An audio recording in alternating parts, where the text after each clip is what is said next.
Chapter 365. A ray of sunlight shone into the room through the window. Suzaku rubbed her aching head and got up from the bed. She remembered that she had a drinking contest with Mikakito last night and she seemed to have lost. He actually allowed her to get drunk in front of him. She really trusted him. She frowned and was a little unhappy with herself.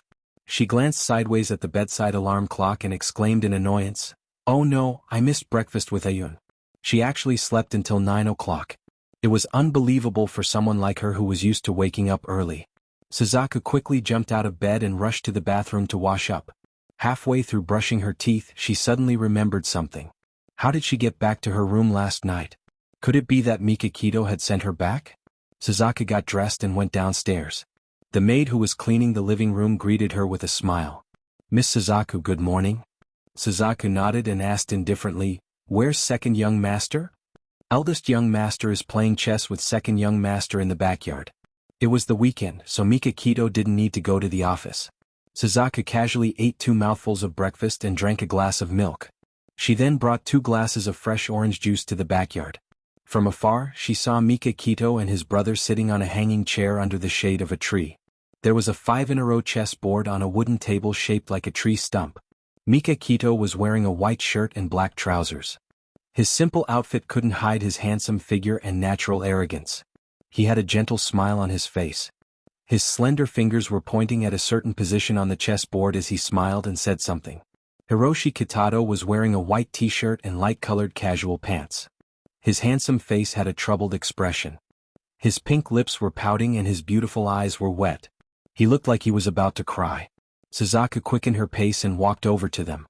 She placed 2 glasses of orange juice in each of their hands and smiled. "And what's wrong?" When Hiroshi Kitato saw his savior, he grabbed her hand tightly and shook it like a spoiled child. Suzaku smiled and stroked his soft hair comfortingly. Then she glanced at the chessboard and immediately understood what was going on. She looked at Mikakito reproachfully. "Why didn't you let Ayun win?" He already had 3 black stones in 2 places. No matter which side Ayun blocked, he was going to win. No wonder Ayun had such a pitiful expression.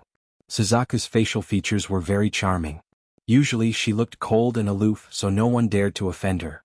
However, at this moment she was smiling gently. There was a hint of seductiveness in her reproach. Mikakito was slightly stunned. Then he smiled. "Ayun, let's play again. Big brother will let you win, okay?" Hiroshi Kitato shook his head vigorously. His fair cheeks were puffed up. "Ayun is angry. It's all your fault." Suzaku glared at Mikakito and held Ayun's hand. "Ayun, let's go to the lake to see Greyley and Goldie, okay?" Hiroshi Kitato nodded heavily. He held Suzaku's hand with one hand and his precious skull with the other. He smiled brightly. "Let's go to the lake." Looking at his pure smile, Suzaku's heart was filled with warmth. Suzaku and Hiroshi Kitato walked in front. Hiroshi Kitato lowered his head and kicked the pebbles on the road from time to time. Every time a pebble hit his target, he would happily jump twice. Then he would turn to look at Suzaku and stare at her eagerly, like a child waiting for his parents to praise him. Every time this happened, Suzaku would stroke his hair and praise him with a smile. "Ayun is amazing." The 2 of them were getting closer to the lake. Suzaku suddenly felt that something was wrong. She turned around and looked at Mikakito, who had been following them all the way. She raised her eyebrows. "Why are you here?" Mikakito said sternly, "I'm going to see Greyley and Goldie too." Suzaku smiled. She suddenly felt that the awkward look on this man's face was a little cute. Hiroshi Kitato was not the type to hold a grudge. He quickly forgot about the unpleasant incident during the game of chess. He let go of Suzaku's hand and ran to Mikakito's side. He grinned and pointed at the wild ducks playing in the lake. He seemed to be inviting his older brother to see Greyley and Goldie with him. Mikakito stroked his hair and smiled. "Okay, I'll go see them with Ayun." Hiroshi Kitato skipped in front while Mikakito and Suzaku walked side by side behind him. Suzaku coughed and said, "Thank you for sending me back to my room last night." Mikakito turned to look at her. "You're welcome. But don't forget that you still owe me a question." Suzaku looked at Hiroshi Kitato's back and said calmly, "I know what you want to ask. I don't want to hide it from you anymore." After a few seconds of silence, she said slowly, "I grew up in an orphanage. When I was 5 years old, a new boy came to the orphanage. His name was Liang Yuan. It was said that his mother had passed away and he had no other relatives. When he was wandering on the streets, Director Lin found him and brought him back to the orphanage. When Ayuan first came to the orphanage, he didn't say a word. He was very quiet and never cried or made a fuss. I don't know what happened to him to make a 6-year-old child so quiet. At that time I was very cheerful and always made him talk and laugh. Perhaps I treated him as a good listener, so I even told him my secret. Mikakito could not help but ask, "What secret?" Suzaku chuckled. "When I was young I was afraid of thunder. One thunderstorm, I hid in the closet and everyone looked for me. In the end Ayuan found me. I was afraid that he would laugh at me, so I told him that I wasn't afraid of thunder. I was just playing hide and seek here." I didn't expect him to smile. That was the first time he smiled at someone. He said, "I know you're a brave girl." She seemed to be immersed in the memories of the past and there was a hint of sadness in her eyes. After that, we became very good friends. When I was 8 years old, I was adopted by an old man. Actually, it was an assassin organization. Just like that, I was groomed to be an assassin. When I grew up and returned to the orphanage to look for Ayuan, Director Lin told me that Ayuan went missing after school. I think he must have been imprisoned by Su Murong at that time. At the mention of Su Murong, Mikakito's pupils shrank and he exuded a cold and murderous aura. Suzaku glanced at him and said indifferently, "I'm actually very curious. Why did Ayuan appear in China?" Mikakito clenched his fists tightly. After a long time he slowly released them and said in a low voice, "When Ayuan was 5 years old, my mother found out that my father had a mistress outside. She was very angry and took Ayuan back to China.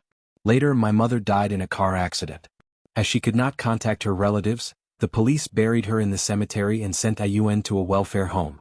I heard from the person in charge of the welfare home that Ayuan ran away after less than a month." At this point, Mikakito's tone suddenly changed and became cold. His gaze was terrifying. At first, I didn't understand why Ayuan ran away. Later, after investigating for a long time, I found out that Ayuan was bullied at the welfare home. Later, my father and I searched for Ayuan for many years, but we couldn't find him. I even thought that he had passed away. Mikakito looked up at Hiroshi Kitado, who was playing by the lake, and said in a low voice, "Ayuan used to be very naive and cheerful. The reason why he became silent after he came to the orphanage was because he lost his mother and was bullied by other children. Later, Ayuan was imprisoned by Su Murong and his beloved girl was killed. Why did his poor brother's life have to be filled with hardships?" Suzaku read the sadness and hatred in Mikakito's deep eyes. Her heart ached for Ayuan, but at the same time, there was a complicated feeling in her heart. She couldn't bear to see Mikakito sad. She couldn't help but reach out and pat his shoulder. She said softly, "It's all in the past. Ayuan will get better." Mikakito looked down at the hand on his shoulder. I'm sorry." She quickly retracted her hand and coughed. "I'll go accompany Ayuan first." Mikakito stood where he was and looked at the scene of Ayuan and Suzaku sitting side by the lake. The hostility in his body gradually disappeared and there was a trace of warmth in his cold eyes. On the day of Su Murong's execution, Mikakito went to the rooftop to drink again, but he didn't expect someone to arrive before him. Suzaku had already finished a can of beer. He walked to her side and said calmly, "Don't drink too much. I don't want to carry you back to the room." Suzaku smiled. "I'm very grateful that you didn't leave me here for the night last time." He looked at her expressionlessly. "Do I look like that kind of man?" She shrugged. "They do look alike." Other than Xia Dong, who was full of tenderness, he was cold to all the other women. He took a sip of beer. "Then you're wrong." Suzaku chuckled and didn't dwell on this issue. After finishing the can of beer, Mikakito said calmly, "I'm going to take Ayuan back to Japan. If you want to stay in City A, I won't stop you." She said without hesitation, "I'm going to Japan too. When are we leaving?" "In a week's time." They spent a lot of effort to persuade Ayuan to put down the skull in her hand and replace it with a white plush toy before boarding the plane. When they were saying goodbye to Xia Dong's family at the airport, Ayuan spoke for the first time and called out Xiao Guai's name. Mikakito and Suzaku were very happy. They believed that Ayuan would recover soon. Qingshan Spirit Garden was located in the center of Tokyo. It was one of the largest cemeteries in Tokyo. Mikakito's parents were buried here. Looking from above, the Spirit Garden looked like Tokyo's Green Island. After walking through a cherry blossom path that was nearly 2 kilometers long, they saw tombstones under the shade of green trees. Surrounded by cherry blossom trees, 2 tombstones stood side by side on the lawn. Mikakito placed 2 bouquets of flowers in front of the tombstones. She pulled Hiroshi Kitado to her side and said, Ayun, this is our father and mother. Add Jianghu 799. Chapter 366. Mika Kito clasped her hands together and said slowly, Father, Mother, I finally found Ayun. If you know this in the afterlife, please rest in peace. Hiroshi Kito stared blankly at the photo on the tombstone. He stood there in a daze without moving. Mika Kito patted him on the shoulder and said softly, Ayun, say a few words to Dad and Mom. He screamed as if he was suddenly awakened. He threw away the white toy in his hand and ran away with his hands covering his head. Ayun? Mika Kito frowned and chased after him. Suzaku, who was waiting not far away, suddenly saw Hiroshi Kito running over with a pained expression on his face. Mika Kito chased after him. She frowned and stood in the middle of the road in front of Hiroshi Kito. She said softly, Ayun, don't be afraid. I'm here. Wuyu. Hiroshi Kito threw himself into her arms and cried bitterly. Wuyu Lin was the name that Director Lin had given to Suzaku. She hugged Ayun tightly and said, Ayun, it's me. It's me. You finally remember me. Worryless. He cried until he was out of breath in her arms. He muttered intermittently, They're fighting? So scary. Mommy wants to take me away. I don't want to go. I want brother. Suzaku's eyes became misty. She patted his back gently and said, Don't be afraid. I'm here. Your brother is here too. Brother? Hiroshi Kito looked up. His face was full of tears. He stared at her blankly. Where's brother? Ayun? Mika Kito was standing 2 steps away from them. He clenched his fists and spoke in a low voice. Suzaku let go of Hiroshi Kito and patted him on the shoulder. Ayun, look. Brother is right there. Ayun, come here. Baetangshin opened his arms. His deep eyes flashed with a bright light. The corners of his lips curled up slightly, carrying an encouraging smile. Hiroshi Kito stared at him in a daze for a long time. He carefully took a small step forward and then stopped. He seemed to be testing him. Seeing that he was still standing there with his arms open, Hiroshi Kito took another step forward. There was only a distance of 10 centimeters between them. He finally threw himself into Mika Kito's arms and cried out. He hugged him. Brother, why are you so late? Mommy is dead. Mommy is dead. I'm sorry, Ayun. It's all brother's fault. It's okay now. Good boy. Mika Kito's long eyelashes fluttered. Tears rolled down his cheeks as he hugged him tightly. Big brother, I'm so scared. It's so cold and dark there. They even hit me. His tears drenched Baetangshin's clothes. He curled up in Baetangshin's embrace. A portion of the sealed memories in his brain were unsealed and gushed out. Fear made him tremble all over. It's okay now, Ayun. Brother is here. Brother won't let anyone hurt you anymore.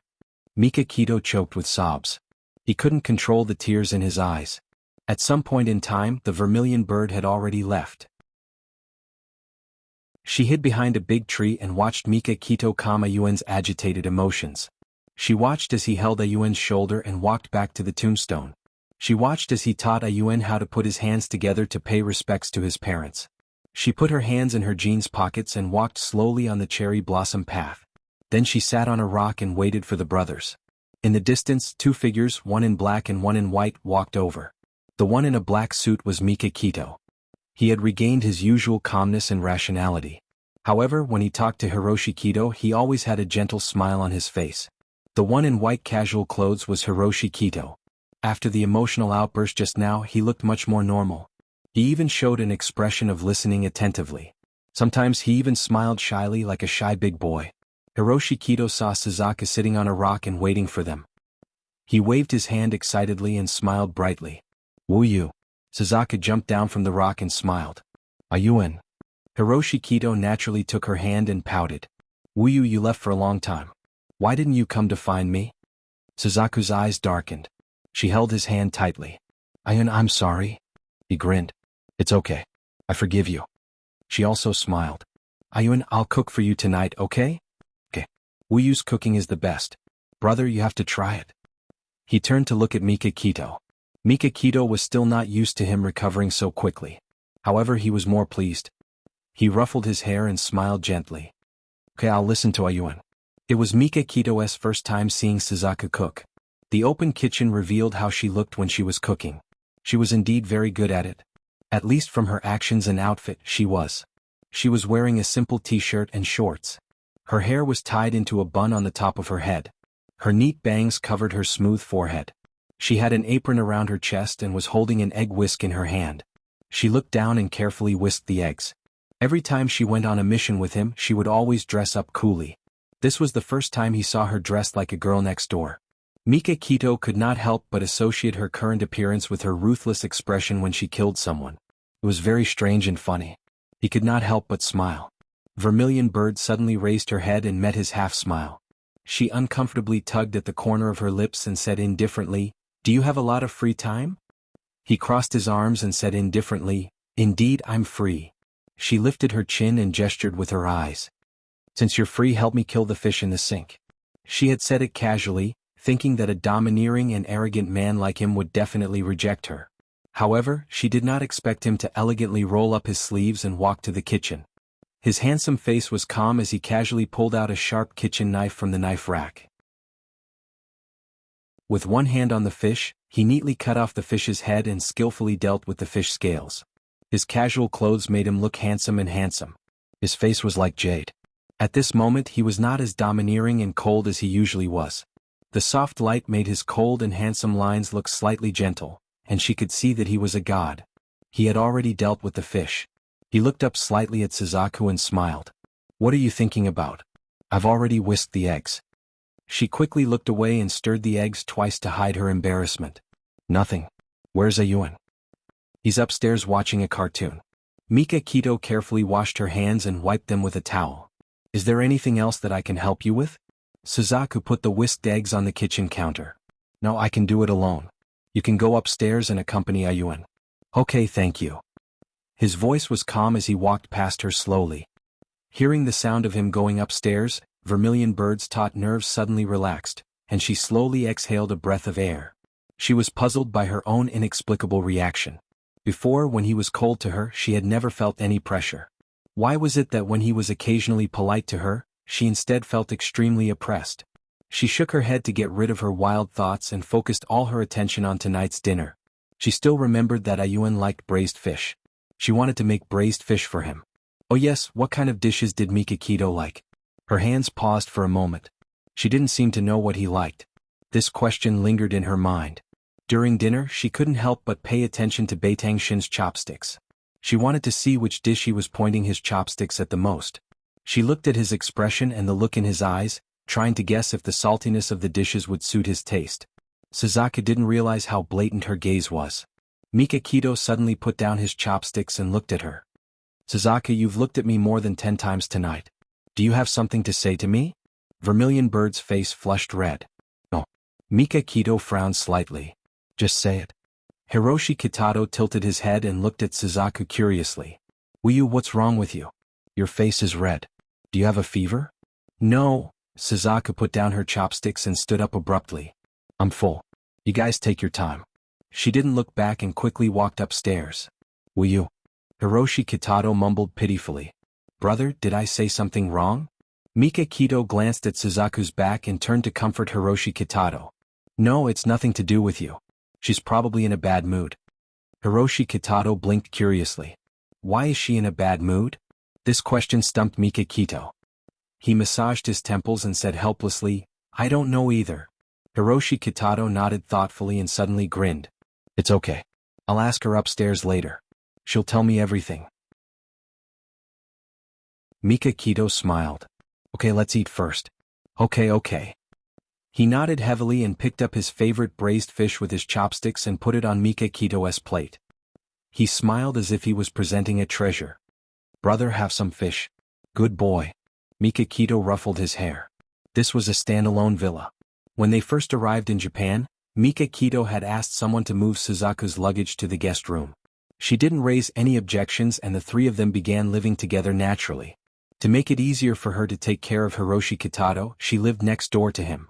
Mika Kito lived on the other side of Hiroshi Kitado's room. After the brothers finished eating, they rested in the living room for a while and then went upstairs together. Hiroshi Kitado refused to go back to his room and knocked on Suzaku's door. Vermilion Bird had just finished taking a bath. She was wrapped in a bathrobe and her hair was still dripping wet. When she heard the knock on the door, she quickly changed into her home clothes with short sleeves and shorts. She wiped her hair with a towel before opening the door. When she saw Ayuan standing in front of her and Mika Kito behind him, she couldn't help but recall the embarrassing scene in the dining room. She coughed and said, "Ayuan, what's the matter?" Welfare Hongcha 866. Chapter 367. When Hiroshi Kitato saw her, he forgot his original motive. He pointed at her hair and said, "Your hair is still dripping. Will you let me help you blow dry your hair?" Suzaku smiled. "It's okay. I can do it myself." He did not give up. "I want to help you. You've done it for me so many times. I'll only do it for you this time." "All right then." She could not argue with him and could only give in. Hiroshi Kitato and Suzaku put their arms around each other's shoulders as they walked into the room. Poor Mika Kito was completely ignored by the two of them. He did not seem to care at all as he walked calmly into Suzaku's room. He closed the door and sat on the sofa leisurely as he watched Ayun blow dry Suzaku's hair. "How is it? Does it hurt?" It was Hiroshi Kitato's first time doing such a thing. He did not dare to use too much strength as he was worried that he would tug on her hair and hurt her. He asked carefully. "It doesn't hurt at all.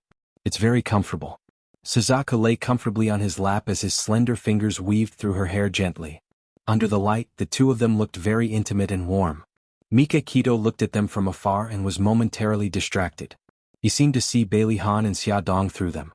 He suddenly felt a little bad. He stood up abruptly and left the room without a word. The door closed with a soft bang. Suzaku could not help but look up at the door. Hiroshi Kitato said, "Wuyu, is my brother angry?" Suzaku did not understand. "What?" "Because we were only focused on chatting among ourselves and neglected him." He frowned in frustration. Suzaku laughed. "Don't worry. He's not such a petty person." "Oh, you're right." The frustration only lasted for a moment. He smiled happily again and continued to blow dry her hair. The night sky was filled with stars. The night breeze brought along the fragrance of flowers. Mika Kito stood on the dark balcony, leaning against the railing, looking at the city's bright night scene. The sound of the glass door opening came from the room next door. Suzaku was wearing a spaghetti-strapped nightgown and a shawl as she walked to the balcony. When Mika Kito looked up at her, she also saw him. She nodded as a greeting and then looked into the distance. Just like that, the two of them stood alone on their own balcony, enjoying the night view without disturbing each other. After an unknown period of time, Suzaku suddenly opened her mouth and broke the silence. "I want to bring Ayuan to visit Principal Lin. Principal Lin has always been thinking about Ayuan." "All right, I'll get Lu Xing to arrange it tomorrow." "Thank you. It's late. Rest early." "All right." The two of them said a simple goodnight and returned to their respective rooms. In the dark night, Suzaku lay on the bed and stared at the ceiling. She felt a little annoyed. She felt that she had developed feelings for Mika Kito that she shouldn't have. If that wasn't the case, why would she pay attention to his preferences? If that wasn't the case, why would she blush when he caught her peeking at him at the dinner table? She was no longer an ignorant little girl. Although as an assassin she had always been taught not to be emotional, she still understood what she should understand. She patted her cheeks and warned herself that this man wasn't someone she could control. She had to quickly give up those thoughts. That's right, that's it. In the room next door, Hiroshi Kitato had already fallen asleep. However, he did not sleep well. His brows were tightly knitted together, and sweat appeared on his forehead. He hugged his arms tightly and curled himself into a ball. However, he was still so cold that he was shivering, and his teeth were clenched so tightly that creaking sounds could be heard. He tried hard to open his eyes, but it was as if he was in a nightmare and couldn't open them. There was a layer of fog in his mind that shrouded his memories. He wanted to peel it open to see what was hidden behind it, but he couldn't do it. Suddenly, a pair of cold and malicious eyes appeared in the fog. That pair of eyes stared at him as if he was a prey. Then strange scenes flashed before his eyes. He saw mutilated corpses or people, covered in blood, pouncing on him. Their faces were rotten and shriveled, their eye sockets were empty, and their hands were white as bones. It was as if they came from the 19th level of hell. Painful wails and the sound of a woman whipping the corpses penetrated his brain. He shook his head in pain and screamed, Don't come over, don't come over." Suddenly the scene changed. He saw a young man in white standing in front of an iron door. A young girl in her teens opened the iron door and handed the young man a snack box. Then the girl smiled shyly at the young man, and then, there was no more then. He was woken up. Hiroshi Kitato stared blankly at his anxious brother and Suzaku, who was standing beside him with an equally anxious face. He asked blankly, "Brother Wuyu, why are you in my room?" You scared me to death." Mika Kitato hugged his tear-stained brother tightly in his arms and whispered, "You had a nightmare," and screamed very loudly. He and Suzaku rushed into the room when they heard the screams. When he saw his brother's tear-stained face in his sleep, his heart ached. "Oh, I'm sorry to disturb your rest." Hiroshi Kitato was very obedient. "Silly boy, I'm your brother." Mika Kitato smiled and ruffled his hair. Hiroshi Kitato raised his head and looked at him expectantly. "Brother, I'm scared. Can I sleep with Wuyu?" Mika Kitato almost choked when he heard this. He paused and said, "How can that be? Suzaku is a girl. But I've slept with her before." He looked at Suzaku unwillingly. "Wuyu, am I right?" Suzaku coughed awkwardly. "We were both children back then. We're all grown up now." He acted like a child and said shamelessly, "I don't care. I don't care. I want to sleep with Wuyu." Mika Kitato pinched his brows and tried to persuade him. "Brother will sleep with you." Ayun raised his legs and made a scene. "No. Wuyu is soft when I hug you. Brother's chest is hard. It's not comfortable." He said this naturally and innocently. There was no impurity in his clear eyes and his face was full of shamelessness. However, Mika Kitato and Suzaku felt awkward. Mika Kitato felt a headache coming on and wanted to persuade him. Suzaku pursed her lips and said, "I'll sleep with him." Mika Kitato disagreed. "That's not appropriate." "It's okay. Ayun is just a child now." Suzaku smiled. Although Ayun was a year older than her, he was her younger brother and needed her love. Mika Kitato frowned slightly.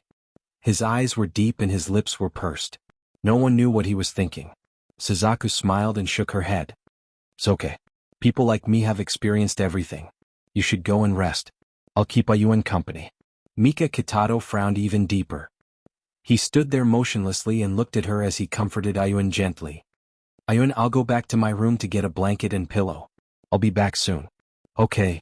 Zhu hugged the quilt and pillow and walked to the door of the room.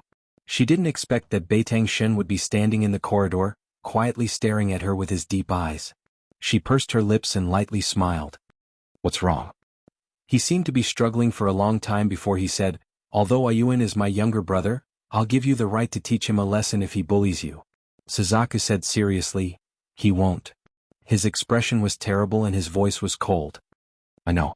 I also believe in Ayun. I'm just saying, what if?" Of course, he believed that his younger brother wouldn't do anything to hurt her. However, Ayun was mentally unstable now and it was hard to guarantee that nothing would happen to him. She nodded. "Okay, I understand." Mika Kitato looked at her calm expression and felt a little frustrated. The bed was very big. When Ayun saw Suzaku walking over with a blanket and pillow, he immediately rolled his blanket to the side to make room for her. He patted the empty space and said, "Wuyu, look. I've made a lot of space for you." "Thank you so much." Suzaku smiled as she laid out the pillow and blanket and lay down beside him. He turned to face her and looked at her curiously. "Wuyu, why does my brother call you Suzaku?" She smiled. "Because Suzaku is my other name." He pouted. "I think Wuyu sounds better. Wuyu. Isn't that great?" Suzaku's expression froze. Director Lin had given her this name because of this meaning. However, Director Lin had never expected that she would walk the path of a killer. She quickly composed herself and smiled at him. "Ayun, do you still remember Director Lin? Director Lin of Chensi Orphanage?" Ayuan's delicate brows furrowed.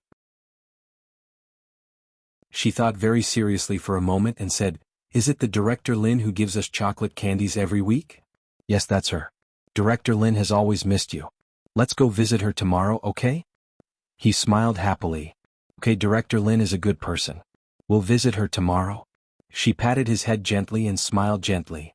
"All right, it's late. Go to sleep. Sing for me. Are you sure you want to hear me sing?" He nodded vigorously. Suzaku had been a well-known tone-deaf child in the orphanage since she was young. Her singing could be said to be wailing like ghosts and howling like wolves.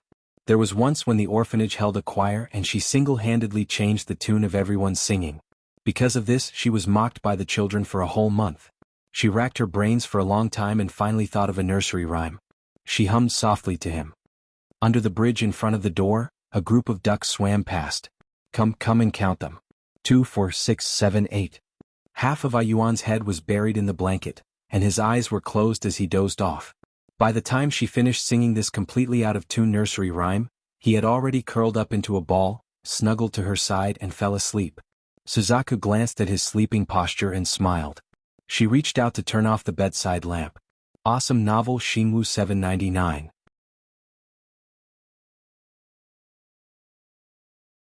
Chapter 368. Early in the morning, when Mika Kito opened the door to Hiroshi Kito's room, she saw the two of them huddled together under the blanket. The blanket had been kicked off the bed. Ayun had his arms around Suzaku's neck, his head resting on her shoulder, and his face pressed against her soft chest, sleeping soundly. Mika Kito was a little annoyed. She stood at the door for a moment, then retreated and closed the door. "Good morning." Suzaku rubbed her sore neck as she walked downstairs. She greeted Mika Kito, who was sitting in the dining room having breakfast. Mika Kito was expressionless. He focused on the breakfast on his plate and ignored her greeting. Suzaku raised her eyebrows in surprise. She didn't seem to have angered him. Why was he emitting a dark aura that said, "I'm angry. Don't provoke me"? "Good morning, Oniai-san." "Good morning, Wuyu." Hiroshi Kito tidied himself up and came downstairs happily in a white shirt and trousers. Mika Kito looked up at him and smiled. "Good morning." Hiroshi Kito sat down beside Suzaku. He propped his head with one hand and asked her, "Wuyu, when did you leave?" "When I woke up you were gone." 10 minutes before you woke up." Suzaku took the breakfast from the servant and placed one in front of him and the other in front of her. "Ayun, eat breakfast. We still have to go out after breakfast." Ayun happily forked the fried egg with a fork. "I know. We're going to see Director Lin." Although Director Lin was detained in Japan as a hostage, her life was actually very comfortable. Her living environment and conditions were many times better than when she was in China. She could enter and leave her residence freely, but she would be secretly followed by bodyguards. Beitang Shin arranged for her to live in the suburbs of Tokyo. She lived in a Japanese-style house. The house was full of flowers and plants as well as several cherry trees. A maid took care of her daily life and was also responsible for secretly monitoring her movements. Every time Suzaku visited Director Lin, she would watch from outside the courtyard. She didn't dare to go in and face her because she felt that Director Lin was forced to leave her hometown because of her. She didn't have the face to see her. When she and Ayun stepped into the courtyard, they saw a white-haired old lady bending over and watering the flowers. A fat cat was squatting by the old lady's feet. When the cat saw a stranger, it meowed twice as if to remind its owner. Vermilion Bird pursed her lips and called out softly, "Dean?" The old lady straightened up and pushed the reading glasses on the bridge of her nose. A kind smile appeared on her wrinkled face. "Oh, it's worryless. Come in and take a seat. Who is this person beside you?" Suzaku smiled. "Director, this is Liang Yuan. He's now called Hiroshi Kitado. He's Mika Kito's younger brother." Director Lin was startled. After a while she reacted. Her eyes slowly reddened. She put down the watering can and grabbed Ayuan's hand tightly. "Ayun, I'm finally alive to see you. I thought I wouldn't be able to see you again in my lifetime." Director Lin's expression was very emotional. Ayun was a little scared and struggled. Suzaku hurriedly said, "Director, don't be so emotional. Something happened to Ayun. She doesn't remember the past." Director Lin heard this and let go of Ayuan's hand. She smiled gently. "Ayun, don't be afraid. Come and sit here." The three of them sat leisurely in the corridor of the front yard. The wind blew and the wind chimes hanging under the eaves made a crisp and pleasant sound. A servant brought a pot of flower tea. Suzaku took a sip of the tea. "Director, are you used to living here?" Director Lin smiled kindly. "I'm used to it. It's pretty good. You're finally willing to come and see me. I'm very happy." Suzaku lowered her eyes. "I'm sorry. If it weren't for me, you wouldn't have left your hometown," Director Lin interrupted her. Don't think like that in the future. I don't have any relatives in China anyway. Living here, I don't have to worry about food and clothes. I'm actually very satisfied with someone taking care of me. You're just comforting me?" Suzaku forced a smile. Director Lin's smile deepened. "I'm telling the truth. Every day I take care of flowers, I learn Japanese, and I play chess and poker with the old people around me. I'm very happy. You, on the other hand, don't always carry such a heavy burden. You're just like my daughter. I hope you're happy and don't have any worries." Suzaku's eyes were filled with tears, but a bright smile appeared on her face. "I understand, Director." Director Lin nodded in relief. She looked at Ayuan and said with concern, "How is Ayuan now?" Suzaku looked at Ayuan, who was playing with the cat. She smiled and said, "She's like a big child now. She's very innocent." That's pretty good. Some things are better forgotten. At noon, Director Lin personally cooked a sumptuous meal. The three of them were like a family. They sat around the dining table and chatted while eating. They recalled the interesting things in the past and laughed non-stop. After lunch, Ayuan sat in the living room and watched cartoons. Suzaku helped Director Lin clean up the dishes. When only the two of them were left in the kitchen, Suzaku said, "Director, you've never asked about my job." "What?" Director Lin wiped the water stains on her hands and smiled gently. "Although I don't know what you do, I believe that you won't do anything bad." Suzaku bit her lip and hesitated for a while. She said in a low voice, "Maybe I'm not like what you said, then I believe that you have your own reasons. There are many things in this world that can't be helped. You may be forced to make mistakes, but as long as you're willing to correct them, you're still you. Will you, in my heart, you'll always be that kind little girl." Director Lin looked gentle and wise. Suzaku's nose twitched and her eyes were watery. "I can't turn back anymore." From the moment she stepped on the road of being a killer, she had walked on a road of no return.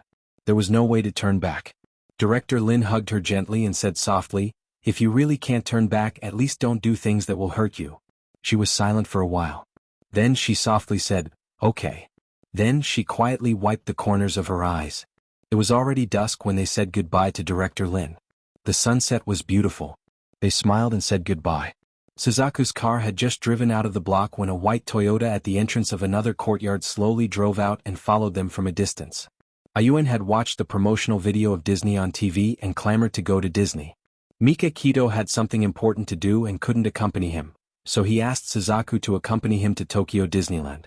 He also asked Lu Xing to follow him all the way to ensure Ayuan's safety. He didn't expect that something would happen. That afternoon there was a parade at Disney. There were many tourists, and some staff members in cartoon costumes were taking photos with the tourists. Hiroshi Kitato's attention was attracted by a clown. The clown waved at him and he left Suzaku and Lu Xing behind and walked toward the clown. Suzaku and Lu Xing were about to chase after him, but a group of tourists rushed over and blocked them. When they finally got through the crowd, Ayuan was nowhere to be seen. When Mika Kito received a call from Suzaku, he heard the woman's voice trembling. "Ayuan is missing." Mika Kito immediately asked someone to retrieve the surveillance footage from Disney. It took more than 10 minutes to find Ayuan in the crowded square. He was standing in front of a man in a clown costume. They stood there for about 2 seconds, and then Ayuan followed the clown and left the square. Just as the Yamaguchi-gumi's people were urgently searching for Ayuan's whereabouts, Mika Kito received a call from an unknown number. "Oniai-sen." Mika Kito's pupils shrank and he clenched the phone tightly. "Ayuan, where are you now?" "I don't know, Oniai-san. The clown asked me to tell you that I'm with him." "I'm safe." "Ayuan, don't be afraid. Oniai-san will come and take you home soon." "Are there any special buildings or scenery around you?" "No, this room is empty. There's nothing here." "Oh, there's a light on the ceiling." Don't take my phone." "Give it back to me." Mika Kito's heart skipped a beat and he said anxiously, "Ain't?" Just then an unknown voice entered his ears. "Don't worry. Your silly brother is still safe." Mika Kito exuded a cold, murderous aura, and his voice was low and cold. "What do you want?" The man sneered. "I want to deal with you. If you want your brother to be safe, come and replace him." Mika Kito's eyes darkened. "Address?" "I'm not that stupid. I'll tell you the address so that you can bring people to deal with me." The man paused and said, "I'll give you 1 hour to come to the Tokyo Tower. Don't bring anyone with you. Otherwise I'll shoot your brother." After that, the man hung up the phone. Mika Kito looked up at Jianghu. Jianghu shook his head. "There's too little time. I can't track down the specific location." Mika Kito took a pistol and put it on his waist. He said in a low voice, "Jianghu, send people to the Tokyo Tower immediately and set up an ambush around it." After that, he strode out with Suzaku following closely behind him. He suddenly turned around and said in a low voice, "You stay here." Suzaku said expressionlessly, "No. I'm the one who caused Ayuan's disappearance. I have to bring him back." He said coldly, "What's the use of you coming here? If you're discovered, you'll only harm Ayuan." "I won't be discovered." He looked at her coldly. "Stay here. Don't make me say it again." Suzaku clenched her fists and pursed her lips. She watched him walk out of the door. The Tokyo Tower was located on the west side of Shiba Park in the port area of Tokyo. Mika Kito drove his car to the Tokyo Tower. He stood by the roadside with a cold expression like a stone statue. His deep eyes quietly observed the crowd around him. Suddenly Mika Kito's phone rang again. The other party called him from another number. Get on the subway at Shiba Park Station in 10 minutes. Come and see, Songshu 566.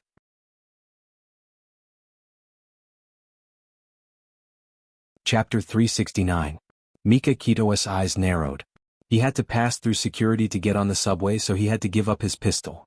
He rushed to the subway as fast as he could. After 2 stations, the other party called again. Get off. Wait at exit A. Mika Kito waited for nearly 2 minutes at exit A.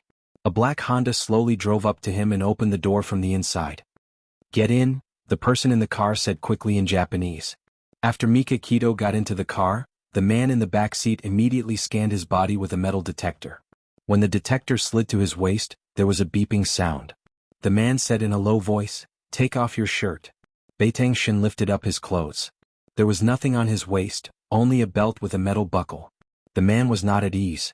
He touched around the belt and did not find a dagger, pistol, or other weapons. He put the detector close to the belt buckle and the DD sound rang again. It turned out to be a problem with the belt buckle. The man was relieved. After the detection, he did not find any weapons on him. He put away the detector, took out a syringe and said, "Now please sleep for half an hour." Mika Kito glanced at him coldly. He rolled up his sleeves and extended his arm in front of him. The man injected the syringe and said, "Aren't you afraid that it's poison?" Mika Kito sneered. "I'm still useful. Your master won't kill me for the time being." The syringe was slowly injected into his body. A strong sense of dizziness hit him. He leaned against the back of the chair and lost consciousness. "Hey, wake up." After an unknown amount of time, someone forcefully slapped Beitang Shin's face. His head was still a little dizzy, so he slowly opened his eyes. The dazzling light stung his eyes, so he quickly closed his eyes. After resting for 2 seconds, he opened them again. He was in a damp basement. There was a moldy smell in the air. There was a high-intensity incandescent lamp hanging from the ceiling. At this moment he was sitting on a chair. He could move his hands and feet freely. Beside him stood a bodyguard holding a pistol. The muzzle of the gun was pointed at his head. There was a long table in front of her, and a man was sitting across it. Mika Kito was no stranger to him. She pursed her lips and asked in a deep voice, "Matsuda Taihei, where is my brother?" Matsuda Taihei laughed out loud. "I didn't expect the famous Yamaguchi-gumi leader to still remember a nobody like me. I'm really flattered." Mika Kito's eyes darkened. "You kidnapped my brother to threaten me? Aren't you trying to take revenge on me? Just tell me what you want me to do." Matsuda Taihei's handsome face was distorted with anger. He gritted his teeth and said, "That's right, I did it to get back at you, Mika Kito. You destroyed my dream and now you want to destroy the Matsuda group. I want you to pay me back tenfold." He clapped his hands and the door to the basement was pushed open from the outside. A man in black walked in slowly with a weapon in his hand. He was threatening Hiroshi Kito. "Oni-chan." Hiroshi Kito was very excited when he saw Mika Kito. He quickly ran towards him. Mika Kito stood up and hugged Ayun, who had rushed into his arms. He patted her shoulder and whispered, "Ayun, don't be afraid. I'm here." "Oni-chan, they hit me." Ayun pointed at her arm with tears in her eyes. "Let me take a look." Beitang Shin carefully pulled up his sleeves. On his fair skin, there were bright red whip marks that were abnormally eye-catching. His eyes suddenly shrunk and shot out a cold light. "Ayun, where else are you hurt?" "My back." Ayun hid behind him. "Oni-chan, I don't want to stay here. They're all bad people." "Don't be afraid. I'm here." Mika Kito carefully pulled her sleeve down and then pulled her behind him. She stared deeply at Matsuda Taihei. "I'll stay here. Let my brother go." A cunning smile appeared on Matsuda Taihei's face. He touched his chin and said awkwardly, "I can't. I'm deeply moved by your brotherly love, so I suddenly changed my mind. I want you to go down together. Oh, prison." When he said the last sentence, his eyes were cold and merciless. Mika Kito's expression was calm. "I knew you would go back on your words. Although Suzuki Chizukura is despicable, it would be even more tragic if the Matsuda group fell into the hands of a despicable person like you." "Shut up." Matsuda Taihei kicked over a chair and pulled out a pistol from his waist. He aimed it at Mika Kito's head. You played the Matsuda group in the palm of your hand. You think you're so great, right? Today I'll let you know that I'm the most powerful person. I'm the most suitable person to be the leader of the Matsuda group. Mikakito glanced at him indifferently and curled her lips into a mocking smile. I'm actually curious. Kidnapping my brother to threaten me? Was it your idea or Suzuki Chizukura's? You seem to be too obedient to her. After Mikakito interfered with the Matsuda group's leader election, she did not stop monitoring them. She had already planted her own spies in the gang. She heard that after Matsuda Taihei's dream of becoming the leader was shattered, he did not fall out with Suzuki Chizukura. Instead, he became closer to her. This made Mikakito suspect that Matsuda Taihei was bewitched by Suzuki Chizukura. Bang! The bullet grazed Mikakito's shoulder and flew into the wall. Matsuda Taihei roared angrily. I told you to shut up. It's all your fault. If you didn't want to destroy the Matsuda group and cause a conflict between me and Suzuki Chizukura, I wouldn't have ended up like this. If the 5 elders didn't give him hope, he wouldn't have had the courage to fight for the leader position with Suzuki Chizukura. He wouldn't have ended up in such an awkward position in the gang and have to rely on that woman. Beiteng Shin's eyes moved slightly, and he raised his eyebrows thoughtfully. The bullet that brushed past his shoulder obviously didn't have any deterrent effect on him, but it was different for Yuan. He seemed to have thought of something terrifying, and he shrank into a corner while trembling. He hugged his head with both hands and kept shouting, "Don't kill her, please don't kill her. If you want to kill me. She's innocent, she didn't do anything wrong, it's all my fault. As soon as Mikakito touched his arm, he screamed and kicked his arms and legs to stop Mikakito from getting close to him. His eyes were unfocused as he yelled, "You demon! Get away from me! You killed her! You killed her!" Mikakito's mind worked quickly and quickly came to a conclusion. Ayuan was probably triggered by the gunshot and recalled the scene when Su Murong killed the mute girl. Mikakito frowned, worried that she would trigger his emotions. She squatted a step away from him and comforted him softly. "Ayuan, look at me. I'm your brother. It's all in the past. Don't be afraid." The 2 brothers, one was shivering in the corner and didn't let anyone get close to him. The other was squatting on the ground and comforting him gently, as if Matsuda Taihei didn't exist. Matsuda Taihei rolled his eyes and sneered. "Oh, I seem to have found something interesting. I heard that your brother was imprisoned in China for more than 10 years and lived like a dog. It seems like that's true." Mikakito turned a deaf ear to his sarcasm and focused all her attention on Ayuan, trying to calm him down. Matsuda Taihei sneered. "I have a way to cure his madness. Do you want to hear it?" Mikakito ignored his presence and said softly, I'm your brother. I won't hurt you. Don't be afraid. Damn it, I'm talking to you." Matsuda Taihei was furious that he was ignored. He kicked Ayuan at lightning speed. Beiteng Shin's eyes narrowed as he felt a swift and fierce kick coming at him. He abruptly stretched out his hand and tightly grabbed his opponent's calf as he coldly said, "Do you believe that I won't break your calf bones? Damn it, let go of me or I'll shoot your brother in the head." Matsuda Taihei's face was pale from the pain. He waved his hand and signaled the bodyguard to aim the gun at Ayuan's head. Beiteng Shin's thin lips were tightly pursed as he stared at Matsuda Taihei with his cold eyes. "If anything happens to Ayuan, I'll destroy the Matsuda group at all costs and let everyone be buried with my younger brother. You idiot, you've been used by Suzuki Chizukura, and you're still so smug about it. How pathetic." What do you mean?" Matsuda Taihei ignored the pain in his leg and was distracted by his words.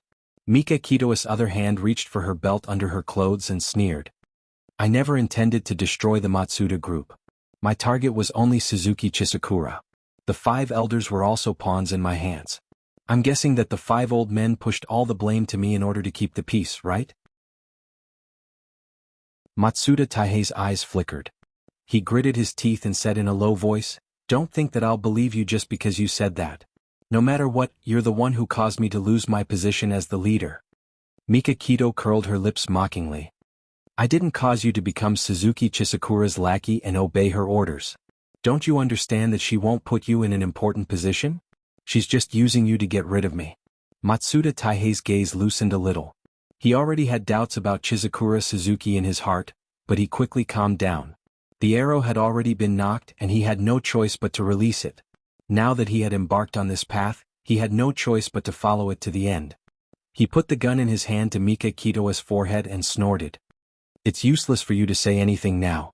Don't worry, I'll let you and your brother have a good time before you die. Sasuke, bring them in.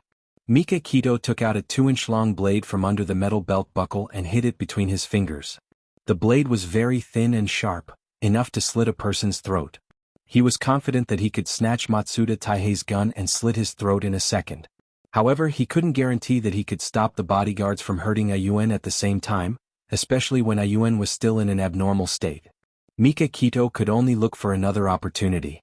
Beauty novel Hongcha 866.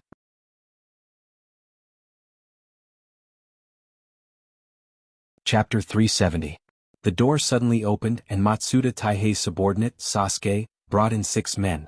These men had the physique of sumo wrestlers, weighing at least 200 kilograms.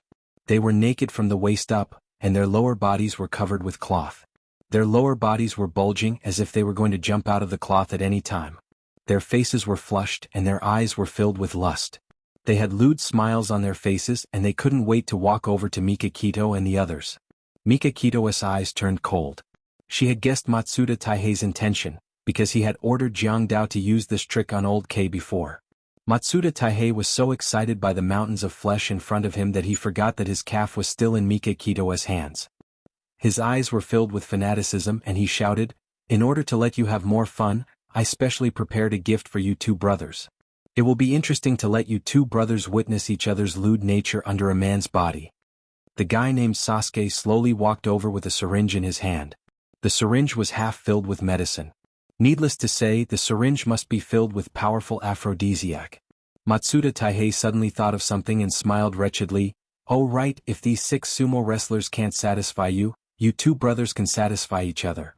Mika Kito's fingers, which were hiding the blade, suddenly clenched. His body was filled with violence, but he didn't act rashly.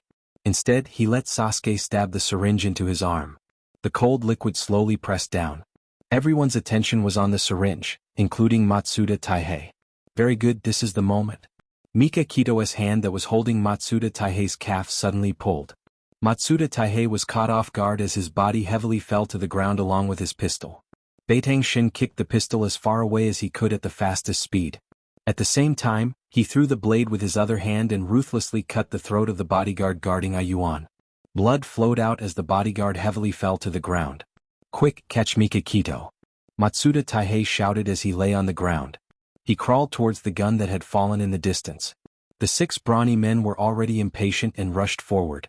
Mika Kito kicked away Sasuke, who was injecting her with the potion, and pulled out the syringe from her arm. She quickly glanced around with her cold eyes and flew in front of Ayuan. There were still 8 enemies alive. In addition to the gun that Matsuda Taihei kicked away, Sasuke also had a gun. When Sasuke got up from the ground and pulled out the pistol from his waist, Mika Kito quickly dragged a chair and smashed it on his head. He rolled his eyes and fainted. The room was filled with the smell of blood, but the 6 men did not seem to notice it. They were already burning with lust, and their minds were filled with thoughts of how to push Mika Kito to the ground. Beitang Shin pulled Ayuan and shuttled back and forth between the mountains of meat. Although the 6 people were fat, they were very agile and strong. Very soon, they smashed all the things in the room, such as tables and chairs, and chased after their prey. Mika Kito's dodging seemed random, but in fact she was approaching the position of the pistol with Ayuan.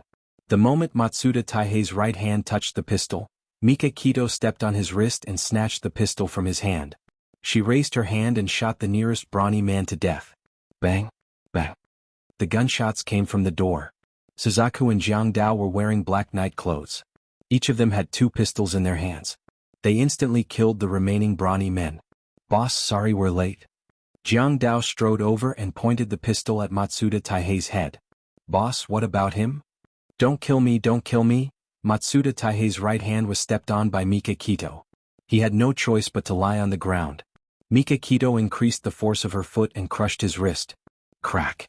Matsuda Taihei's wrist was fractured and he screamed in pain. Mika Kito stared at him coldly and said, "I've said before that I won't let anyone hurt Ayuan. If anyone dares to hurt her, there's only one outcome. Jianghu, I'll leave him to you.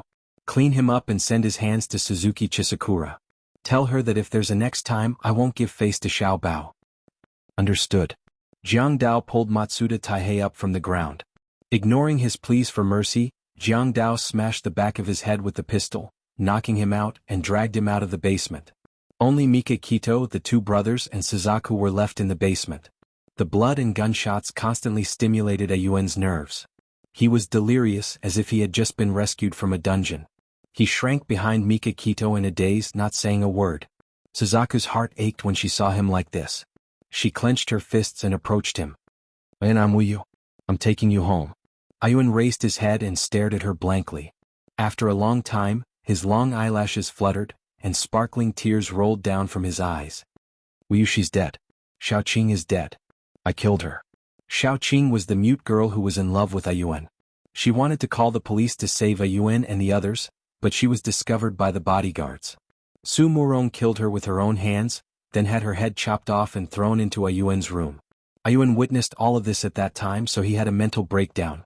Today's shooting scene brought back all of his memories. He remembered all of his tragic past, and also remembered the tragic death of his lover. His mind was filled with dark and dirty memories. His face was pale and he was lifeless. He had lost all of his vitality. Suzaku's heart ached so much that she almost couldn't breathe. She hugged him tightly and said hoarsely, "Ayuen, it's not your fault. Xiaoqing loves you. She wants you to be happy. Ayuen, pull yourself together. You can do it." His thin shoulders trembled violently. He buried his head in her chest like a pitiful little animal, whimpering softly. He was so sad that he couldn't control himself. "Ayuen, no matter what happens, you still have me and my brother. We will always be by your side." Suzaku patted his back gently and said softly, "Ayuen, do you still remember the promise we made when we were young? We promised to grow up together and see the outside world together. We could go see the cherry blossoms on Mount Fuji, listen to the music by the Seine River, enjoy the scenery of the lakes and mountains in Switzerland, and experience the scenery of the Sahara Desert." Her voice was slightly hoarse as she described the beautiful scenery in a soothing tone. Her eyes were filled with tears, but there was a warm smile on her lips.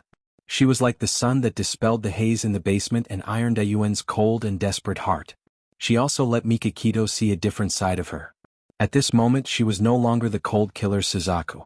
She was just a very ordinary little girl who was looking forward to the future. Ayuen had unknowingly stopped sobbing. He lifted his tear-stained face from her arms and smiled at her. In an instant the room was filled with beauty. Mika Kito wanted to say something, but his body suddenly felt very uncomfortable. His whole body became boiling hot, as if he was being burned by high temperature. His abdomen was ignited with a ball of fire that was spewing towards a certain part of his body. He frowned and glanced at the syringe that he had thrown on the ground. Nearly a third of the liquid was gone, but it did not affect the efficacy of the syringe. "Let's go back." As soon as he opened his mouth, he frowned because of his lustful voice. Suzaku had already noticed his abnormality and stepped forward. "What's wrong with you? Your face is abnormally red." His heart was beating very fiercely in his chest, and his senses were even more sensitive. He even felt that the faint fragrance emitted from her body was very alluring, and her moist big eyes almost made him sink into them. Her slightly hoarse voice was also extremely charming, and her exquisite figure made his blood boil even more. Her entire body was emitting a fatal charm. Beidangshan knew that it was the effect of the medicine. He gritted his teeth and tried to control himself. "Don't come near me. Inform Uncle Hanzo that they have injected me with an aphrodisiac." This basement was Matsuda Taihei's private residence. Suzaku called Jiang Dao in and helped Mika Kito to the room upstairs to wait for Miyamoto Hanzo to arrive. Mika Kito thought that he could rely on his own willpower to hold on until Miyamoto Hanzo arrived. He did not expect that although the drug took effect late, it was very effective. His situation was very dangerous. His whole face had turned purple. He was lying in the bathtub, soaking in cold water. His erect part was bulging and the veins on it were throbbing. No one dared to look directly at him. Outside the door, Suzaku lowered her voice and urged Miyamoto Hanzo. "Uncle Hanzo, how much longer will it take for you to arrive?" Miyamoto Hanzo sat in the back seat of the car. He did not look anxious at all. "Hey Xiaokei, it's very far from my house. It'll take at least half an hour." Suzaku could not help but roll her eyes. She gritted her teeth and said, "When you arrive, you can only collect Mika Kito's corpse." "Then I have no choice. I've already asked the driver to drive the car at the speed of a plane. Speaking of planes, I should have taken a helicopter just now. It would definitely be much faster. But the problem is that there are no landing points around." Suzaku's facial muscles twitched. This old man. Why was he still nagging at a time like this? She suppressed her anger and interrupted him. What do we do now? Other than cold water, is there any other way to relieve the pain? Of course there is. Miyamoto Hanzo blurted out. Xiaokei, as long as you sacrifice a little, you can save Ashen. An old man like me won't have to work so hard. The vermilion bird was slightly startled. Then, her face was filled with anger as she roared, Damned old man, don't tell me you didn't rush with all your might because of this idea? Awesome novel Songshu 566.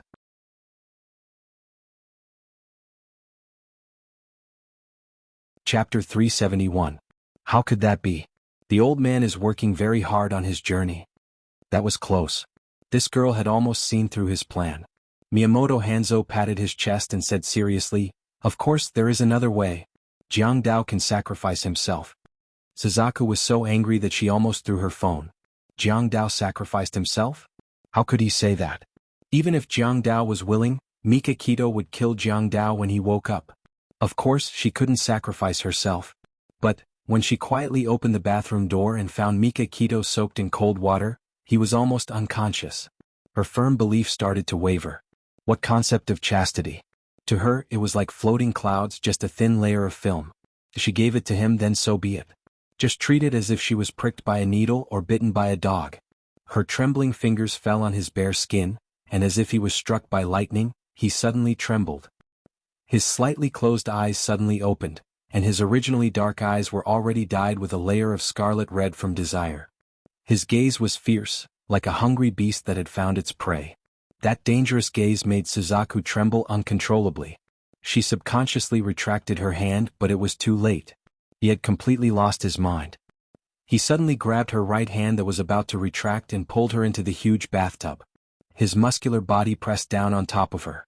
His continuous movements were too fast. Suzaku was no match for him. Moreover, she didn't even think of struggling. She was directly pressed into the bathtub. Her head was pressed into the cold water, and it was so uncomfortable that she almost suffocated. She waved her arms helplessly and held onto his neck. Using the strength of his body, she pulled her head out of the water. She opened her mouth and gasped for breath. Her beautiful eyes were watery and looked very lovable. The water slowly flowed down her beautiful neck and flowed over her towering softness. It aroused the desire of the man who was already burning with desire. Mika Kito's hot palm landed on her body and quickly tore all the clothes that were in the way into pieces. Rags were thrown all over the place and soon the two of them were naked. He had already lost his mind. Without any foreplay, he entered her body in the most direct manner. Her body felt like it was being torn apart. Suzaku groaned and bit her lips. The bright red blood slowly seeped into the water from where the two of them met. He was violently thrusting inside her body. Water splashed out of the bathtub and flowed everywhere. Her tears rolled down and her watery eyes stared blankly at a certain spot on the ceiling. She bit her lips and let out a painful moan. Perhaps it was because her current expression was too similar to a certain person, but Beitang Shin's eyes gradually regained a trace of clarity. He slowed down his movements as he kneaded and ground with his hands. An unfamiliar feeling of soreness spread out from a certain place. Her mind gradually lost its clarity as she sank along with him like duckweed in the water. She didn't know how much time had passed. She was so tired that her body was limp, but he was still tirelessly teasing her. He dragged her from the bathtub to the bed. Their wet bodies were entwined together, moving up and down. She vaguely heard him holding her and calling a woman's name over and over again. It was the name of a woman he loved deeply. Under the dual effects of drugs and love, Mika Kito didn't wake up until the next afternoon. He found himself lying on an unfamiliar bed. He was wearing dry clothes and had been wiped clean. But as a grown man he knew what had happened last night. Miyamoto Hanzo didn't make it. He had sex with a woman. Although he couldn't remember who that woman was, he could easily guess her identity because there was no other woman in this villa with him last night except for Suzaku. His brows furrowed tightly as he sat silently on the bed for a long time. Until there was a knock on the door. Ashin, are you awake? Mika Kito closed his eyes. After a while, he slowly opened them and said calmly, Come in. Miyamoto Hanzo pushed the door open and entered. He was holding a glass of water and 2 pills. He walked to the bed with a smile on his face. Ashin, this is the medicine to remove the remaining poison in your body. Quick, take it. Mika Kito took the pills expressionlessly. He drank a mouthful of water and swallowed them. Where is Suzaku? Miyamoto Hanzo coughed and chuckled. That girl has already brought Ayuin back to the villa. Mika Kito pinched his forehead. Although it was hard to say, he still chose to ask. Is she okay? Miyamoto Hanzo shrugged. To be honest, she's not very good. When I saw her today I was shocked. Her face was as pale as a snowman and she wasn't in good spirits. This is the first time I've seen her so weak. Mika Kito's frown deepened.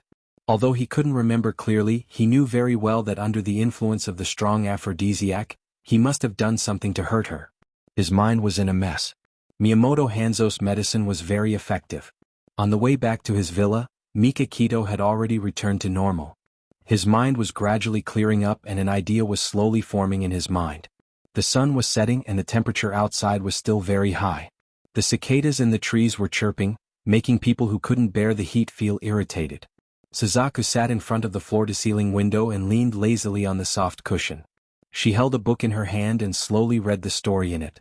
Ayuin sat opposite her. He held his head in his hands and looked at her quietly. As she read, her thoughts drifted somewhere and she suddenly stopped. She stared absent-mindedly at the densely packed words in the book. Wu Yu, Ayuin waved his hand in front of her and called her name. She suddenly came back to her senses and smiled. What's wrong? Ayuin looked at her worriedly.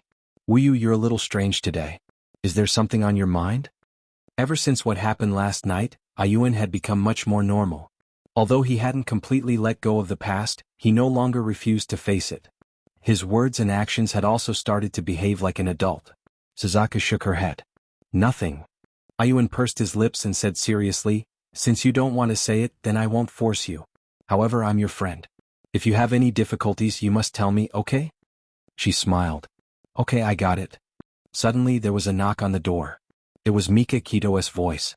Suzaku, let's talk. Suzaku's eyes flickered slightly but she didn't answer. Ayuin smiled. It's brother. He seems to be looking for you. I'll go out first. He walked to the door and opened it. He saw Mika Kito standing at the door calmly. He smiled brightly. Brother, you're back. Suzaku is inside. You can go in. Mika Kito patted his shoulder. Only the two of them were left in the room. Mika Kito looked at the woman sitting opposite him. She looked normal and looked at him calmly. What do you want to talk about? He said calmly, take some time out. I'll go visit Director Lin with you. Suzaku looked at him in surprise. What are you doing? His eyes flickered slightly and his voice became gentle. I know that in your heart Director Lin is your mother. Naturally we should get her approval for our marriage. Suzaku's fingers dug into her palms. She suddenly burst out laughing. Mika Kito, are you serious? You can't take it? Let's just treat it as a one-night stand. We're both willing. Don't take it to heart. Mika Kito's eyes darkened. I'll take responsibility for what I've done, he said in a deep voice. She stood up in annoyance and glared at him condescendingly. I've said it before. I don't need you to take responsibility. Besides, I used to have many men. If all of them wanted to take responsibility for me, it wouldn't be your turn. He stood up abruptly, exuding a cold aura. His lips were pursed. Must you use such words to humiliate yourself? After spending so much time with her, he knew very well what kind of woman she was. Moreover, he had investigated her before and knew that she was very clean when it came to relationships. Suzaku snorted. That's my business. I don't need you to tell me what to do. Anyway, you just need to be clear about one thing. You don't need to take responsibility for me and I won't marry you. She seemed to think that her words weren't harsh enough. She glared at him and said, even if you don't despise me, I'll despise you. I won't want a second-hand good like you. You, Mika Kito's anger swelled. He clenched his fists tightly and glared at her.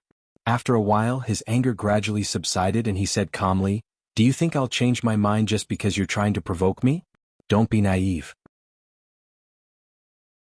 Suzaku pursed her lips and said coldly, even if I despise you, you won't mind? Mika Kito, you're too cheap. As soon as she said that, she felt a grip around her waist and was pulled into his arms. His arms were like iron pincers, confining her body tightly. His eyes were burning with anger and he had the urge to strangle her to death. I admit that there's someone else in my heart. But since I've decided to marry you, I'll try to forget it. You'd better not provoke me again. She stared into his eyes calmly and said indifferently, why? A marriage without love is painful for both parties. I don't love you. His deep eyes were turbulent. His thin lips moved as if he wanted to say something, but in the end he didn't say anything. He just slowly let go of her. Mikakito opened the door. Miyamoto Hanzo, who had been eavesdropping at the door for a long time but didn't hear anything, quickly straightened up. He smiled and put his arm around Mikakito's shoulder. He dragged him to the end of the corridor and said in a low voice, "Shin, how did your talk go?" Mikakito's face was ashen. "Uncle Hanzo, you seem to be meddling too much." Miyamoto Hanzo's old face was full of smiles. "I don't say that. The old man is very sad. Shin, after your father passed away, I've been worried about your personal problems. It's not easy to meet a good girl. Don't let her go." Welfare Song Shu 566.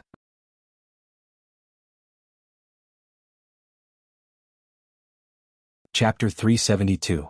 Mikakito's face darkened, and it was obvious that he refused to answer. "Ayaya, don't be so cold. Just reveal a little." Mikakito's face darkened even more, and the corners of his mouth twitched. "Uncle Hanzo, you're too free." Miyamoto Hanzo rolled his eyes, and his goatee perked up. "It's okay if you don't want to tell me. I'll ask Suzaku." Mikakito pinched the space between his eyebrows and said helplessly, "I proposed marriage but she rejected me." Why is that?" Hanzo Miyamoto rubbed his chin and looked at him from head to toe. "Apart from being a little cold and a little taciturn, you are full of shining points. Why did Koka reject your proposal?" Mikakito's facial muscles twitched uncontrollably. Miyamoto Hanzo did not expect to get an answer from him. He patted him on the shoulder and encouraged him. "Ashin girls need to be wooed. You have to treat Suzaku better and use a few more tricks to woo girls. You'll definitely win her over." Mikakito did not take his words to heart. To Mikakito, marrying Suzaku was just a responsibility. If she was really unwilling, he would not force her. Miyamoto Hanzo watched as Mikakito's proud back disappeared down the stairs. He stroked his beard thoughtfully. It seemed like there was no hope for him to win over Suzaku with that blockhead Ashin. He still needed him to play the matchmaker. "Hihi Ainuan," Miyamoto Hanzo smiled wretchedly as he sneaked into Hiroshi Kitato's room and patted him on the shoulder. Ayun was shocked. "Uncle Hanzo, why are you smiling so strangely?" "Is it strange? I don't think so. That's not the point. The point is that Uncle has something to ask of you."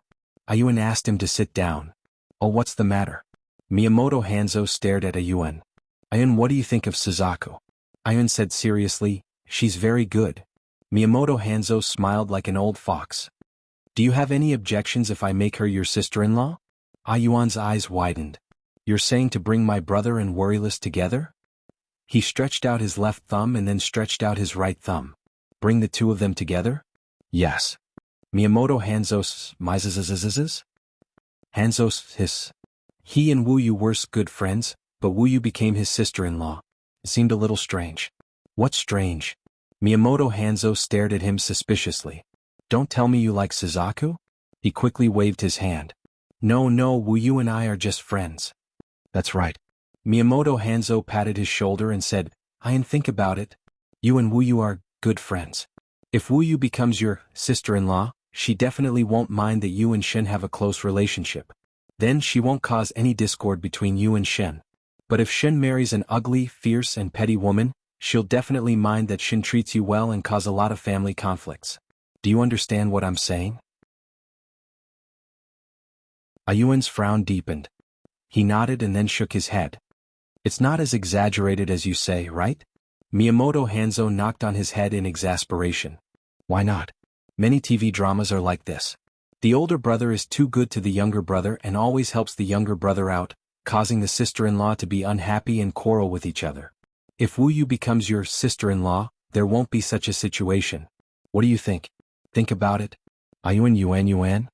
Ayun couldn't stand his nagging. He clasped his hands together and said, "Okay, I understand. Uncle Hanzo, I agree." What a good child." Miyamoto Hanzo patted his shoulder and smiled mysteriously. "Next I'll need your help." Before dinner, Miyamoto Hanzo went back home.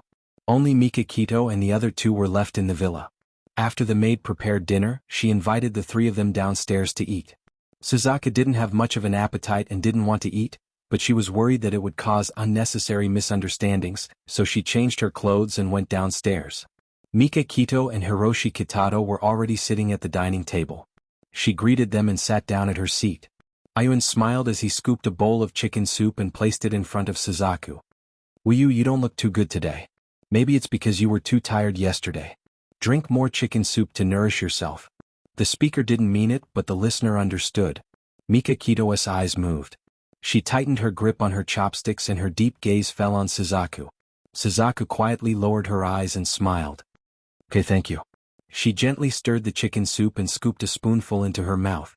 Her delicate lips curved slightly as she looked up and smiled at Ayuan. It's delicious. Right?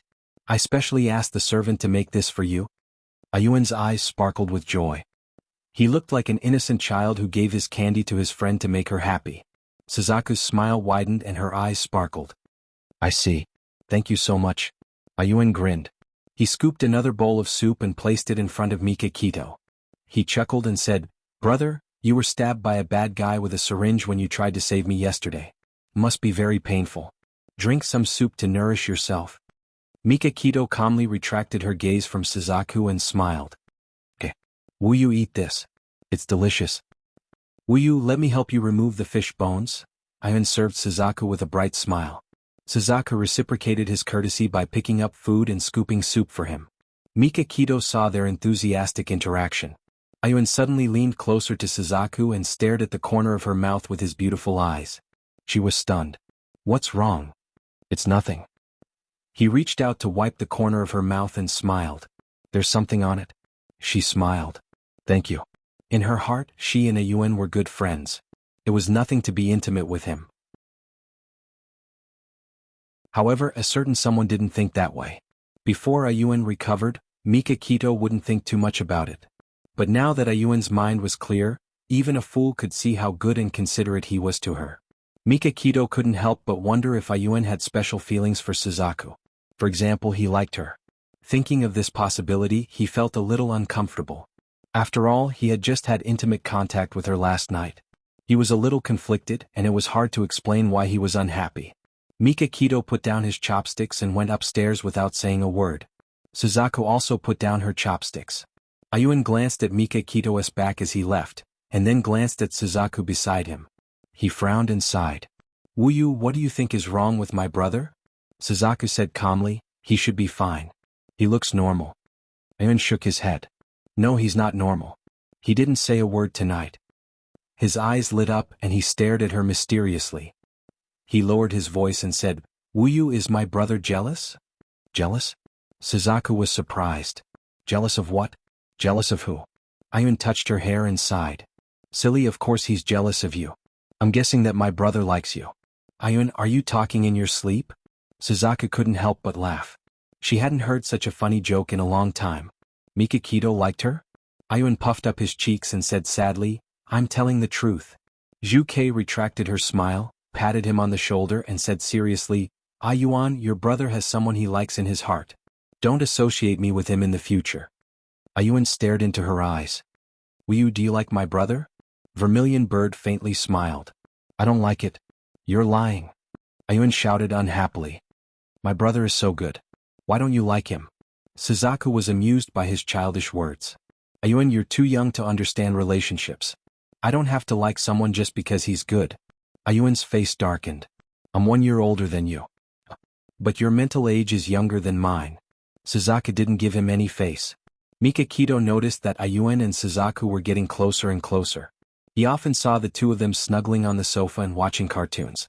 Both of them were hugging pillows and laughing like children. He suddenly realized that Suzaku looked very good when she smiled. Her eyes were beautiful to begin with. Every time she smiled, they would curve into crescent moons. There was a hint of charm in her innocence. When she was with Ayuan, she was casual and cheerful. However, in front of him, she still had a cold expression. This made him guess that she actually liked Ayuan. Ayuan liked her and she liked Ayuan. The two of them were like an intimate couple. His existence seemed to be a little redundant. However, Ayuan didn't know that he and Suzaku had been intimate. If he knew, would he dislike her? Would she blame him as her elder brother? Mikakito's brows furrowed into a Chuan shape. He was getting more and more frustrated. Brother? Ayuan suddenly pushed open the door and interrupted his thoughts. What's wrong? Mikakito saw that he was holding the skull in his hand. Ever since he regained his consciousness, he rarely saw him holding it. Ayuan sat on the fabric sofa opposite him and stroked the skull with his fingers. He seemed to have made a great decision. He bit his lips and said, "I want Xiaoqing to be buried in peace." Only then could he truly let go. Mikakito was very happy for him. The corners of his lips curled up. "Okay, I'll arrange it." His clear eyes sparkled as he grinned. "Thank you, brother." Only Xiaoqing's head was left. She was also buried in Qingshan's spirit garden. After Mikakito and Suzaku bid farewell to her body, they left Ayuan some private space. The two of them walked one after the other under a cherry blossom tree. Mikakito suddenly turned around and looked at Suzaku with a deep gaze. He said in a deep voice, "Did you refuse to marry me because of Ayuan?" Add Songshu 566.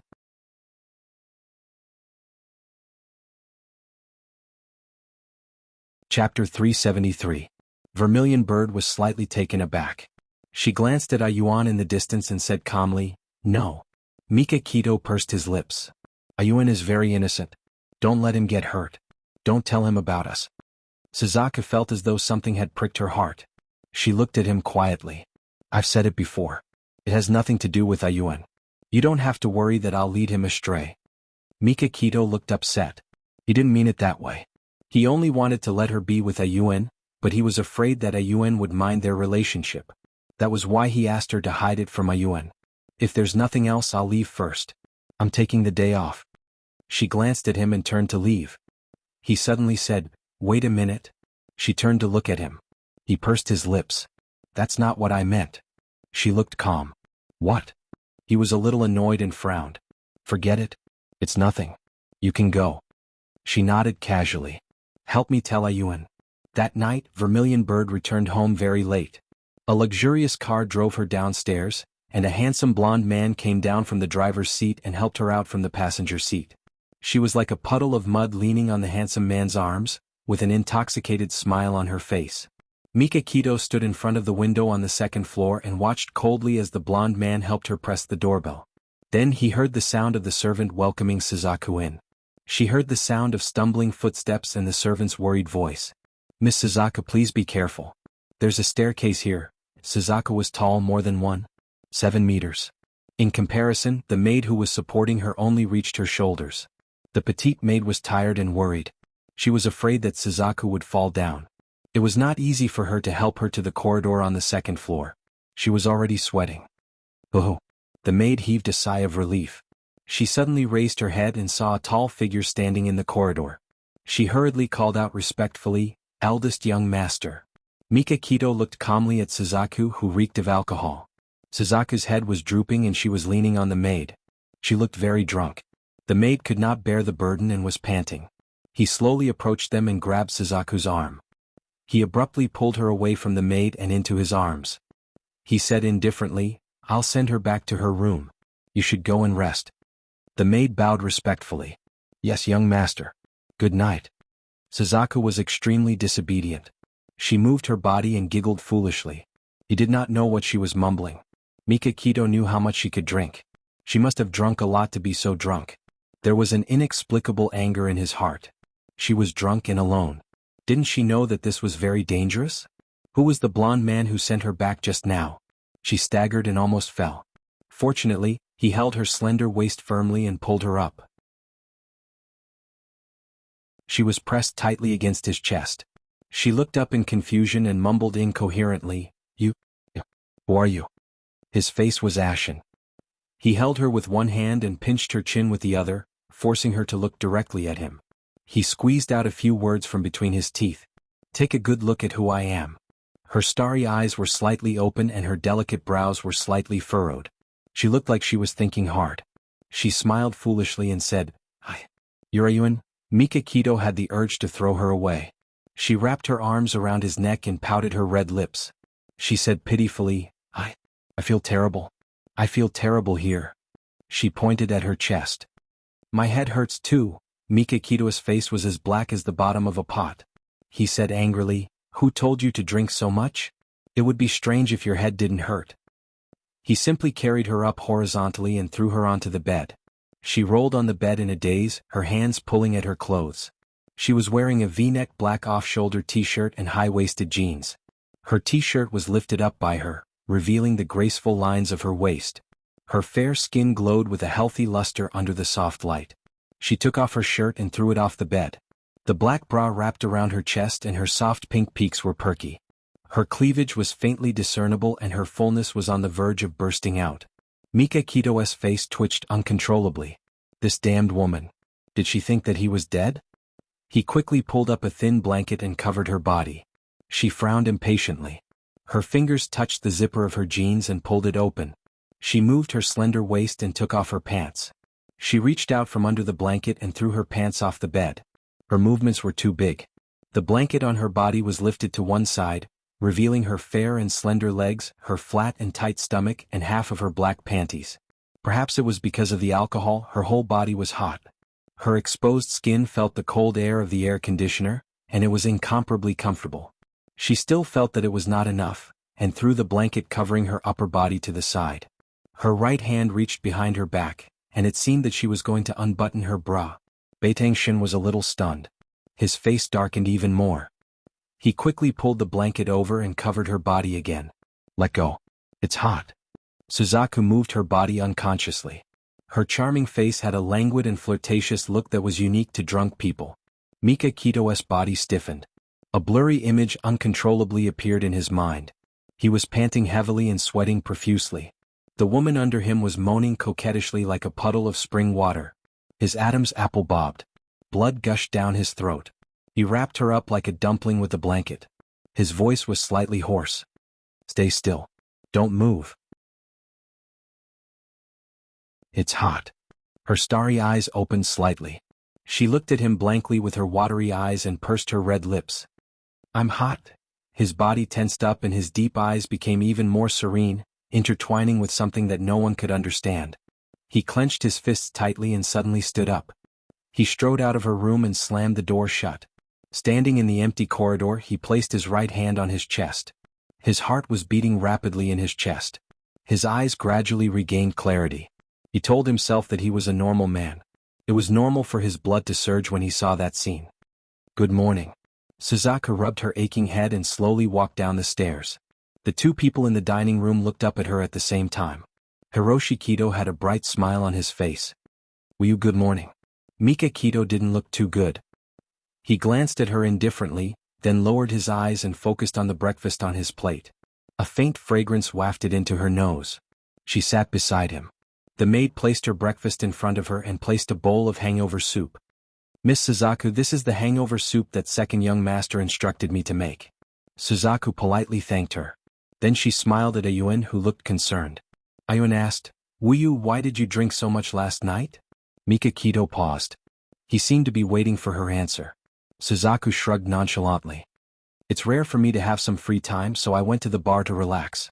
Mika Kito asked indifferently, Who was the man who sent you home last night? Suzaku raised her eyebrows. I don't remember. When she felt that she was drunk, she grabbed a man from the bar and asked him to send her home. She didn't know the man's name. Mika Kito's eyes flashed. His voice deepened. How dare you sit in a stranger's car? She looked at him in amusement. Do you think anyone would dare to do anything to me?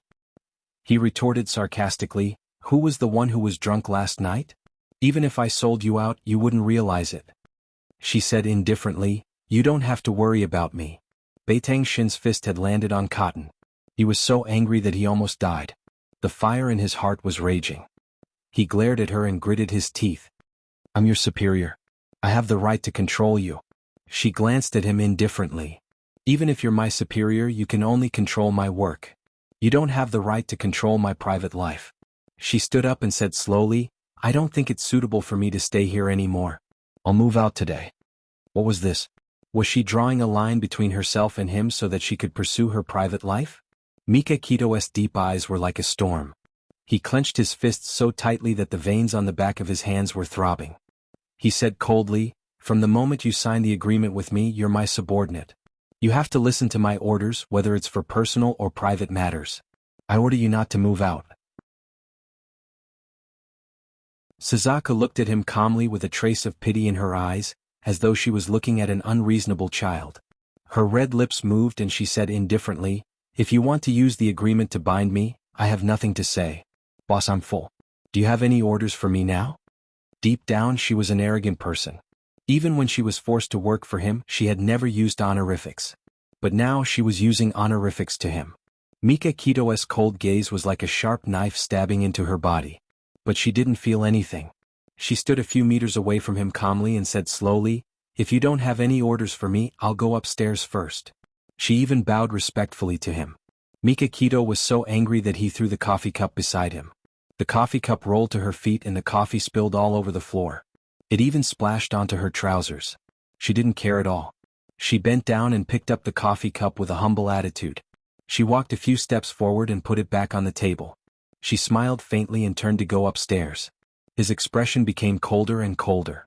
His gaze was fierce like a violent lion staring at its prey. He walked out of his territory step by step. Ayuan carefully glanced at Mika Kito's ugly expression and said softly, "Oniai-sen, you look so scary right now."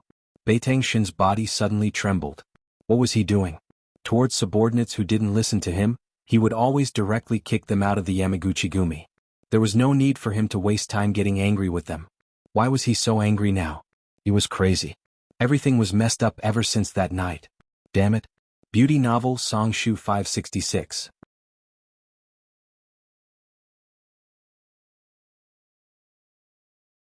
Chapter 374. Saturday morning. Before dawn, Mika Kito was woken up by knocking on the door. Hiroshi Kitado stood at the door with a huge backpack on his back. He grinned at him. "Brother, Wuyu and I are going camping in Hokkaido." Mika Kito frowned. "When did you decide?" Ayuan clasped his hands together and looked apologetic. "Last night. I'm sorry, brother. Wuyu said it was a little secret between us and she didn't want me to tell anyone else. That's why I can only tell you now." Mika Kito's face darkened. "Where is she now?" "She's already downstairs." "Brother, do you want to come with us?" Beitang Shin furrowed his brows and looked at him with an unfathomable gaze before saying, "Go downstairs and have breakfast first." "Okay." Ayuan scratched his head and walked downstairs slowly like a little snail with a thick shell. 10 minutes later, Suzaku and Ayuan finished their breakfast. They carried their luggage and were about to go out. Mika Kito was wearing casual clothes and carrying a huge suitcase as he walked downstairs. Suzaku instinctively looked at Ayuan. Ayuan covered her mouth with her right hand and blinked her beautiful eyes innocently. Mika Kito looked at them indifferently and said slowly, "Everything is ready. Let's go." Suzaku said indifferently, "I only booked 2 tickets." In other words, she didn't reserve a seat for him at all. Mika Kito said casually, "Cancel the tickets and take my private jet." Suzaku's expression didn't change. "Yes, boss." The calm expression on Beitang Shin's face cracked open. Ayuan took a sandwich from the dining table and put it in a food bag. She said with a smile, "Brother, I'll leave this for you to make breakfast on the way." Mika Kito smiled. "No need. I'm not hungry." Mika Kito's private jet was parked at Narita Airport. The cabin was luxuriously decorated and comfortable. Not long after the plane took off, Ayuan shouted that she wanted to catch up on sleep. She threw herself onto the soft and comfortable bed in the lounge and refused to get up. Suzaku and Mika Kito sat in the living room, each choosing their favorite sofa. One of them read newspapers and magazines to pass the time, while the other used the flight time to have a video conference with Jianghu and the others. A few hours later, the 3 of them arrived at Hokkaido. Hokkaido's summer was different from Tokyo's high temperature and dry heat. The climate was pleasant, and the cool breeze was gentle. It was very suitable for camping. The 3 of them rented 3 mountain bikes and rode them to visit the lakes and mountains of Hokkaido. The morning air was fresh with dew and the fragrance of wildflowers. A thin mist shrouded the forest like gauze. The green lake meandered quietly in the wilderness. Large patches of golden sunflowers bloomed all over the hillside. There were also many unknown wildflowers blooming on both sides of the road. Suzaku relaxed completely in this paradise. She welcomed the wind, bathed in the sunlight, and leisurely rode the bike. Her lips curved into a smile that came from the bottom of her heart. Ayuan rode the fastest. She walked in front alone. She turned around and shouted to them, "Brother Wuyu, the scenery in front is so beautiful. Hurry up and come over." Vermilion Bird smiled and said, "I'll be right there." She sped up and rode her bicycle past Beitang Shin. Beitang Shin inadvertently turned his head and saw her at this moment. Her entire body was bathed in the sunlight with a tranquil smile on her face. Her hair was tied up in a high ponytail, and her fair skin was flushed red from exercise. She was extremely youthful and beautiful. He seemed to see the shadow of another person on her body, and his gaze couldn't help but become deep and serene. They camped on the hillside by the lake. 3 tents were set up side by side on the lawn. Suzaku used the ingredients she brought and prepared a simple but delicious dinner. A bonfire was lit on the lawn, and the sky was dotted with stars. Ayuan and Suzaku sat in front of the fire and chatted. Mikakito was on the phone in the distance, instructing Jianghu on something.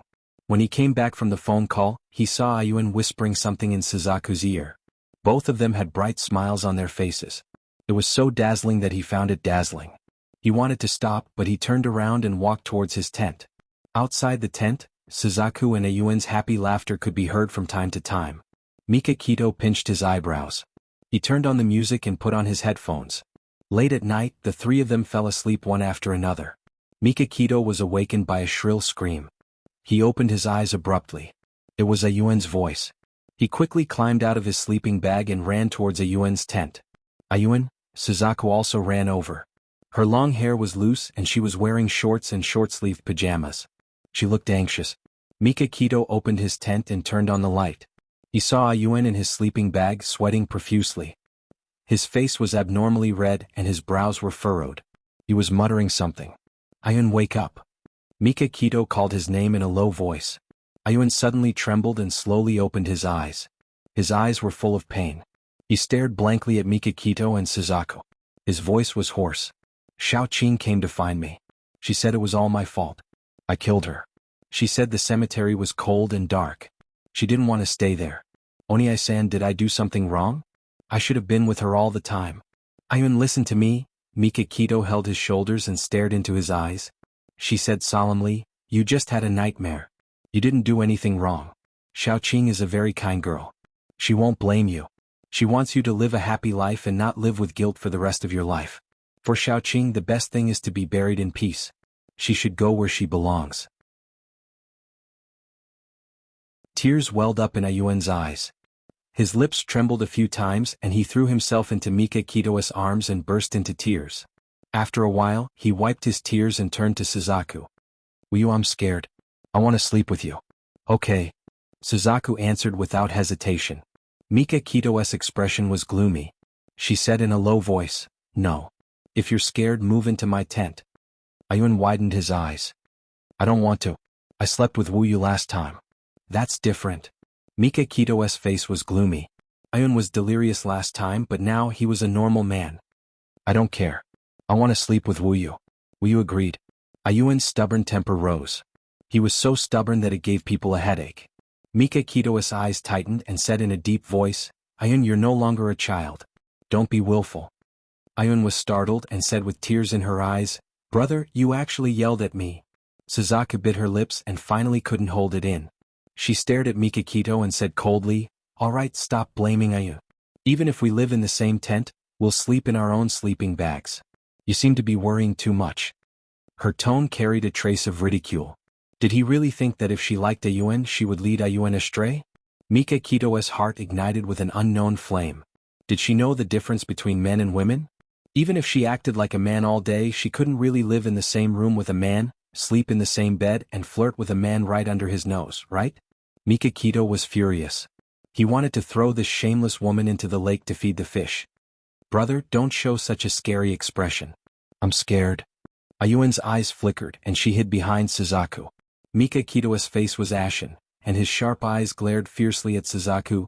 Do whatever you want. He left the 2 of them and crawled out of the tent, so that he wouldn't be angered to death by the 2 of them. Ayuan and Suzaku looked at each other and fell silent. A few seconds later, Suzaku smiled.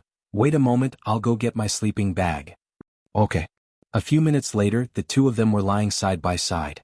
Their sleeping bags were next to each other, and their heads were leaning against each other.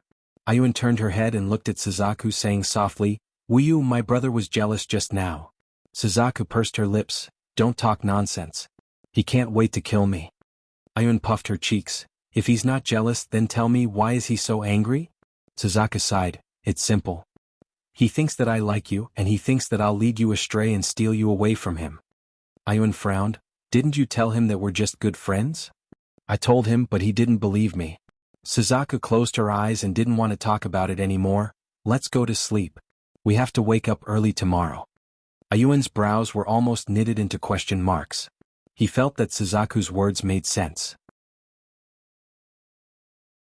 However, Uncle Hanzo clearly said that his brother had feelings for Suzaku. He had already done so many things, shouldn't his brother be jealous? The matters of the heart are so complicated. The occasional unhappiness didn't affect Suzaku much. The next morning she still respectfully called Mika Kito boss, and greeted her with a good morning. Mika Kito looked as if he was frozen, and his whole body was emitting a cold aura. Suzaku didn't mind his cold face. She washed up, prepared breakfast, packed her luggage and prepared for the next stop of the journey.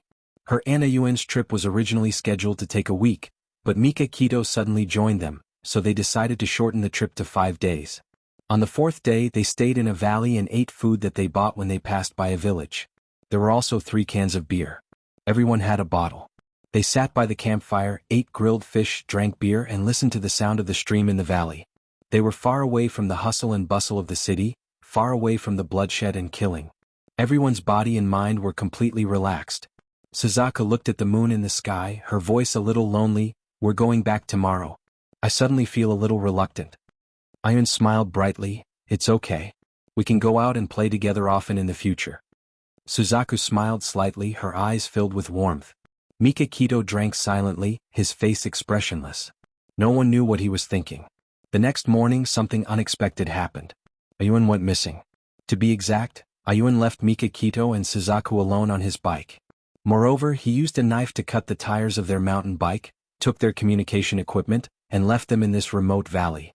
Come and see. Jianghu 799.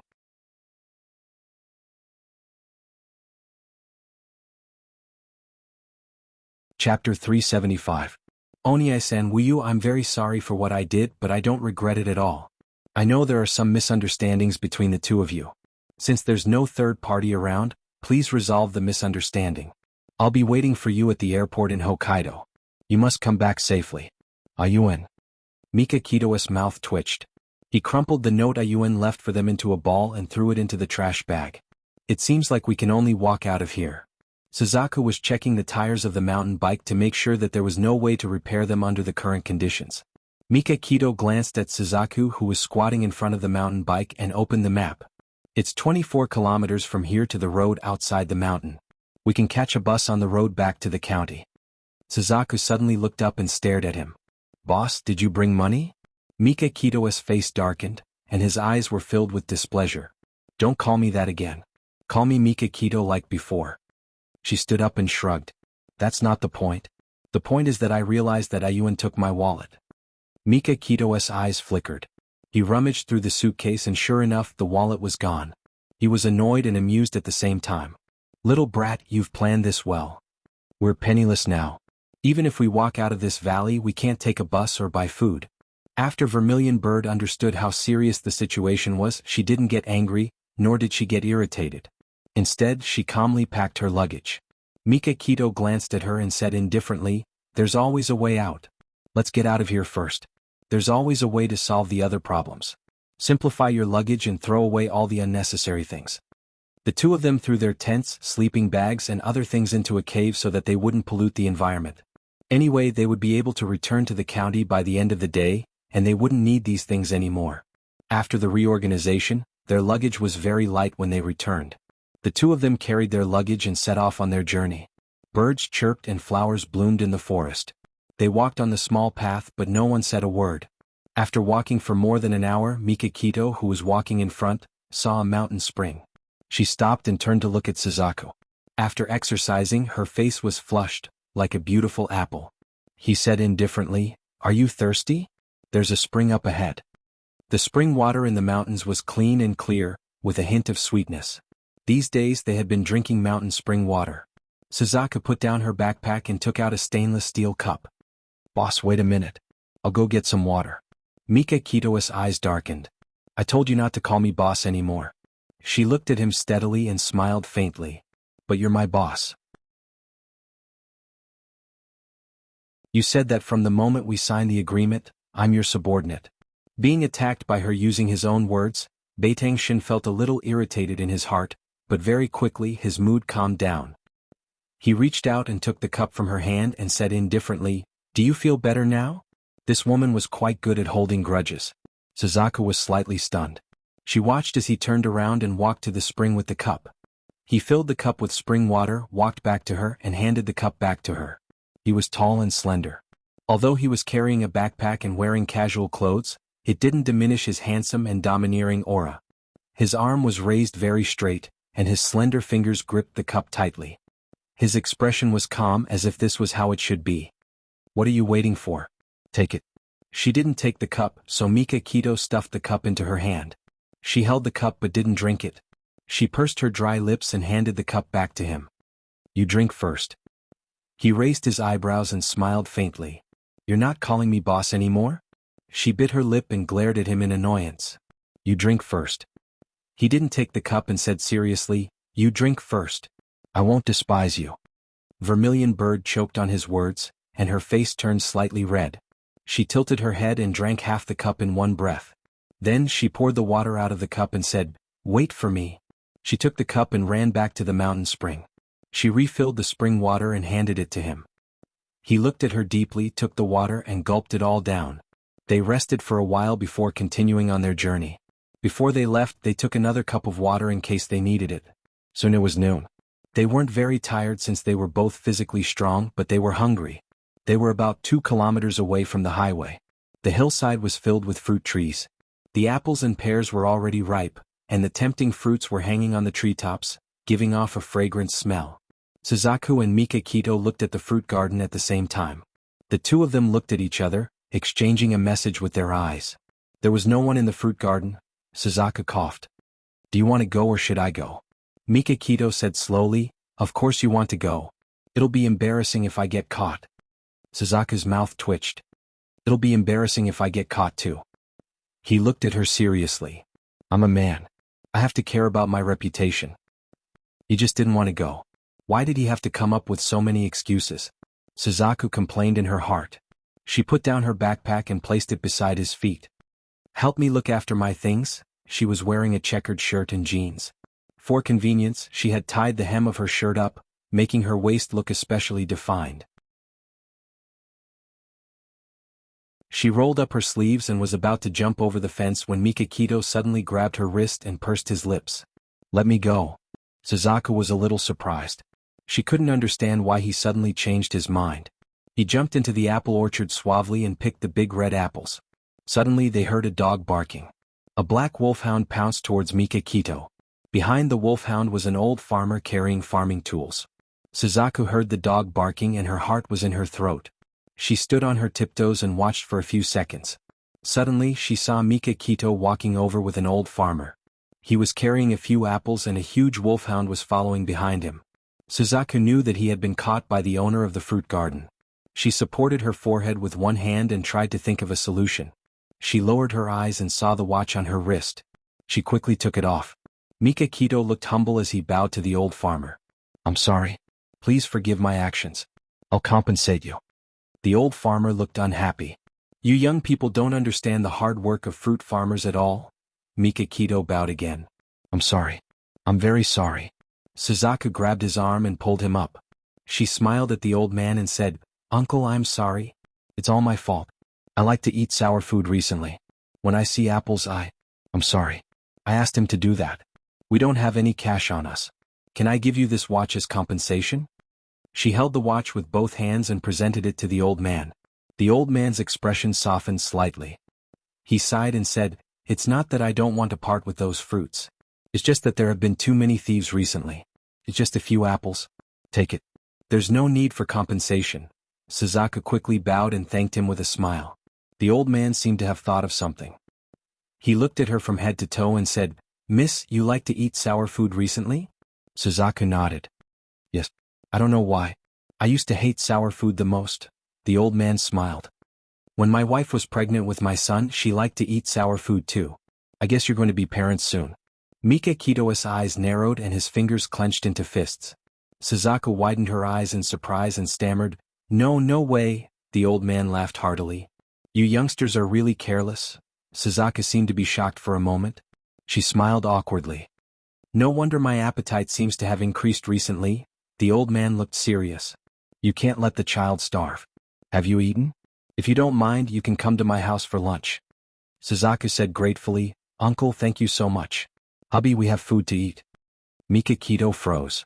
Although he knew that she was putting on an act, he still felt special when she called him hubby. The old man's wife had already prepared lunch. Since there were 2 guests in the house, she hurriedly cooked 2 dishes. She was so enthusiastic that Suzaku felt guilty. She felt that she had deceived a kind person. When they bid farewell to the old couple, Suzaku left her watch on the dining table when they weren't paying attention. The old man personally walked them to the path leading to the highway and reminded them to be careful on the way. As far as the eye could see, there were only the 2 of them on the field. Beitang-shin suddenly stopped, turned his head and stared straight into the vermilion bird's eyes, and said in a deep voice, What you said just now, is it true? Suzaku paused. What is it? Mikakito's tone became heavier. About the pregnancy. She said calmly, Of course it's not true. I just want to cheat a meal for us. His eyes were filled with suspicion. Are you sure? She frowned. Of course I'm sure. I've taken the morning after pill. I promise I won't cause you any trouble. His thin lips pursed and his face was expressionless.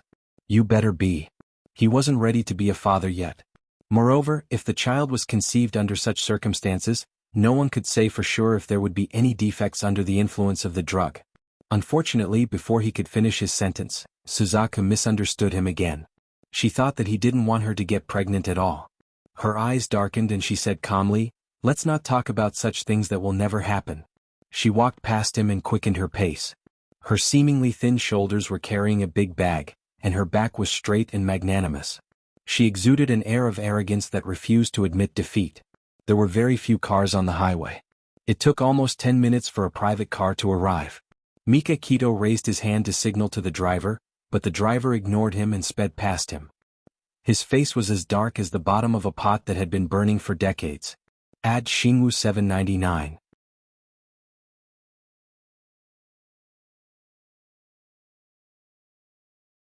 Chapter 376. The next time a car passes by, I'll stop it for you. Suzaku placed her backpack by her feet. She took off her shirt and tied it around her waist.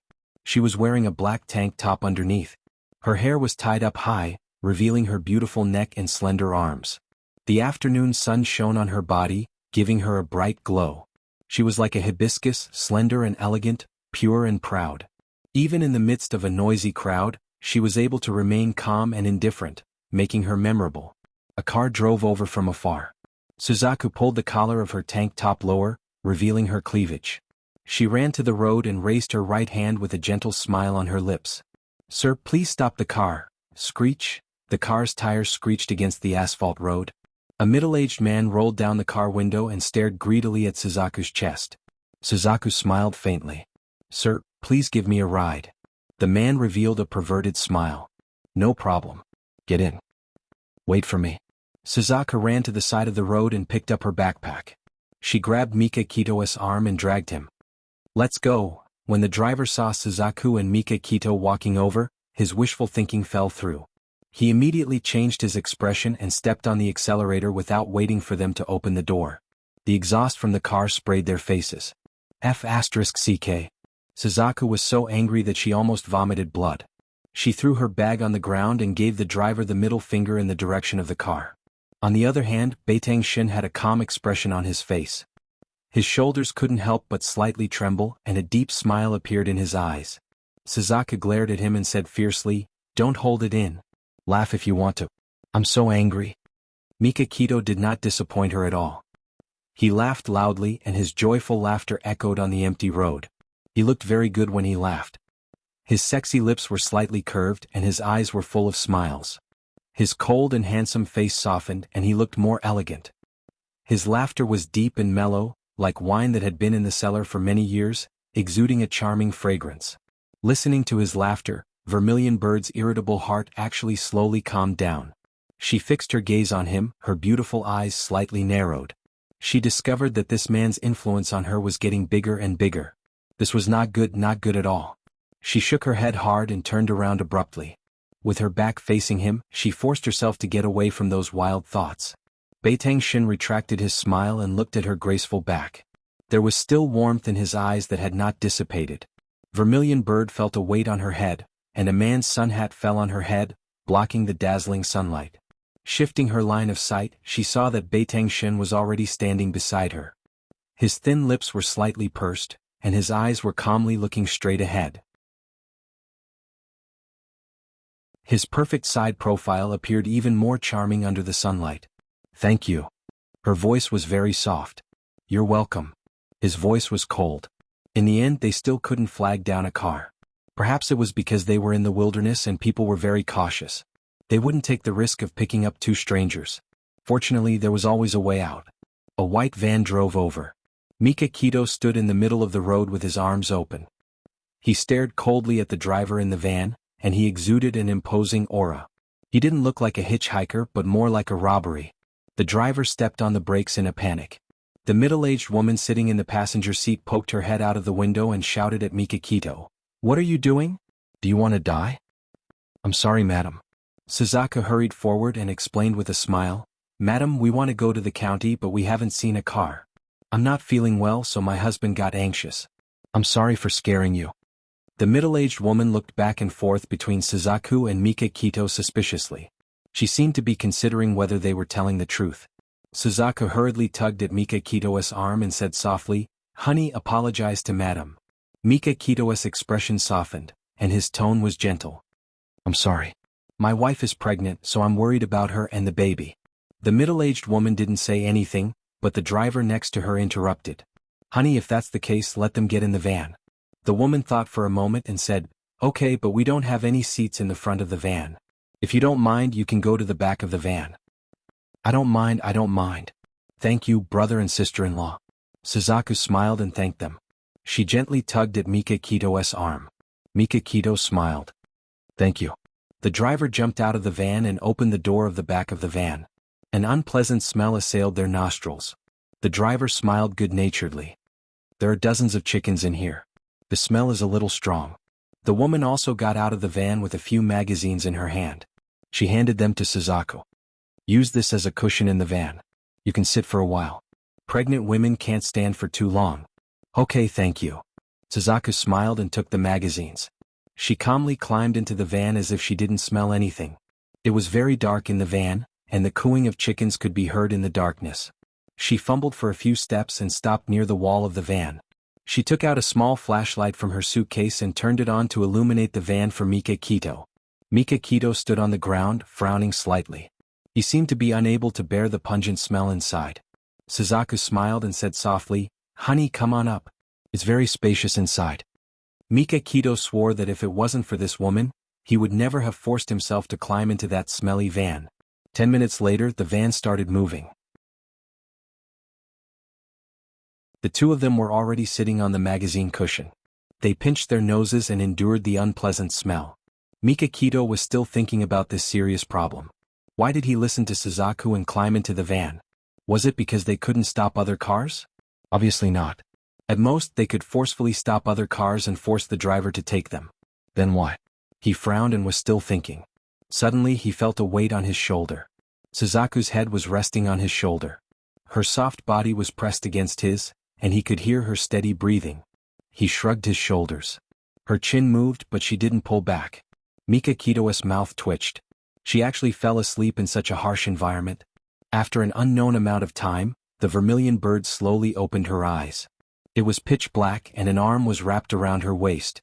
A broad palm was tightly pressed against her waist to maintain her balance, and her head was leaning on someone's broad shoulder.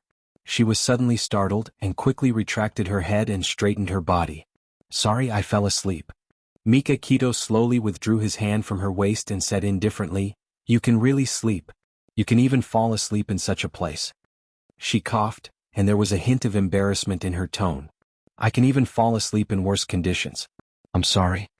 In the darkness, Beitang Shin couldn't see the other party's appearance and expression clearly. He had to rely on words to analyze the other party's emotions so he could hear her embarrassment at this time. He couldn't help but imagine what kind of situation it would be if her ice-cold face revealed an awkward expression. He smiled. "You don't seem to have mentioned the past." She said indifferently, "There's nothing to talk about.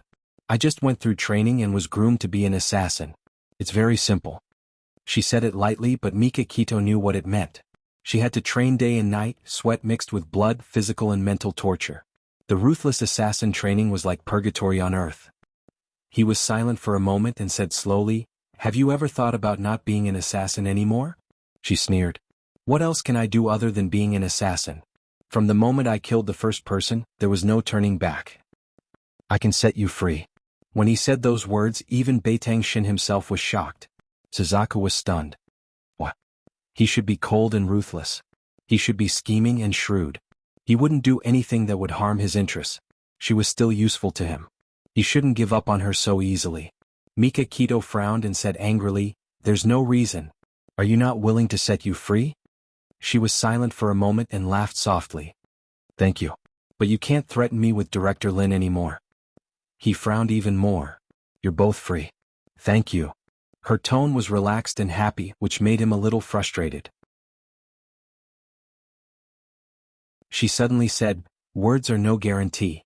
We'll sign the agreement when we get home." "I'm going back on my word. You've already lost your freedom."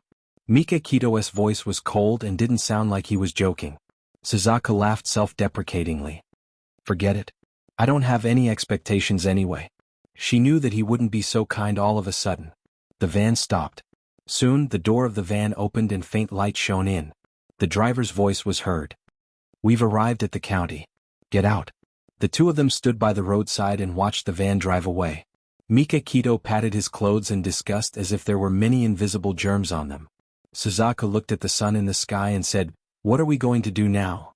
"Let's find a hotel first and inform Lu Xing to pick us up." Mika Kito was a clean freak and couldn't stand the stench of chicken dung on his body. "We don't have any money left." Suzaku felt that it was necessary to remind him. He glanced at her indifferently. "I have a watch too." And his watch was worth a lot of money. The two of them found a clean and tidy hotel and pawned their watches to the hotel owner. Then they called Lu Xing, who was staying in Hokkaido, to pick them up. 2 hours later, Lu Xing arrived in a high-class car. Beitang Xin and Vermilion Bird had already changed their clothes and were enjoying the delicious dinner personally prepared by the proprietress of the hotel. It was getting late and Mika Kito decided to stay for the night. The next morning, Suzaku felt that something was wrong with his body. "Come and see." Hongcha 866.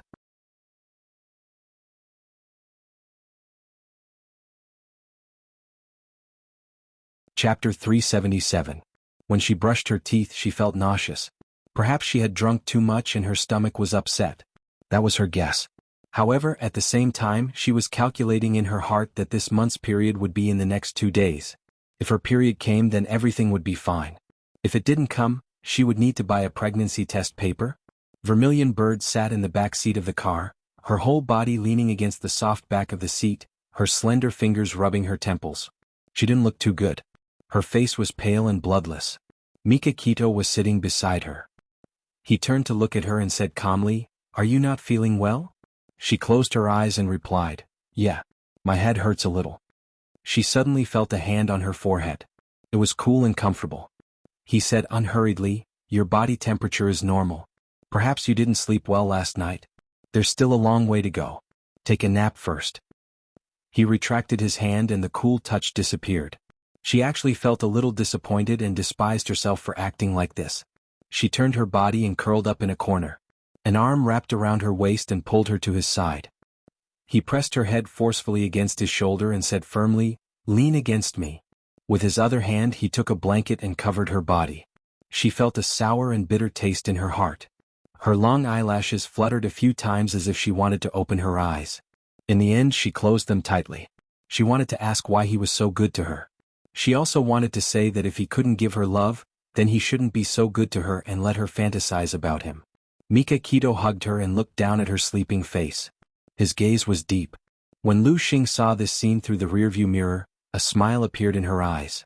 In her heart she was full of admiration for Beitang Yuan.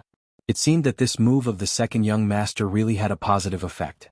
The relationship between the eldest young master and the Vermilion Bird had advanced by leaps and bounds. Perhaps it was because his broad shoulders made her feel at ease.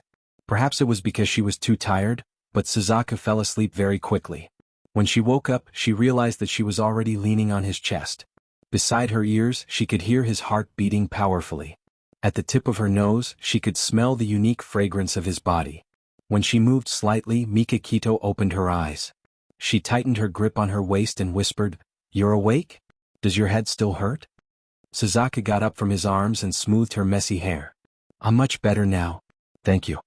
The Hokkaido trio finally met up at the Sapporo airport. Hiroshi Kitado was wearing a white t-shirt, jeans and a sun hat. His handsome face was full of smiles, and he looked like an adorable puppy, wagging the non-existent tail behind him vigorously. "Brother Wuyu, you're finally back safely." Mikakito snorted with a straight face. "Thanks to you, we're not lost in the valley yet. Brother, don't be so petty. I'm doing this for your own good." Ayuin happily followed behind them. She tugged at Suzaku's arm and asked with a smile, "Wuyu, you won't blame me, right?" Suzaku stopped in her tracks. She raised her hand and knocked on his forehead. She said snappily, "I was almost angered to death by you. But seeing that you were kind, I'll forgive you." Ayuin acted cute with tears in her eyes. "You're really magnanimous. I'm so grateful." Mikakito shook her head in amusement. After the Hokkaido trip, they returned to Tokyo. Ayuin keenly noticed that the relationship between her brother and Suzaku had improved a lot. Although they still didn't interact much on the surface, they were no longer at daggers drawn and cold. It seemed that what he did was very effective. Ayuin had the motivation to continue. "Oh yeah." Suzaku realized that things seemed to have gotten out of hand. Her period was already more than half a month old, but there were still no signs of it coming. She hid it from everyone and went to the supermarket to buy a pregnancy test kit.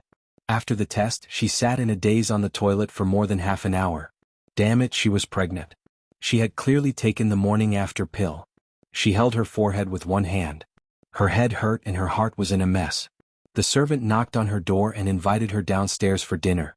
Suzaku took a deep breath and slowly exhaled. She threw the pregnancy test kit into the trash can, washed her hands, sorted out her emotions and slowly went downstairs. She had something on her mind, so her appetite wasn't good.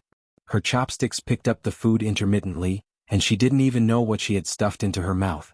She bit down lightly and her mouth was filled with the taste of fish. She felt disgusted and her stomach churned uncontrollably. She threw down her chopsticks, covered her mouth, and hurriedly ran downstairs to the bathroom. "Wuyu, what's wrong?" Ayuin hurriedly put down her chopsticks and stood up. Just as she was about to chase after her, she remembered something and stopped in her tracks. She turned to look at Mikakito. "Brother Wuyu doesn't seem to be feeling well. Do you want to go and see her?" Beitang Shin's deep and serene gaze retracted from Vermilion Bird's back and leisurely landed on her bowl. It was a half-eaten piece of fried fish. Suzaku lay on the toilet and vomited until she was dizzy. Her eyes were filled with tears from vomiting. Mikakito crossed his arms and leaned against the bathroom door. He watched as her thin shoulders trembled from vomiting. After a moment of silence, he finally walked up to her and patted her back. After a while she stopped vomiting and gasped heavily for breath. He asked in a deep voice, "Are you feeling better?" She nodded. She didn't dare to raise her head and let him see her sorry state. "Go out first. I need to tidy up." He left and closed the bathroom door behind him. She looked at herself in the mirror. Her face was pale, her hair was messy, and her eyes were filled with panic. She didn't look like herself at all. She sighed, rinsed her mouth, and patted her face with cold water. She raised her wet head and looked at herself in the mirror. She decided to hide it from everyone and solve this problem. The corridor of the obstetrics and gynecology department of the hospital was filled with pregnant women. Some of them were like Suzaku. There were no visible signs of pregnancy on their abdomens, but they looked very nervous. They must have come to the hospital for a checkup to confirm if they were pregnant. Suzaku still had a glimmer of hope. She thought that there was a problem with the pregnancy test kit she bought and that the test results were wrong. However, after the doctor's examination, he gave her a death sentence. "Miss Lin, congratulations. You're 6 weeks pregnant." Suzaku's body stiffened. Her fingers clenched into fists and her nails dug into her palms. After a long time she said, "Doctor, I don't want this child." The doctor was slightly stunned and frowned. "Miss Lin, abortion is illegal in our country." Suzaku smiled. "I know, but this law is obviously not binding. The abortion rate in Japan is still very high. I don't have the ability to give the child a complete family. I can't give birth to her. Doctor, please help me." The doctor sighed. "Have you thought about it?" Vermilion Bird nodded. "Yes, I've already thought about it." On the other side, Mikakito was having a meeting with his subordinates. Jianghu quietly pushed the door open and walked to his side. He leaned in and whispered in his ear, "Boss, the maid in the villa called. She said that she has something important to report to you." Mika Kito asked him to transfer the call to the meeting room. The maid's voice was agitated as she said intermittently, "Young master, I was cleaning Miss Suzaku's room just now and found a pregnancy test kit."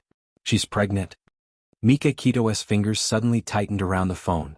A storm suddenly gathered in his eyes. The scene from last night flashed across his mind. Suzaku was sensitive to the fishy smell and vomited for a long time. At that time, he had only suspected it, so he had asked the maid to pay more attention to Suzaku. He did not expect that she was really pregnant. He hung up the phone with a bang. His face was terrifyingly gloomy. Everyone in the meeting room lowered their heads, not daring to look into his cold eyes. Mika Kito clenched his fists and said in a deep voice, "Where is Suzaku? Ask her to come to my office." Jianghu lowered his head. "Suzaku asked for leave today. She seems to be feeling unwell and needs to go to the hospital." As soon as he finished speaking, Mika Kito strode out and said in a deep voice, "The meeting is over. Jianghu, prepare the car." "Yes, sir." Mika Kito was expressionless. He exuded a powerful aura as he strode out. Everywhere he passed, all the employees bowed and did not dare to breathe loudly. Jianghu followed closely behind and ordered the driver to drive the car to the entrance of the company. After getting into the car, Mika Kito called Suzaku's phone. It was turned off. The nearest hospital to the company was the first hospital. Suzaku might have gone there. He ordered the driver to drive to the first hospital. His fingers gripped his phone tightly. His heart was filled with complicated emotions. She was pregnant. He could not help but recall the conversation they had about the child. She was such a proud and resolute person. She would definitely not go back on her words. She would definitely abort the child. Aborting the child was the result he wanted. But why did he not feel happy at all? There was only an indescribable sense of panic. He was not ready to be a father, but he was not cruel enough to kill his own child. Once he understood his feelings, Mika Kito's eyes shone with determination. He said in a deep voice, "Hurry up." Vermilion Bird was lying on the operating bed, quietly looking at the ceiling. In his heart he silently said, "I'm sorry." These apologies were for the child who was too late to be born. She was not a responsible mother. The nurse slowly injected the anesthetic into her body. She started to lose consciousness. Her eyelids felt heavy and she wanted to sleep. She felt someone pulling her legs apart. A gentle female voice comforted her and told her not to be afraid. She wanted to say that she was not afraid. She just felt sorry. The moment she closed her eyes, the door of the operating room was slammed open with a loud bang. Suzaku's last consciousness stopped at Mika Kito's stern voice. "Stop." Add Songshu 566.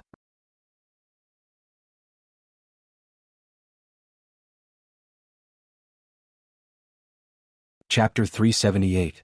2 hours later, when Suzaku regained consciousness, she was already lying on her bed. A tall figure was standing by the large window. The faint sunlight shone on him through the curtains, making it seem like a dream. Suzaku rubbed her temples and got up from the bed. Mika Kito heard the noise and turned around. His gaze fell on her and it was so deep that it made her shudder. He slowly approached her, and his entire body exuded a domineering and cold aura that made her feel suffocated. Suzaku met his gaze calmly and said indifferently, "I took the morning after pill but I didn't expect it to be ineffective. I'm sorry to have caused you trouble." Her tone was calm and distant. She didn't treat him as the child's father at all. It was as if they were strangers living under the same roof. Mika Kito felt an inexplicable anger rise in his heart. He stared at her with a gloomy face. "Why did you hide it from me?" She ran her fingers through her hair and said calmly, "I thought I could solve it. If you hadn't appeared, this problem would have been solved." "Damn woman, why didn't you ask for my opinion? I'm the child's father." On the way to the hospital, Mika Kito had already accepted this fact. He even started to think about how to fulfill his responsibilities as a father. Suzaku's lips curled into a mocking smile. She stared at his face calmly. "Have you forgotten that you once expressed your wish not to have children? I thought your opinion was already very clear." His expression froze. "I've changed my mind now. Even a vicious tiger won't eat its cubs. I'm not so cruel as to kill my own child." As soon as he finished speaking, he suddenly reached out, grabbed her arm and dragged her down from the bed. He suppressed his anger in a low voice. "Come with me." Where to? She instinctively struggled. He pulled her into his arms and his arm wrapped tightly around her slender waist. He threatened in a low voice, "Try moving again." Suzaka bit her lips. Yes, she was not as good as him in terms of physical strength and martial arts, but that did not mean that she would surrender and let him do whatever he wanted to her. She lost her cool and her eyes were filled with anger. She vented the resentment in her heart at him. "Beitang Shin, what are you trying to do? I've had enough. Let go of me. I don't need you to meddle in my affairs." "Shut up." Mika Kito held her tightly in her arms, her eyes burning with anger. "Don't move. If you hurt the child, I won't let you off. You lunatic, what are you trying to do? Let go, I told you to let go." Suzaka was forcefully dragged downstairs by his arm. She quickly grabbed the railing of the stairs. Her fair skin was dyed red with anger. She gritted her teeth and said, "If you don't make it clear, I won't go with you." She was like an angry kitten, her fur standing on end as she stared at him warily. The mask of indifference and heartlessness had cracked, leaving only anger. Mika Kito actually found this side of her very interesting. He restrained his cold and stern aura, and his tone was much gentler. "Let's go visit Director Lin now to discuss the marriage." "No, I've said before that I don't agree to the marriage." Suzaka was slightly stunned and immediately hugged the railing even tighter. Mika Kito suppressed the anger in his heart and tried to reason with her. "We already have a child. Even if you don't think for yourself, you should think for the child. Do you want the child to be called an illegitimate child the moment he's born?" She slowly said, "So, you're marrying me for the child?" He pursed his lips and slowly said, "Yes." She chuckled. "I understand." Her smile was as bright as a spring flower, but it made him feel uneasy. His lips moved a few times and he wanted to say something but he could not. In the end he gave up. Bending down, he caught her off guard and lifted her up by her waist. She smiled faintly. "Put me down. I promise I won't run away again." He lowered his head and looked at her. He did not put her down as she wanted. He was still wary of her. He carried her directly and put her in the front passenger seat of the car. After fastening the seatbelt, he sat in the driver's seat. The afternoon sun quietly poured down on the wooden floor of the front yard. A gentle breeze blew, and the wind chimes hanging under the eaves tinkled. Mika Kito and Suzaku knelt on the carpet, and a tea set was placed on the coffee table in front of them. Director Lin was wearing reading glasses, and there was a kind smile on his wrinkled face as he skillfully brewed tea. The aroma of the tea filled the air. Mika Kito took a sniff and slowly took a sip. He gently placed the purple clay teacup on the coffee table. He smiled and said in a deep voice, "Director Lin, I'm here today to talk to you about my marriage with Wuyu." "Marriage?" Director Lin placed the teapot back on the coffee table. Her gaze landed on Suzaku and she looked puzzled. "Wuyu, you're going to marry Mr. Beitang. Is this true?" Suzaku's lips curved upwards and a faint smile bloomed on her face. "Yes, we've decided to get married." Director Lin couldn't believe her ears. Although she didn't ask anything, she knew that Wuyu seemed to be working under Mika Kito. She also knew that she and Wuyu were controlled by Mika Kito. She didn't expect them to develop to this stage. Director Lin was silent for a moment, and looked at Mika Kito seriously.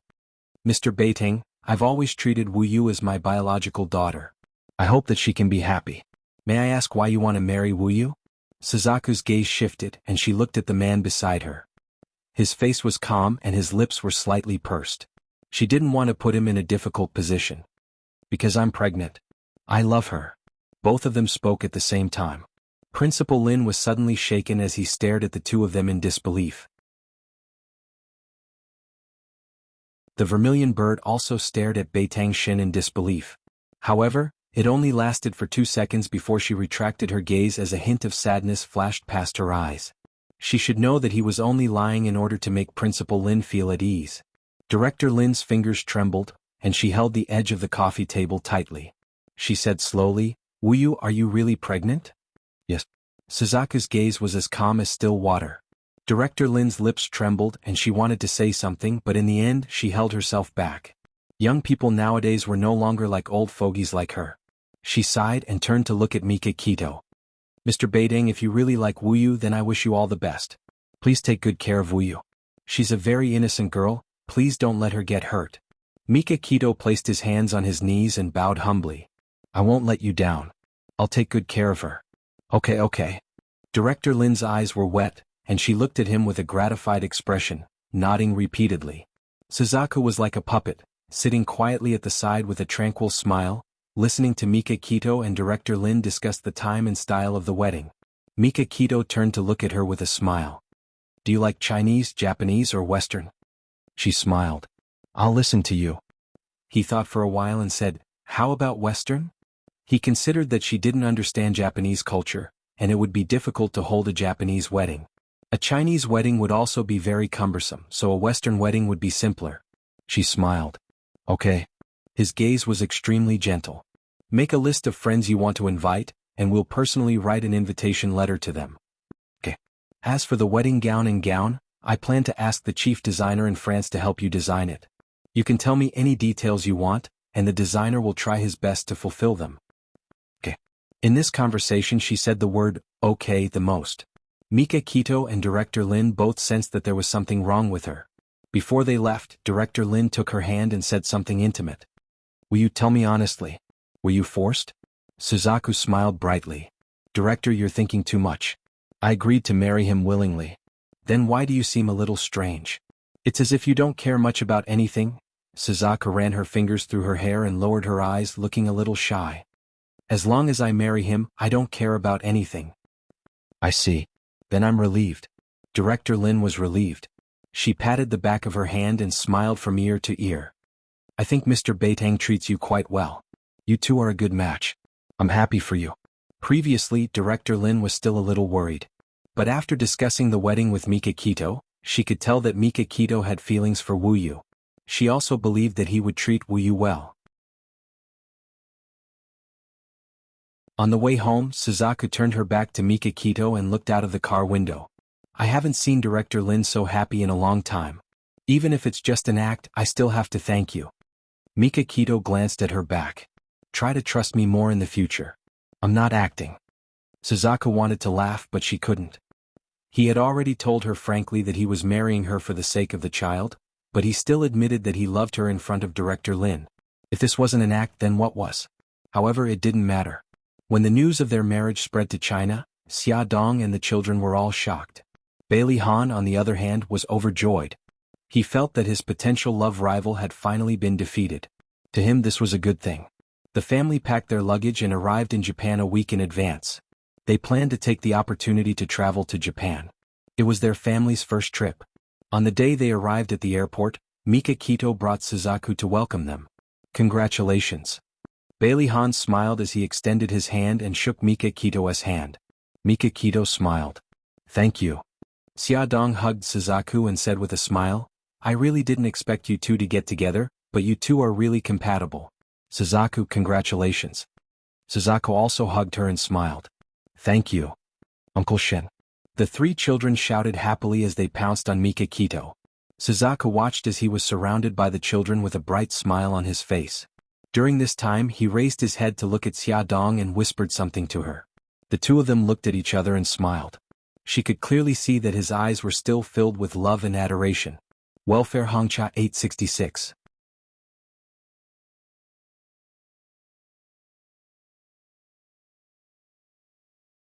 Chapter 379. Vermilion Bird envied the tacit understanding between the two of them. She also envied the feelings between the two of them. However, even though she was envious, she was not jealous of Xia Dong, who had always been hidden in the depths of her heart. She would not hurt him because of this, because to her, Xia Dong was also a very important friend. Before Xia Dong and Bailey Han came to Japan, they had already planned their daily schedule. The time they spent with Mika Kito and the rest was very short. They would leave early and return late every day, taking the children to play around. 2 days before the wedding, Tomac flew over from Italy and brought Holly's blessings. The blue sky was clear, the sun was rising, and the clear lake was sparkling. Next to the lake there was a boundless lawn. All kinds of heart-shaped balloons were flying in the air, and cheerful music brought out a strong sense of jubilation. This was a grand lawn wedding. The venue was meticulously decorated. Guests in all kinds of gowns walked hand in hand, chatting and laughing with their acquaintances. The wedding would start in half an hour. In the bride's lounge, Suzaku was wearing a white wedding gown. She sat in front of the dressing mirror with mixed feelings. She almost couldn't recognize herself in the mirror. So there would be a day when she would wear a wedding gown and marry the man she loved. But why did she feel more sad than happy? She clenched her fists tightly. Her heart was beating very fast. There was a voice in her heart that kept telling her that he didn't love her. He only married her for the sake of the children and for the sake of responsibility. She couldn't let the mistake continue. She should return him his freedom. 10 minutes later. The door to the lounge was tightly shut. Mikakito stood at the door. He was wearing a white wedding gown. The contours of his face were like a perfect work of art. His thin and sexy lips were slightly curved. His long and well-defined fingers were slightly bent as he knocked on the door. His voice was magnetic and had a subtle gentleness. "Suzaku, it's almost time. Are you ready?" There was silence. His eyes flashed and he increased his strength. "Suzaku?" There was still no answer. "Break the door," he said to Jianghu behind him. The door was slammed open. There was no one in the room. The wedding dress was abandoned on the floor, and the veil was thrown on the windowsill. Mikakito picked up the veil and held it tightly in her hand. The aura she exuded changed completely. Her natural domineering aura was tinged with fury. Her deep black eyes were like sharp blades, and she wanted to cut the woman into pieces. Jianghu informed his subordinates stationed at the wedding venue to track down Suzaku, while Mikakito canceled the wedding in front of all the guests. The guests were in an uproar. They whispered to each other and made all kinds of guesses. Mikakito didn't care that he would become the laughingstock of the Japanese mafia. He didn't care about these people's probing or sympathetic gazes. The only thing he cared about was the woman who dared to run away from the marriage. He didn't understand why she had to run away. He had to catch her and ask her the reason. "Brother Shin." Xiaodong walked to Mikakito's side, not knowing how to comfort him. He said calmly, "I'm fine." He looked calm on the surface, but Xiaodong knew that he was extremely angry. If he caught Suzaku, she would be severely punished. Even she started to worry about Suzaku. But why did Suzaku run away from the marriage? Clearly the two of them looked very happy. Bei Tang deeply thought that with his own power, he could easily find the whereabouts of the vermilion bird. Later on he found out that he was wrong. The vermilion bird was really a ruthless woman. If she wanted, she could hide in a place where no one would be able to find her for the rest of their lives. It had been 3 years and Mikakito still didn't know where she was. He even started to wonder if this woman was still alive. Otherwise, why didn't she contact Director Lin or a Yuen for 3 years? Mikakito would bring a Yuen to visit Director Lin every week. They seemed to be deliberately avoiding Suzaku and always talked about trivial things. On the day of the Mid-Autumn Festival, Director Lin drank 2 glasses of rice wine and was slightly drunk. She held Mikakito's hand and murmured, "Shin, can you wait for another year?" "Okay." Mikakito helped her to the bed to rest. She sighed. "If Wuyu still doesn't want to come back after a year, don't wait for her anymore." Mikakito didn't answer. He waved his hand and called the maid to take care of Director Lin. Outside the courtyard, the moonlight was cold, and the air was filled with the fragrance of osmanthus flowers. He stood in the garden and looked at the full moon in the sky. His finger gently rubbed the ring on his left hand. The diamond on the ring shone charmingly under the moonlight. On such a night, he couldn't help but wonder if she had kept their child. If she had given birth to the child should be able to run, jump, and call her mommy by now. In a small town in Hokkaido, the residents here basically relied on fishing and fish farming for a living. Every day, many boats went out to sea against the rising sun and returned with a full load under the sunset. The people here were simple and honest. The residents on the island all knew each other, and they warmly helped the outsiders. For example, in the largest flower shop on the island, the young lady boss took care of the shop alone with her 2-year-old child. The elderly neighbors often helped her take care of the child when she was busy.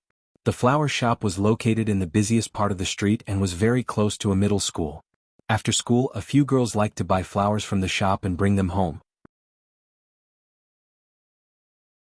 In fact, buying flowers wasn't their main purpose. Their main purpose was to tease the lady bosses Xiao Bao. "Sister Wuyu, we're here again?" Led by Xiaoxuan, the girls carried their school bags and walked into the flower shop with smiles on their faces.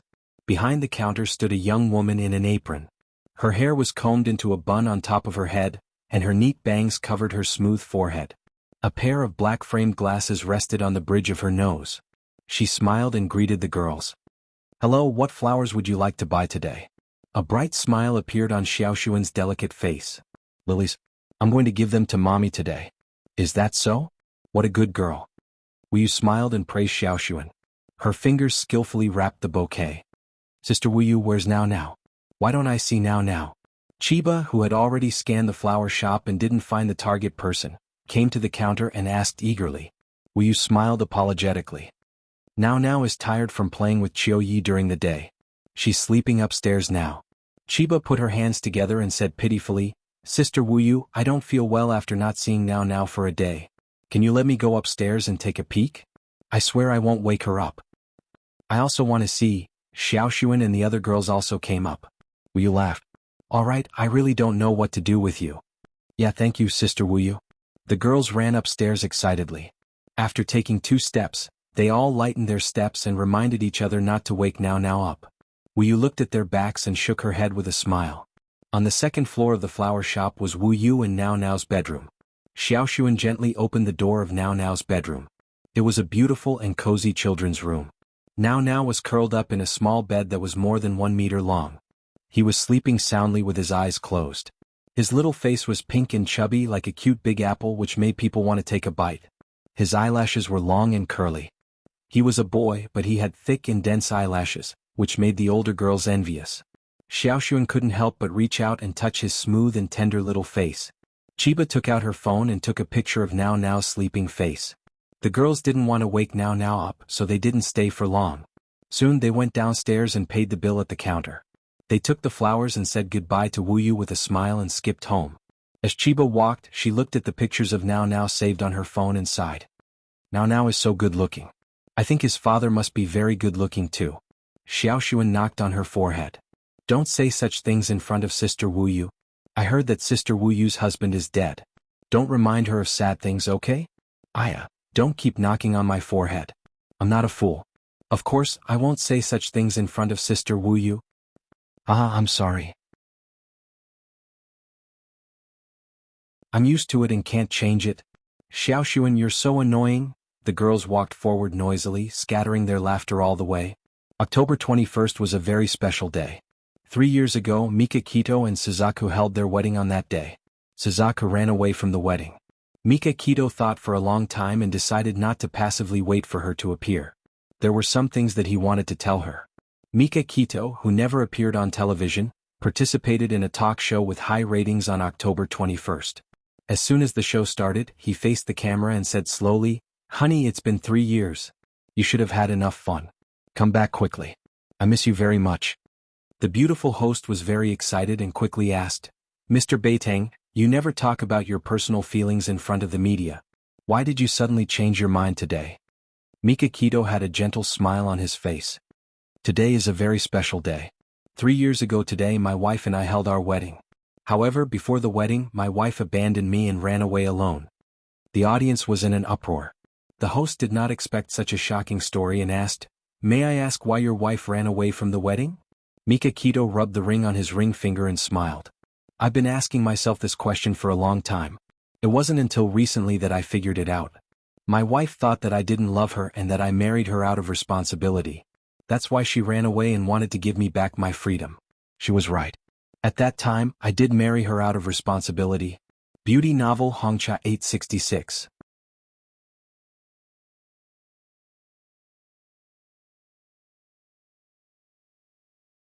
Chapter 380. The host asked curiously, How do you feel about your wife now? Is there anything you want to say to her? Mikakito looked at the camera affectionately, as though he could see Suzaku's eyes through the lens. He said slowly, Honey, I've sorted out my feelings. Can I love you now? He was the leader of the underworld, the CEO of the Boao group, and a legendary figure who never appeared in the media. No one had expected him to confess to his wife in front of the entire country. At this moment he was no longer domineering or aggressive. All that was left was his deep love for his wife, his desire for love, and his humility. Many people in the audience were moved by his words. The host also couldn't help but take the lead and applaud him. The applause was like a tidal wave, booming like thunder. After the audience quieted down, the host said, Mr. Beitang, if your wife doesn't want to come back, will you continue to wait for her? This question was the focus of everyone's attention. Mikakito had already waited for Suzaku for 3 years. Was he still willing to wait for her? Everyone's eyes were on him, waiting for his answer. Mikakito smiled and said calmly, I won't wait for her anymore.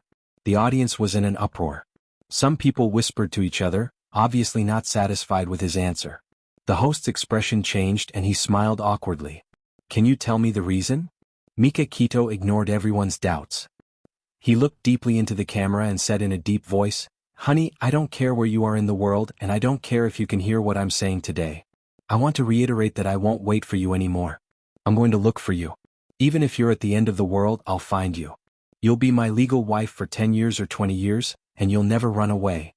The audience was stunned for a moment. Soon, thunderous applause broke out. It's so touching, Mr. Beitang. You will definitely find your wife. The host stood up and applauded him with red eyes. Mika Kito also stood up. He faced the audience and the camera and said solemnly, My wife is Wu Yulin. If anyone has any news about her, please contact my assistant at any time. I will reward the person who provides me with the information. I'm counting on everyone. With that, he placed his hands on the sides of his legs and bowed deeply to everyone. The host quickly said, Regarding the contact information of Mr. Beitang's assistant and Mrs. Beitang's photo, please look at the bottom of the big screen. If you have any news about Mrs. Beitang, you can also contact the program team. I hope that with everyone's efforts, this pair of lovers can finally get married. Thank you for your support. News about Mika Kito was all over the country, and the video of his show was also widely circulated on the internet. Even the girls at school knew that he was looking for his wife who had left home for 3 years. Xiaoxuan held her phone and watched the video. She sighed with tears in her eyes. Oh my God. I didn't expect the handsome Uncle Beitang to already have a wife. What a pity. Oh no. I mean, it's so touching. Chiba patted her shoulder. Xiaoxuan, I think Uncle Beitang mentioned that his wife is Wu Yulin, right? Yes. There's a photo of her here. Xiaoxuan pointed at the small photo at the bottom of the video. She's very pretty but she looks cold, Chen Ye's delicate brows furrowed. Little Sun, do you think the person Uncle Beitang is looking for is Sister Worryless? Sister Wu Yu? Xiaoxuan widened her eyes and waved her hand. That's impossible. Sister Wu Yu has a bright smile on her face every day. She's completely different from the cold beauty in the photo. Chiba scratched her head. But I think they look a little alike. Xiaoxuan shook her head. I still think it's impossible. After school, when the girls went to the flower shop to buy flowers, they were still whispering about this matter. From time to time, they would steal glances at Wu Yu who was busy behind the counter. Xiaoxuan lowered her voice. Chiba, if you don't give up, you can ask Sister Wu Yu. Why me? Chiba glared at her. Idiot. Because you're curious, aren't you? Xiaoxuan pulled her away from her friends and pushed her to the counter. She said loudly, Sister Wu Yu, Chiba has something to ask you. Wu Yu turned around with a bouquet of flowers in her arms. She smiled and said, What do you want to ask me? Chiba was almost angered to death by Xiaoxuan. She frowned in annoyance and hesitated, not knowing what to say.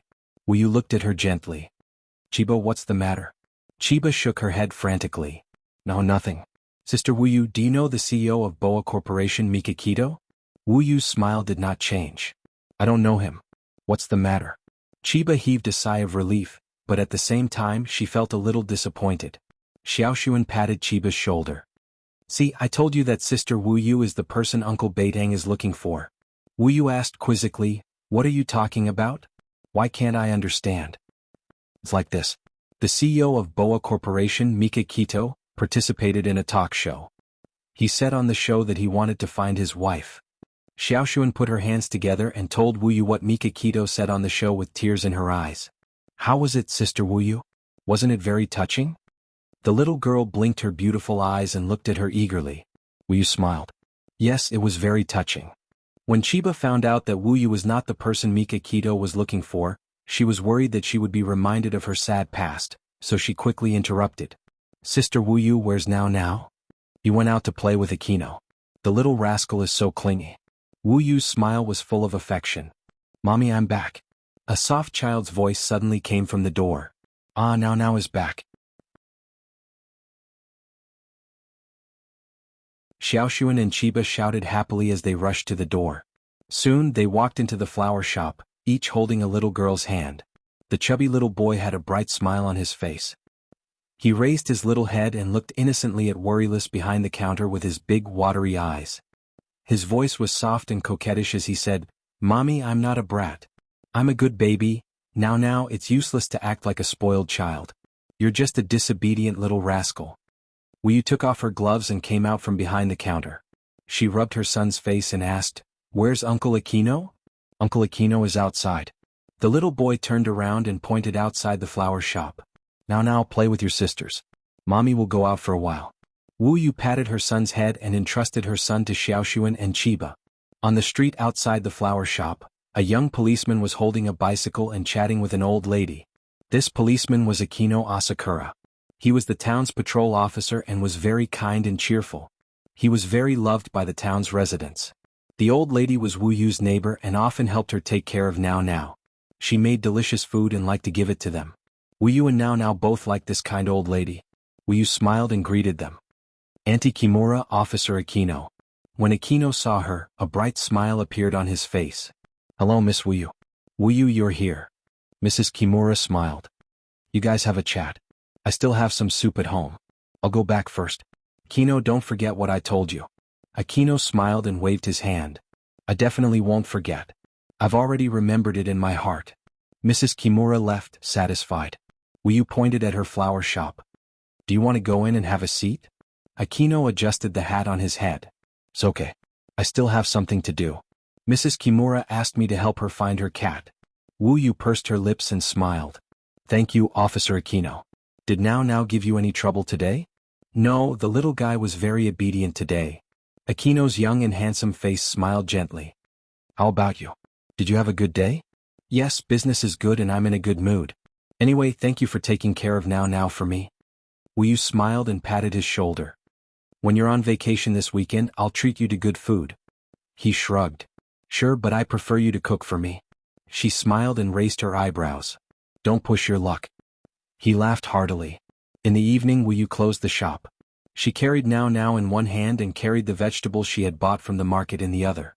She walked upstairs. "Mommy, I want to eat braised fish today." Now hugged her neck and said in a baby voice. Wu Yu kissed his tender little face and smiled. "Okay, Mommy will help the little gluttonous cat cook fish." After dinner, she sat on the sofa with her son in her arms and taught him to speak Chinese. Although she lived in Japan, she had never forgotten that she was from China. Her son had to learn Chinese and Chinese characters. After tutoring her son for more than an hour, she bathed him, told him stories and coaxed him to sleep. When she was done, it was already past 9 o'clock in the evening. Wu Yu glanced at his watch, took off the glasses on the bridge of his nose, and took the laptop on the table over. She turned on her computer and typed in Beitang Shin's name in the search box.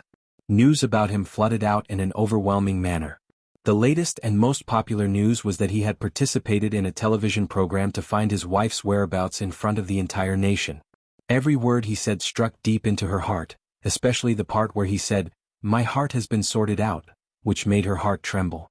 She clenched her fists and stared at his handsome face. For the past 3 years she thought that she could forget him, but Now's existence kept reminding her that her son had a father. She was still thinking about her son's father. Damn it. Her gaze slowly moved from his face to his left hand. He was wearing a diamond ring on his ring finger. She raised her left hand. There was a ring of the same design on her ring finger. Her nose felt like it was choking on chili. It was unbearably spicy and her eyes sparkled. Hongcha 866.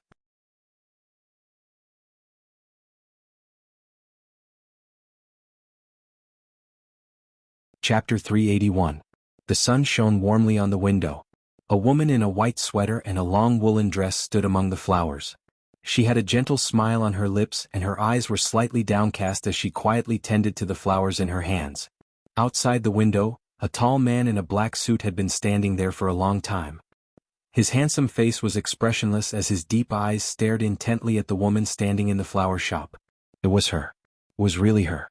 The woman who had made him yearn for her for thousands of days and nights. Ding dong, the wind chime at the door made a crisp and pleasant sound. A pair of slender legs stepped through the door. Wu Yu smiled and looked up. "Welcome." The next second, the smile on her face froze. At the door stood a tall and handsome man. Because of the light, his face was dark and gloomy, but his body exuded an aura of disdain. His pitch-black eyes stared intently at her as if he wanted to see through her organs and penetrate deep into her bones. She pursed her lips and quietly met his gaze. The two of them looked at each other like this, as if they wanted to engrave each other deeply in their minds. "Mommy," A soft child's voice came from the stairs. Now was wearing Pikachu pajamas. He rubbed his sleepy eyes and shook his little butt as he slowly walked down the stairs. Wuyu's eyes flashed with panic. She quickly turned around, intending to hide her son. However, Mikakito was faster than her. He grabbed her wrist and pulled her into his arms, hugging her tightly. His hot breath sprayed on her earlobes. She squirmed uneasily, lowered her voice and said hurriedly, "Let go of me. Now is coming down. If there's anything, let's talk outside." His arm was firmly pressed on her waist. His eyes were fixed on the little ball of meat that appeared on the stairs. His voice was low and dangerous. "No, I want to let my son know about our relationship now. I'm begging you. Let go." Her voice was anxious and flustered. The fake calmness on her face had been torn apart, and a pleading expression emerged. His cold heart actually softened the moment he heard her soft pleading. He slowly let go of her hand and she was like a panicked little rabbit, immediately jumping out of his arms. She quickly adjusted her facial expression and smiled at their son who was approaching them. Now you're awake? Mommy, who's that strange uncle?" Now swayed his little butt as he walked down the last step. He tilted his head curiously and looked at Mikakito behind her. "Mommy's friend." Wuyu stroked the hair by her ear and pursed her lips. His handsome face was full of gentleness. He held now. "And handsome now." "Yes." Now nodded vigorously. He puffed up his pink cheeks and muttered, "Mommy likes to call me now. Actually, my name is now." Mikakito tried hard to control the urge to pull now into his arms. He smiled even more gently. Now. What a cute name." The little boy's eyes sparkled. He said unhappily, "You can't call me now. Only Mommy can call me now." Mikakito's eyes were full of smiles. He rubbed his soft hair dotingly. "If I were your daddy, would I call you now?" The little boy tilted his head. His beautiful big eyes were full of curiosity. "But I don't have a daddy." "Uncle, you're so strange. Don't have a daddy?" The little boy's innocent words were like a hammer that struck Mikakito's heart hard. He suddenly turned his head and glanced dangerously at Wuyu, who lowered her head and pretended to be innocent. Mikakito picked now up from the ground. He stared into his clear eyes and smiled gently. Now, I'll be your daddy, okay?" Now shook his head. "No, I like Akiko. I want Akiko to be my daddy." "Akiko? That damned woman. She actually hooked up with another man." Mikakito was furious. He wanted to drag her and his son home right now. "Uncle, you look terrible. It's so scary." The little boy tugged at his clothes and shrunk his neck. However, he didn't show any fear on his face. His bright eyes shone with a sly light. What a mischievous little boy. Mikakito's heart softened and his anger dissipated. He kissed him on the cheek. Now. Watch carefully. I'll definitely be your daddy." Now wiped his little face in disgust and pouted. "You can't kiss me. Only Mommy can kiss me. You can't make me now either." Mikakito was amused by this cute little boy. He laughed heartily. This was the first time in 3 years that he laughed so happily. Now was very active. He ran wildly upstairs and downstairs. He was like an active pony that couldn't stop for a moment. One moment, he ran to his grandmother's house next door to play with the little cat. The next moment, he led his car to a fish stall and squatted in front of it. He muttered, braised fish. It wasn't until Mikakito bought him a big fish that he held in his hand that he followed him home with Gigai. Mikakito understood why Suzaku named their son Now. He must have been very noisy when he was just born. She had to take care of her son alone and take care of the flower shop. When Mikakito thought about how hard it was for Suzaku, he couldn't help but feel sorry for her. Soon it was nighttime. Mikakito sat on the sofa with his son in his arms. His thoughts were all on Suzaku. She was wearing an apron and preparing dinner in the kitchen. She stood gracefully in front of the kitchen counter. Her movements were skillful and her expression was gentle. 3 years had not left many traces on her. On the contrary, she had become more charming. After being sculpted by time, her entire body radiated an irresistible charm. Now wash your hands and eat. There's your favorite braised fish." Suzaku's cheerful voice came from the kitchen. Mikakito smiled and rubbed his son's hair. Now wash your hands and eat. Don't call me now. Now glared at him unhappily. He slid down the sofa from his arms and ran to the bathroom to wash his hands.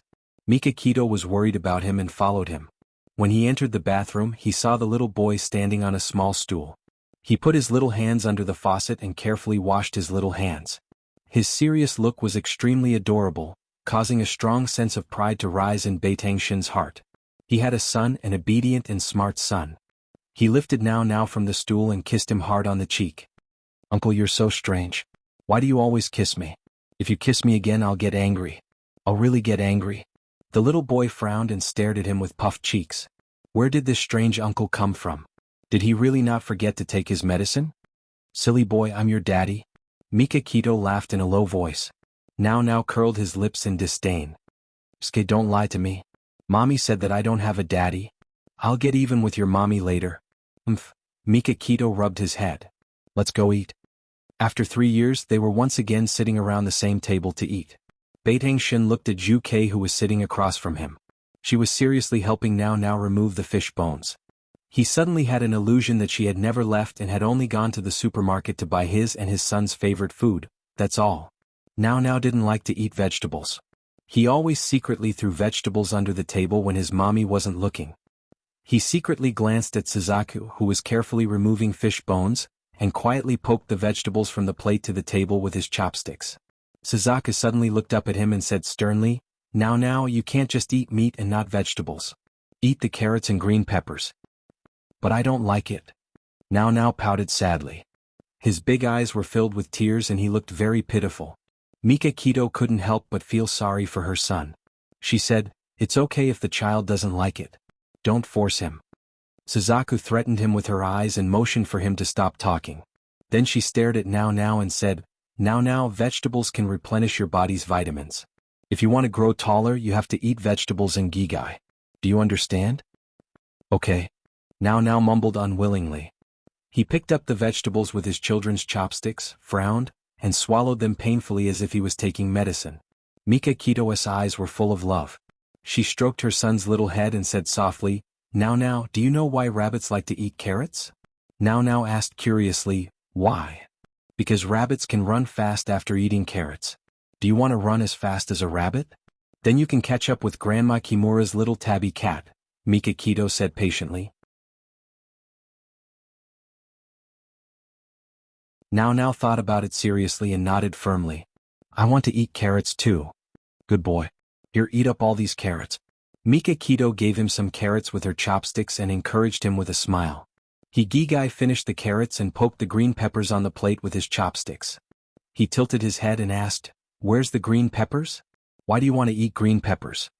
Mikakito's eyes moved and she chuckled. "Eating more green peppers can make you a strong little man. Then you can help mommy work and she won't have to work so hard, okay?" Yes, I want to become a man." The little boy was fooled by her words and happily ate the green peppers. Suzaku was speechless. Eat more green peppers and become a strong little man? Was she bullying the child because he hadn't watched Popeye's cartoon? After dinner, Mikakito took over Suzaku's job and taught Now Chinese. Looking at the father and son happily sitting on the sofa, Suzaku, who was cutting fruit in the kitchen, couldn't help but smile. It wasn't the first time Mikakito bathed a child. He had bathed Xiaobao before, but Xiaobao wasn't as naughty as Now. Now sat in the bathtub and played with the duckling, splashing water everywhere. When he walked out of the bathroom with Now in his arms, he was soaked. Beauty novel Songshu 566.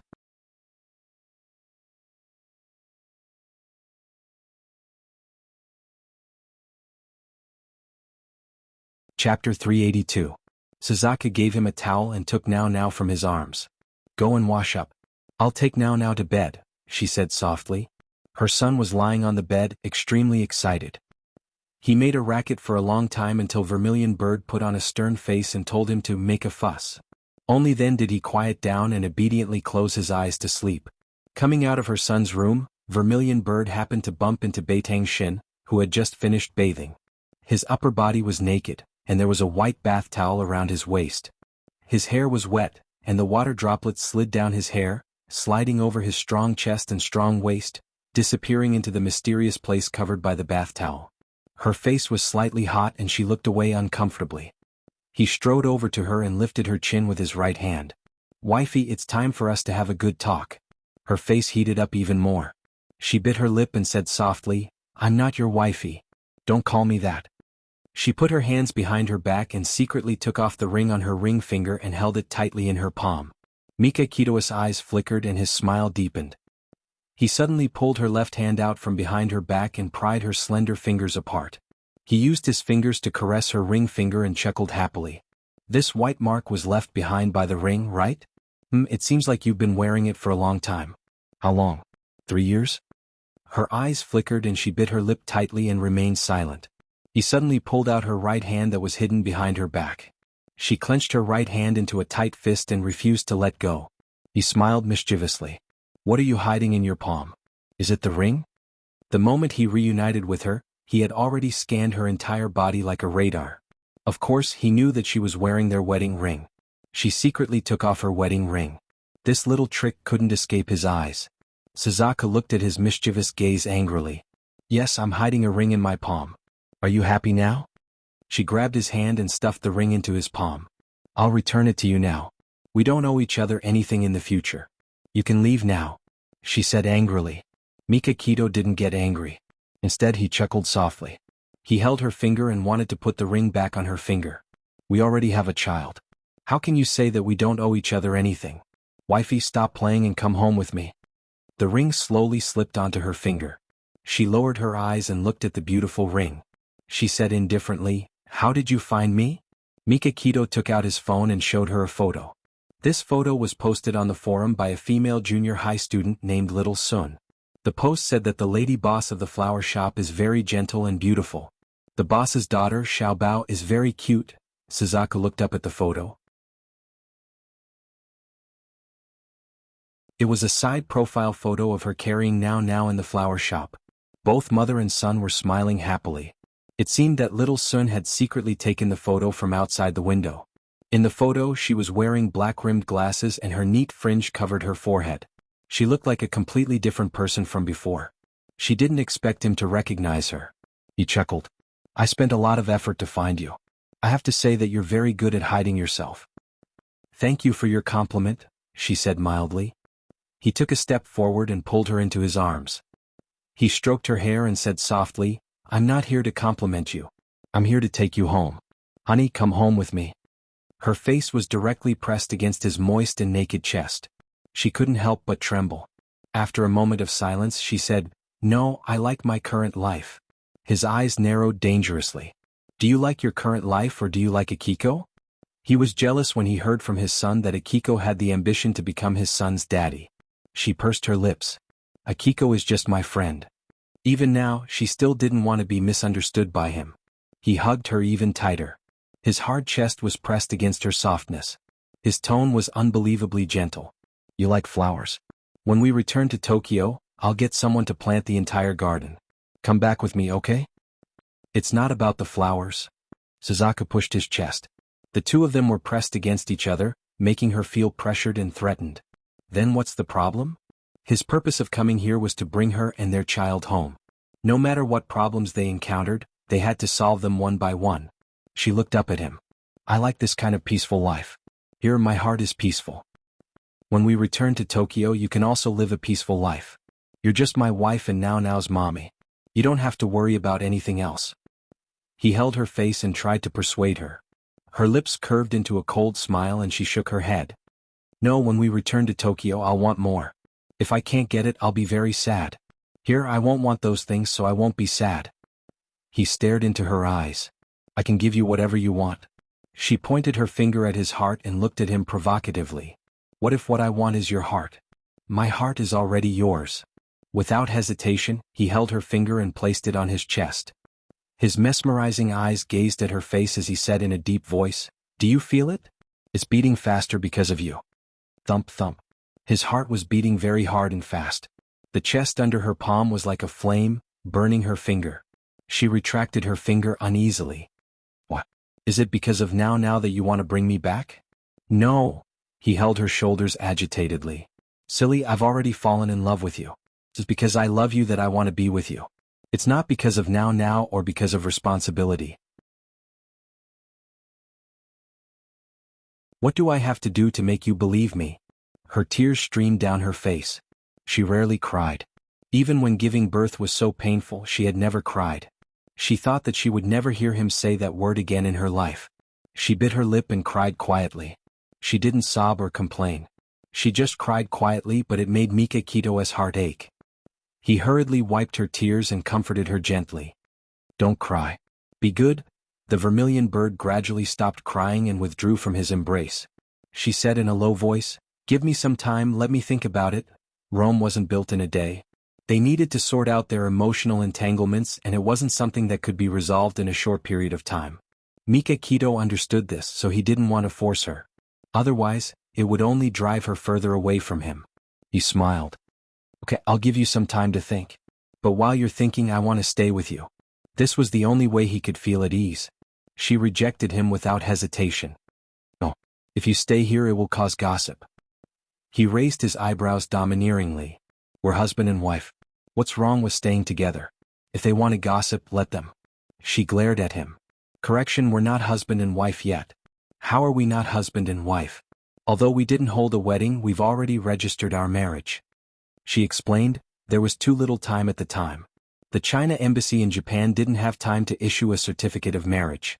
We didn't complete the marriage procedures. He smiled smugly.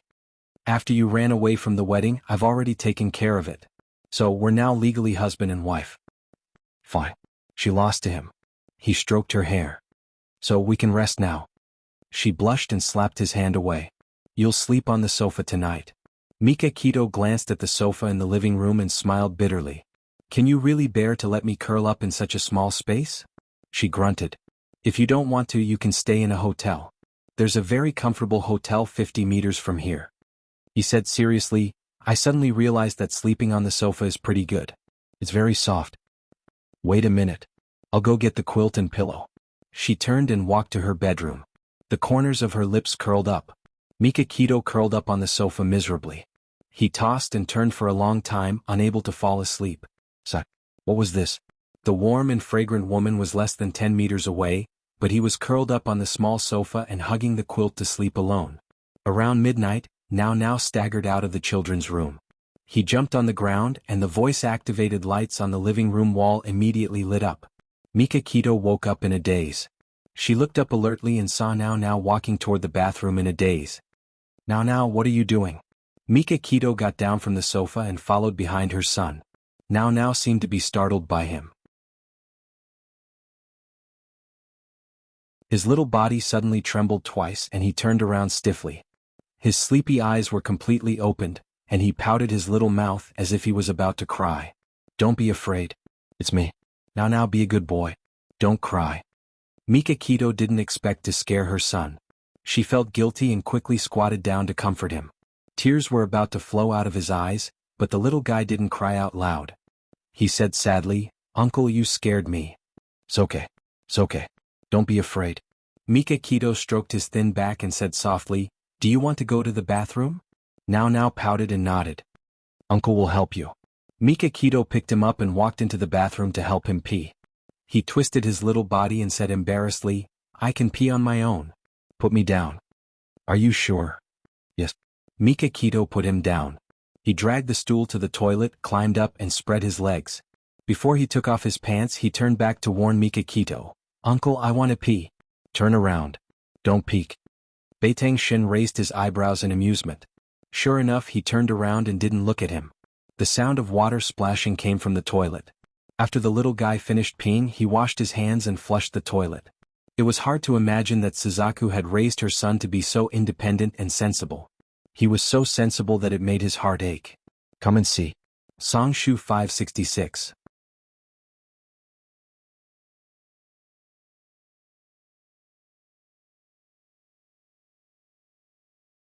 Chapter 383. The wind chimes rang and the glass door of the flower shop was pushed open. Hi, welcome. Ladies and gentlemen, what flowers would you like to buy? A handsome man in an apron greeted the customers with a smile as he held a pot of flowers. Ah, you're so handsome. Uncle, are you the helper that Sister Wu Yu hired? The female junior high school students shrieked excitedly with hearts in their eyes. Yes, I'm a new employee. Please take care of me. Mikakito's handsome face had a warm smile without a trace of displeasure. Why do I feel that uncle looks a little familiar? Xiaoshuan rubbed her nose and searched carefully in her mind. Ah. Chiba exclaimed as she pointed at Beitang Shen and said excitedly, Xiaoxuan, I remember now. This is Uncle Beitang, the one who posted the notice on TV, looking for his wife. The girls were so excited that they were about to go crazy. They rushed forward and asked all at once, Uncle, are you really Mika Kito? Uncle, is Sister Wu Yu the person you're looking for? Uncle, is now your son? Uncle? Beitang Shen had a faint smile on his face. After waiting for them to ask questions, he slowly said, That's right, I am Beitang Shen. The Sister Wu Yu you speak of is my wife. Now is also my son. Oh my God, Xiaoxuan pinched me. I'm so excited that I'm about to faint. Sob, I didn't expect Uncle Beitang to be even more handsome in person than on TV. Sister Wu Yu is so lucky. Now that I look closer, now looks a lot like Uncle Beitang. The girls finally suppressed their excitement. Chiba asked curiously, Uncle, why are you here alone? Where's Sister Wu Yu and now? Who said he's alone? You love-struck idiots just didn't see us. Suzaku came out from behind a tall and lush potted plant. She was wearing an apron and holding a pair of scissors in her hand. It seemed that she was repairing the potted plant. At her feet squatted Xiao Now. The little fellow held her head with both hands and smiled slyly. Xiaoxuan covered her mouth and giggled. Sister Wu Yu, I'm sorry. We were just too surprised. That's right, big Sister Wu Yu. I didn't expect you to really be Uncle's wife. You lied to us the last time we asked you. Qian Yi stuck out her tongue mischievously with a hint of complaint in her voice. Suzaku smiled. You kids don't understand adult matters. She didn't seem to want to stay on this topic any longer. She lowered her head and carefully trimmed the potted plants. The girls were a little embarrassed and didn't know what to say to ease the suddenly stiff atmosphere. Now stuck his tongue out mischievously at them and rushed to Mika Kito's side like a little cannonball. He hugged his slender legs and raised his little head to ask, Uncle, are you really my daddy? Yes. I told you from the beginning that I'm your daddy. I didn't lie to you, did I? Mika Kito picked him up and pinched his pink cheeks.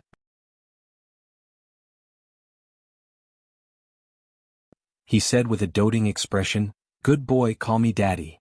Now tilted his head and thought for a moment. Suddenly he shook his head and pouted. No. I'll only call you that if mommy wants me to. Mika Kito was helpless. He glanced at the girls who were staring at him and smiled bitterly. Look, your big sister Wu Yu still doesn't want to accept me. You have to help me put in a few good words in front of her. The girls secretly glanced at Suzaku, who was busying herself behind the potted plants, and secretly made an okay gesture. Xiaoxuan whispered, Uncle, girls like romance. You should do something romantic to make big sister Wu Yu happy. Maybe she'll accept you if she's happy. That's right, Uncle. I have a book here that I can lend to you. One of the girls secretly took out a comic book called The Story of Love from her bag and whispered, This is a comic about love that the popular manga artist, Sensei Kyeko, specially drew for boys and girls. It sells very well. Okay, I'll take a good look at it. Mika Kito cooperatively lowered his voice and hid the comic book under his clothes. Now blinked his beautiful big eyes and moved his red lips, as if he was going to reveal their secret. Xiaoxuan quickly covered his mouth and winked at him. Now you're the best. Don't tell anyone about our little secret, including your mommy. Got it? Now nodded confusedly. Now is such a good boy. Big sister will treat you to candy. Chiba immediately stuffed a piece of chocolate into Now's mouth when Xiaoxuan withdrew her hand. Xiaoxuan deliberately raised her voice and said cheerfully, Uncle, I want to buy lilies. Please bandage them for me. Uncle, I want to buy yellow roses and baby's breath. Uncle, I want to buy... The children were trying to hide something and deliberately shouted loudly. Okay, please wait a moment. Mika Kito's smile widened. He began to understand why Suzaku didn't want to leave this place. The people here were kind and simple. She had formed a bond with them and couldn't bear to leave. Mika Kito had been staying at Suzaku's place for 3 days. It was impossible for him to eat and sleep with her every day. He still curled up on the sofa miserably every night. He helped her take care of her business, and she greeted the customers without putting on any airs. She warmly chatted with the customers and neighbors, enthusiastically promoting his ownership. Almost everyone in the town knew that he was Wuyo's husband, causing Qiu Yi, who had a crush on Vermilion Bird, to be depressed for several days. Their relationship had died before it could blossom. Regarding this, Beitang Shen was very gratified. The weeds and trees surrounding his wife were finally cleared. The day was over. Suzaku mercilessly pushed Mika Kito out of her bedroom. She smiled and said, Good night. Mika Kito curled up on the soft sofa. He couldn't let this go on. God knows how long his little woman would throw a tantrum. He had to speed up and make Gigai surrender. Vermilion Bird was lying on the bed. Thinking of a certain someone's deflated expression when he was pushed out of the door, she felt full of joy, and the corners of her lips rose high. She planned to observe him for a few more days. If he passed the assessment, she would follow the steps he gave her. The crisp ringtone of her mobile phone interrupted her wild thoughts.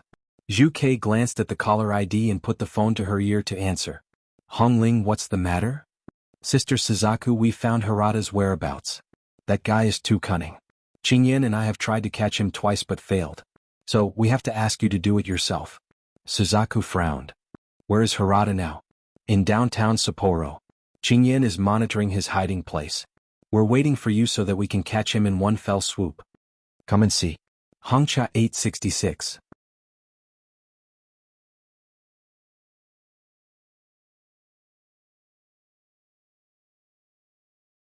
Chapter 384. Suzaku thought for a moment and said, I can't get out now.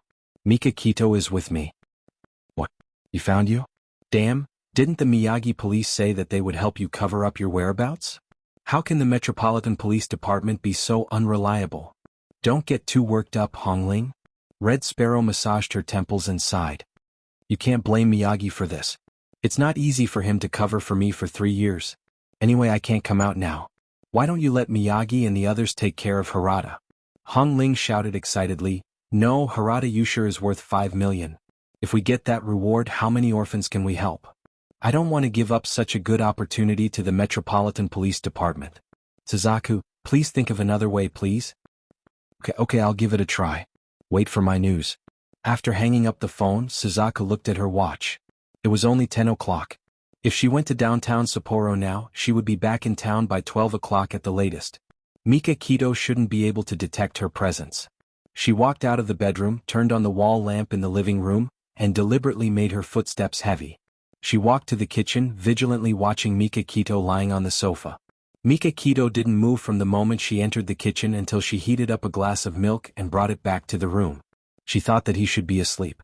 Suzaku changed into her night clothes, took out a car key from the bedside table, put it in her trouser pocket and quietly walked out the door.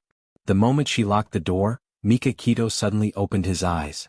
His dark jade-like pupils stared at the locked door. It was late at night. The street was dark, the street was dim, and there was no one. A Porsche sports car slowly drove out of the underground garage and sped away under the cover of the night. Mika Kito stood at the intersection, looking in the direction where the Porsche disappeared. His face was cold and terrifying. Damn woman, how much more is she hiding from me? A Maybach drove out from another street and stopped in front of Mika Kito. Jianghu unlocked the car door. Mika Kito quickly got into the back seat and ordered, "Follow her." Yes. When Suzaku arrived in Sapporo, it was already 12 o'clock in the morning. Some streets were deserted, while others were the busiest. She used the car phone to contact Hongling and learned their exact location. They drove through the downtown area for a while, and finally turned into a secluded street. She wandered around for nearly 10 minutes before she arrived at her destination. Calm as far as she knew, this was the black market of Sapporo, where crooks mixed with honest folk. Violent attacks often occurred here, and even the police were not willing to deal with this place, for fear of provoking the forces of the mafia. No wonder Harada was hiding in this place. The Porsche stopped in an open space. Suzaku was wearing a tight black suit. Her hair was tied up high, and her beautiful face was as cold as ice. The ruthless killer Suzaku was resurrected at this moment. Sister Suzaku, two black figures quickly ran to her side. One was a man and the other was a woman. Both of them were in their 20s. They were wearing black night clothes with pistols and handcuffs hidden at their waists. Let's go. Be careful. Don't alarm others. Suzaku lowered her voice and waved at them. Harada Yasushi was a perverted murderer. He had raped and killed 7 women and buried their bodies under his garden. After the crime, he fled from Tokyo to Hokkaido. Suzaku and the other 2 were bounty hunters. They specialized in capturing wanted criminals for high bounties. Usually, Qing Yen and Hong Ling were the ones who took action. They only asked Suzaku for help when they encountered more difficult fugitives and couldn't handle them. The 3 of them split up and planned to surround Harada Yasushi, capture him alive, and send him to the police station. Suzaku's right hand was on the pistol at her waist. She walked in the dark alley with high vigilance. From time to time she could hear the meowing of stray cats and the sound of drug addicts trading. She walked to the deepest part of the alley and hid behind a wall. If Harada Yasushi wanted to escape, this was one of the places he had to go. Hong Ling was waiting for him at the other place. Panicked and hurried footsteps sounded on the empty stone road. A strong man in his 30s held a gun in his hand, shooting behind him as he fled in panic. Suzaku jumped down from the wall and kicked the gun out of the man's hand. She twisted the man's hands behind his back and pressed him heavily on the ground. The man shouted in panic, "Spare me. I don't know anything. I don't know anything." Suzaku's eyes narrowed. She turned his face around. This face was different from the one on the wanted poster. They had the wrong person. This wasn't Harada Yasushi. She said coldly, "Where's Harada Yasushi?" "I don't know. A man gave me a sum of money and told me to run in this direction. Damn it, I fell for Harada's trick of luring me away." Suzaku kicked him away and said to Qin Yen, who was chasing after them, "This isn't Harada. He must have gone in Hong Ling's direction. Quick, let's go." On their way to Hong Ling's side, a gunshot suddenly rang out in the silent night. Zhu Kei's pupils suddenly constricted, and a wave of uneasiness surged in her heart. She quickened her pace and rushed forward. Under the dim light, the two figures grappled with each other. Their pistols had been tossed far away, so they could only engage in hand-to-hand combat. Hong Ling was good at kung fu, but Yuan Tian was not bad either. The two of them fought fiercely. Suzaku ran forward and kicked Harada's leg. She then pointed the gun at his temple and said coldly, "Let her go." Harada glared at Suzaku. His face was twisted with hatred. Finally, he let go of Hong Ling under her coercion. Hong Ling held her knees with both hands and panted heavily. Damn it, Harada Yasushi's grip was too strong. He almost broke her neck. "Cuff him," Suzaku said coldly. Qin Yen took out a pair of handcuffs from her back and cuffed Harada's wrists. The three of them walked out of the alley with Harada in tow. After walking for less than 10 meters, they saw a man in a black suit standing under a street lamp.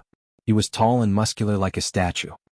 He stood straight and stared at them coldly without any expression on his face. Suzaku's heart skipped a beat. It was Mika Kito. Hong Ling frowned.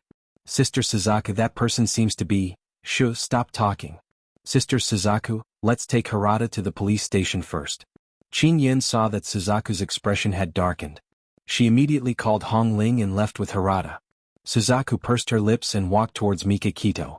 Under the light, his handsome face was cold. She leaned closer to him and said softly, "I'm sorry for hiding it from you." Mika Kito's thin lips curved into a cold smile. She suppressed the anger in her voice. "Have you been like this for the past 3 years?" She had been with him for so long. Of course, she knew that he was on the verge of exploding. The stupidest thing to do was to go against him, and the smartest thing to do was to show weakness. She took a step forward and hugged his waist slowly. She leaned her head on his chest and said softly, "I was wrong. I apologize." Mika Kito froze. Although they already had a child, they rarely had physical contact, especially when she took the initiative to get close to him. It seemed like this was the first time. The time when he was under the influence of the aphrodisiac didn't count because he wasn't conscious. He lowered his eyes and looked at the woman in his arms.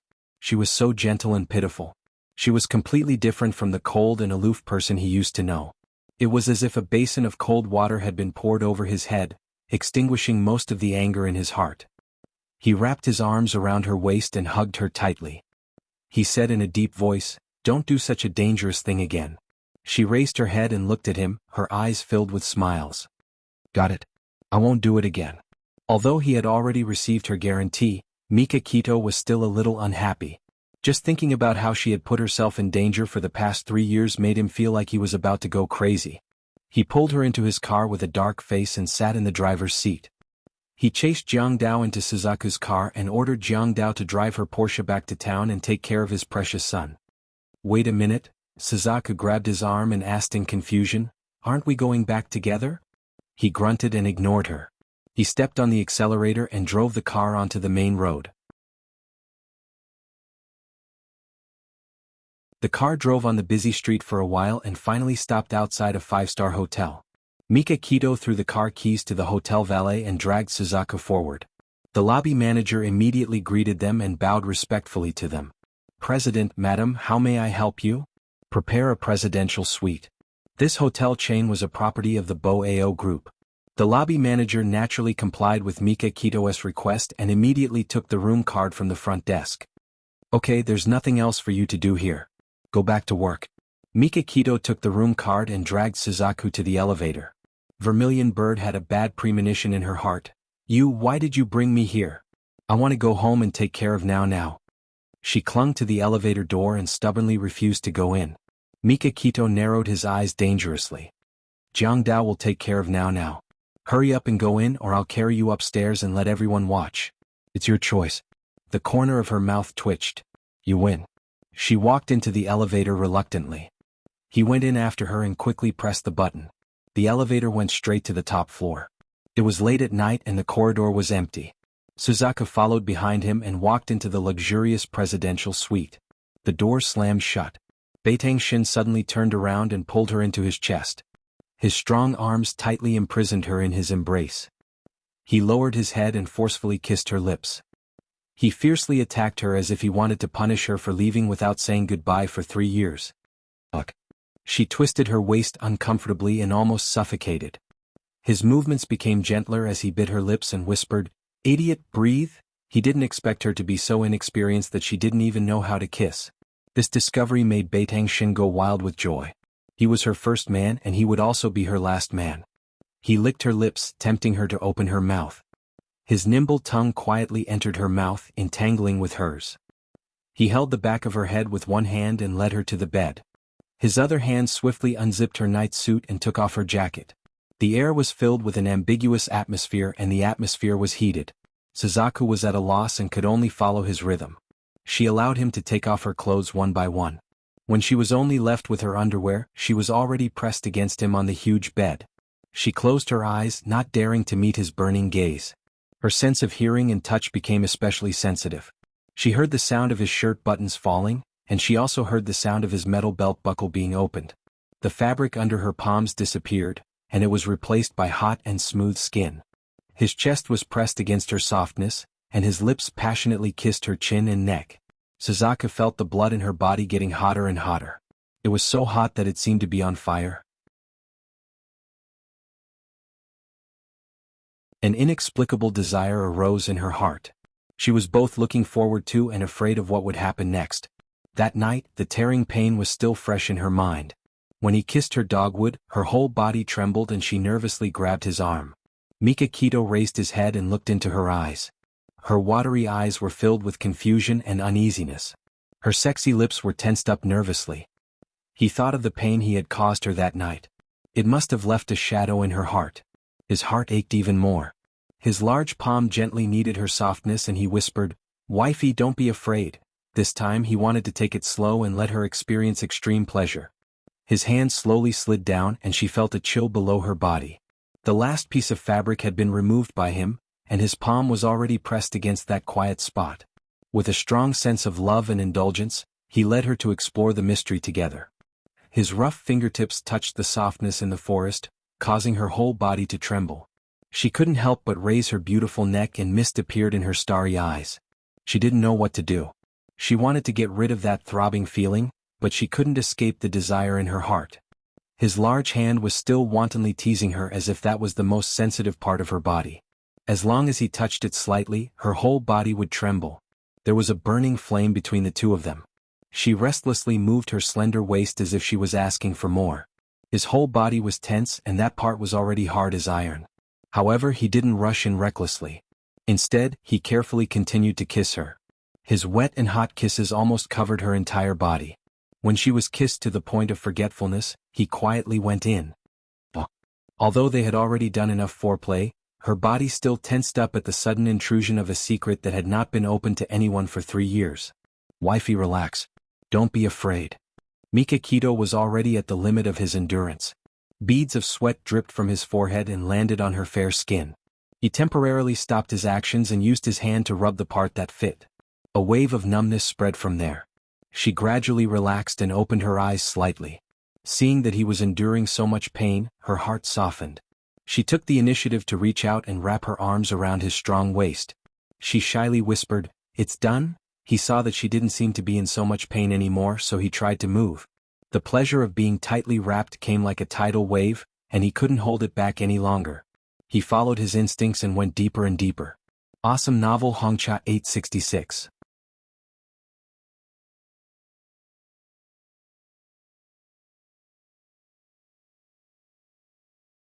Chapter 385.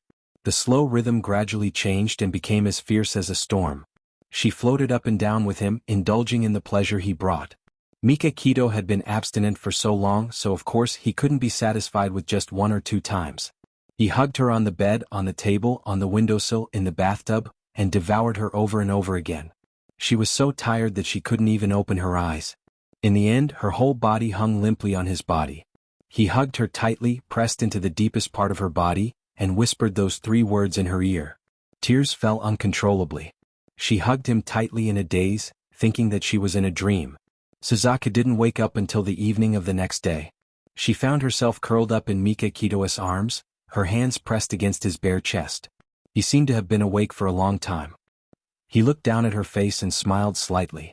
"You're awake." His voice was mellow and gentle.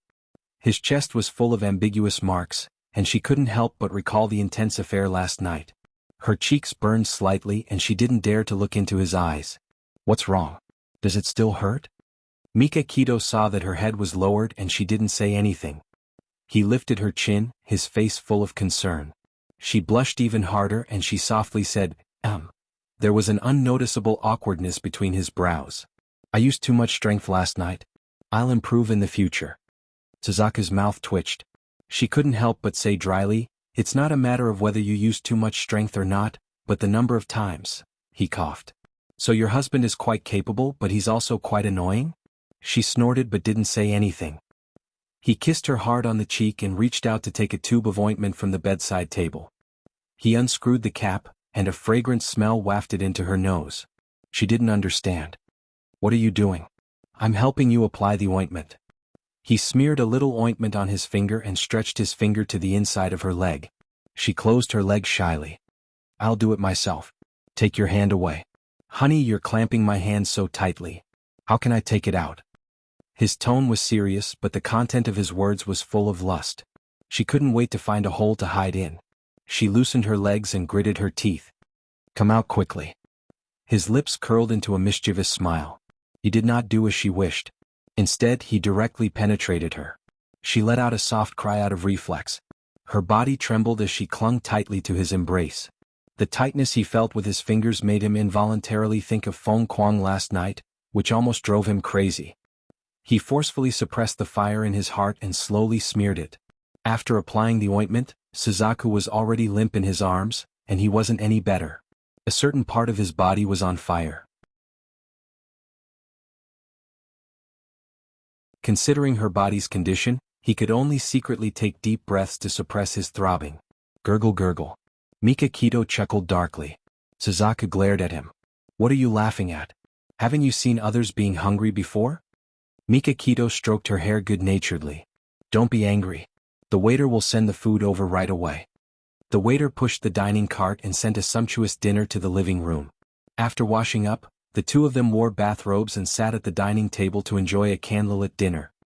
He considerately helped her cut the steak, poured wine for her, and gazed at her with a gentle and doting smile. All of this was so beautiful that it felt like a dream. In the past, she didn't even dare to imagine that such a day would come.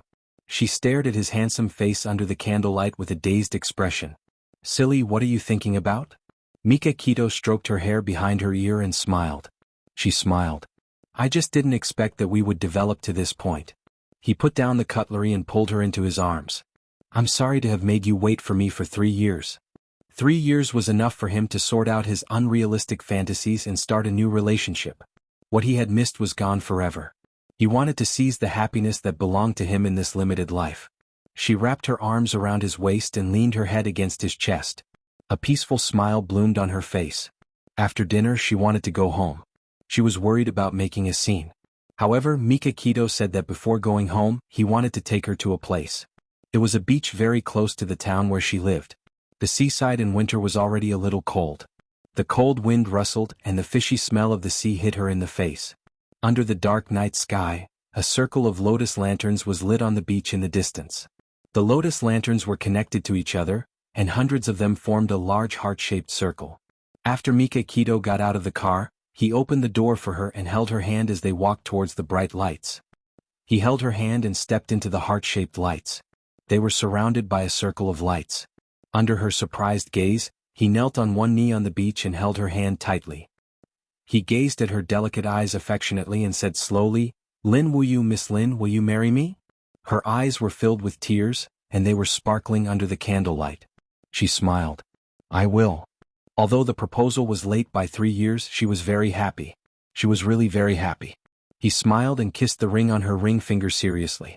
Then he got up and hugged her tightly in his arms. "Wifey, come back to Tokyo with me, okay?" She looked up and kissed his smooth chin. "Okay." Surprise flashed across his eyes. He lowered his head and kissed her lips, unwilling to let go for a long time. Just as they were kissing, bright fireworks bloomed in the night sky.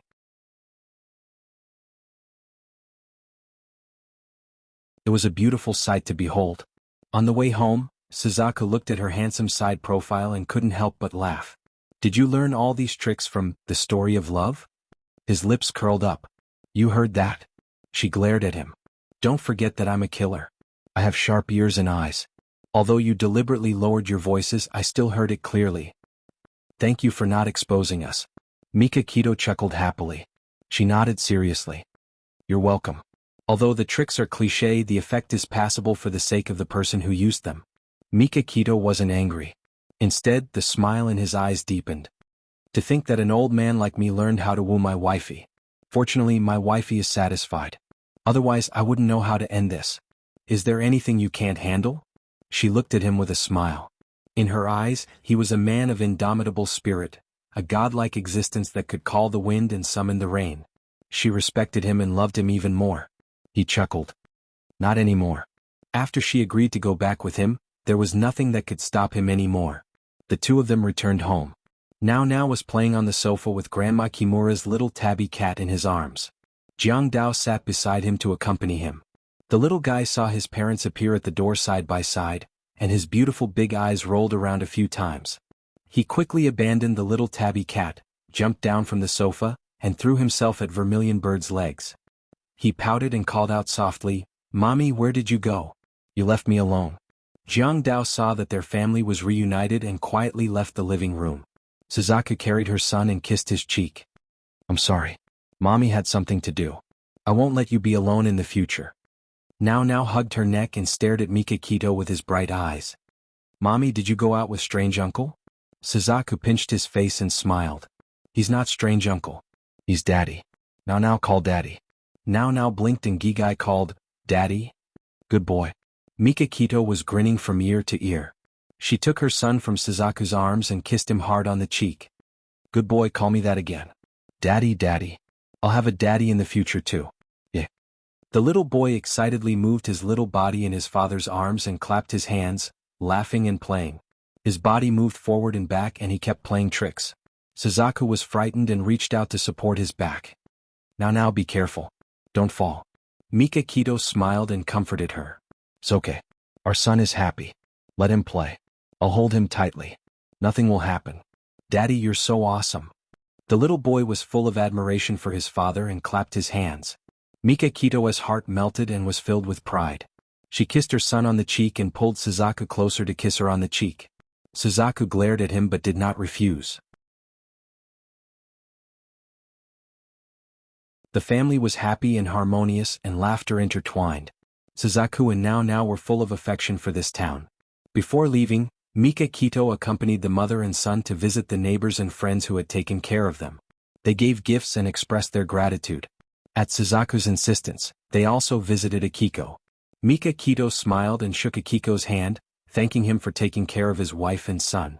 Akiko hid his feelings for Suzaku in the bottom of his heart and generously gave them his blessings. In the end, with the blessings of the town's residents, they reluctantly drove away from this place and returned to Tokyo. Mikakito insisted on holding a make-up wedding. He wanted this wedding to be even grander than the one 3 years ago. Xiaodong's family of 6 flew over from China. The old Tomac also came and he brought a mysterious guest. Mikakito saw the mysterious guest and hugged him excitedly. She patted his back heavily. Holly, long time no see. Holly raised his eyebrows and smiled carelessly. Shen, you're hugging me so tightly. Aren't you afraid that the bride will misunderstand? Damn you. After so many years you still have a glib tongue. Mika Keto pushed him away and punched his chest with a smile. Why didn't you tell me in advance that you were coming out? Of course it was to give you a surprise. You see, I love you so much. Holly smiled ambiguously. He was released half a year early because of his good behavior in prison. After he attended the wedding and returned to Rome, Tomek would hand over the Anya family to him. Mika Keto teased, unfortunately you confessed too late. I already have a wife. Xia Dong shrugged his shoulders impatiently. That's enough, you guys. I'm getting goosebumps. Haha. Everyone burst into laughter. Miyamoto Hanzo appeared out of nowhere, his goatee curling up. Hurry up, it's almost time. Shin, hurry up and welcome the bride. Hiroshi Kitato had his hands in his trouser pockets, and a pure and beautiful girl was holding his arm. The two of them were like a golden boy and jade girl. They were a perfect match and even spoke with tacit understanding. They said in unison, Uncle Hanzo, run slower. Don't fall. After the two of them finished speaking, they smiled at each other and made cute faces at each other. They were so sweet to the bone. Miyamoto Hanzo pretended to be angry and glared at the two of them. Boy Yuan, girl Shenyu, listen carefully. I'm still young. How can I fall? The girl called Shenyu was Ayuan's girlfriend. She wrinkled her little nose and stuck out her tongue at Miyamoto Hanzo. Uncle, don't be angry. We're just joking. Ayuan rubbed Shenyu's hair and said with a smile, Xiaoyu, let's ignore Uncle Hanzo and go with Big Brother to pick up sister-in-law. Okay. Let's go pick up sister-in-law. Holly followed suit. Let's go. Let's join in the fun. Whoosh whoosh whoosh. A large group of people ran away, leaving Miyamoto Hanzo and a group of child soldiers staring at each other. The old man was so sad. The leader of the child soldiers, Xiao Yi, coughed and comforted him seriously. Grandpa Hanzo, don't be sad.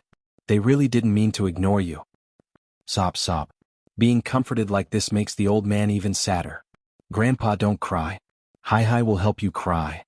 The little princess of the Bailey family, Hai Hai, ran to his side and hugged his legs affectionately.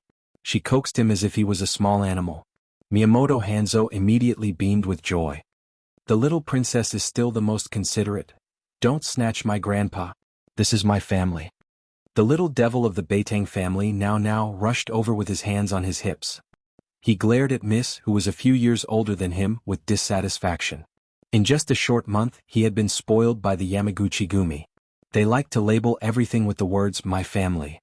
My mommy, my daddy, my doggy. Hai Hai also had her hands on her hips. She lowered her head and looked at the little guy who was half a head shorter than her. She snorted in disdain. Petty. You're not gentlemanly at all. Now's little face flushed red. You're so fierce. You're not cute at all. Say that again. Not cute at all. Why, I'm so angry. Do you want to fight? I'm a man. I won't fight with you. The two children glared at each other angrily. Miyamoto Hanzo didn't know whether to laugh or cry. Xiao Yi and Xiao Bao were watching the show from the side. They weren't worried about their little princess. The little princess had already learned self-defense from Xiao Guai. If they really fought, Now would definitely be beaten up by her. They weren't worried about Now either. Although Hai Hai was very fierce, she was actually very soft-hearted and wouldn't really beat Now. A melodious wedding march sounded. Xiao Guai quickly ran between the two little guys and said, Stop fighting. Look, the bride and groom are here. Everyone quietened down as they cast their gazes at the couple who slowly entered with the music. They were dressed in white wedding gowns and white gowns. They looked holy and perfect like gods as they stared at each other with deep affection. They had knowing smiles on their faces as the sun shone on them, writing a love that would last until the end of time. Come and see. Song Shu 566.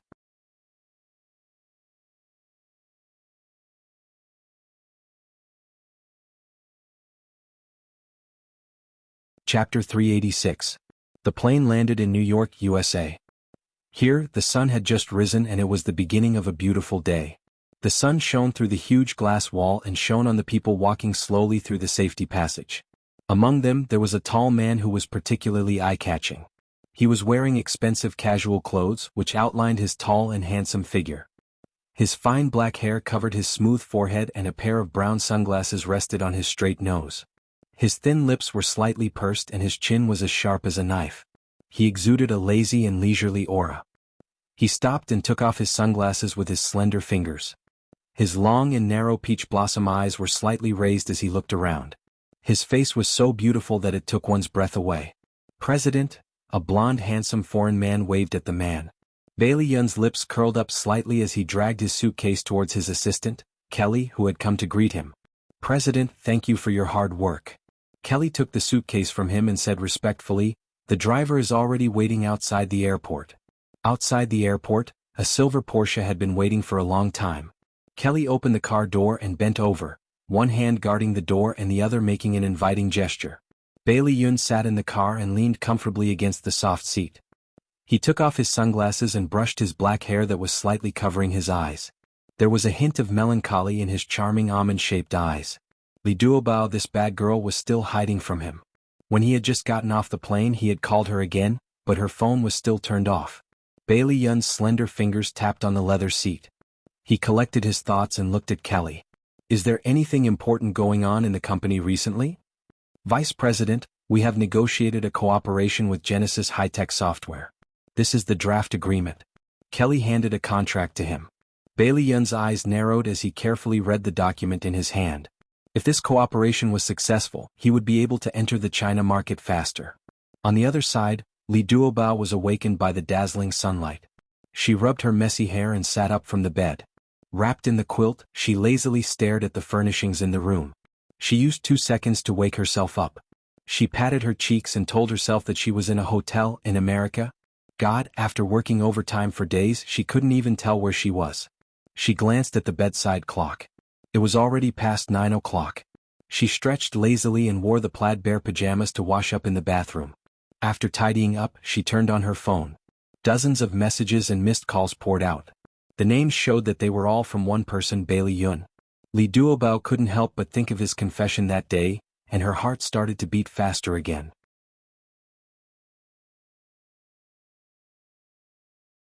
She bit her lip and opened the message he sent. "Li Duobao, why are you avoiding me?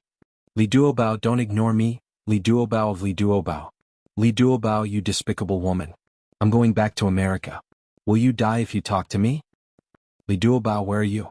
I'm worried to death. Li Duobao, I'm worried about you. Tell me, are you doing well now? Li Duobao, I'm leaving. I won't give up. I'll keep chasing you until you agree to me." The last message he wrote was, "Li Duobao, I like you. I like you very much." Li Duobao looked at these messages in a daze. His anger, his helplessness, his anxiety, and his deep feelings were all conveyed to her through these short messages. She couldn't help but think of the time she spent with him. Although it wasn't long, it was full of laughter and sweetness. She hesitated for a long time. Her slender fingers rubbed the phone screen. In the end, she clicked on a reply. "I'm in New York. I'm fine." In less than 2 seconds after the message was sent, he called her. He sounded anxious. "Li Duobao, why are you avoiding me these days?" She bit her lip. "I'm not avoiding you. I'm very busy at work." Bailey Yun's tone sank. "Why didn't you pick up my call?" She muttered softly, "I'm used to switching off my phone at work." He seemed to have been injected with chicken blood. His tone suddenly rose, and he was overflowing with excitement. "So you're not avoiding me on purpose?" Li Duobao mumbled, Actually, it was a little intentional. However, it was really just a little. She just didn't know how to face him." Bailey Yun took it as her acquiescence and was elated. "Where are you?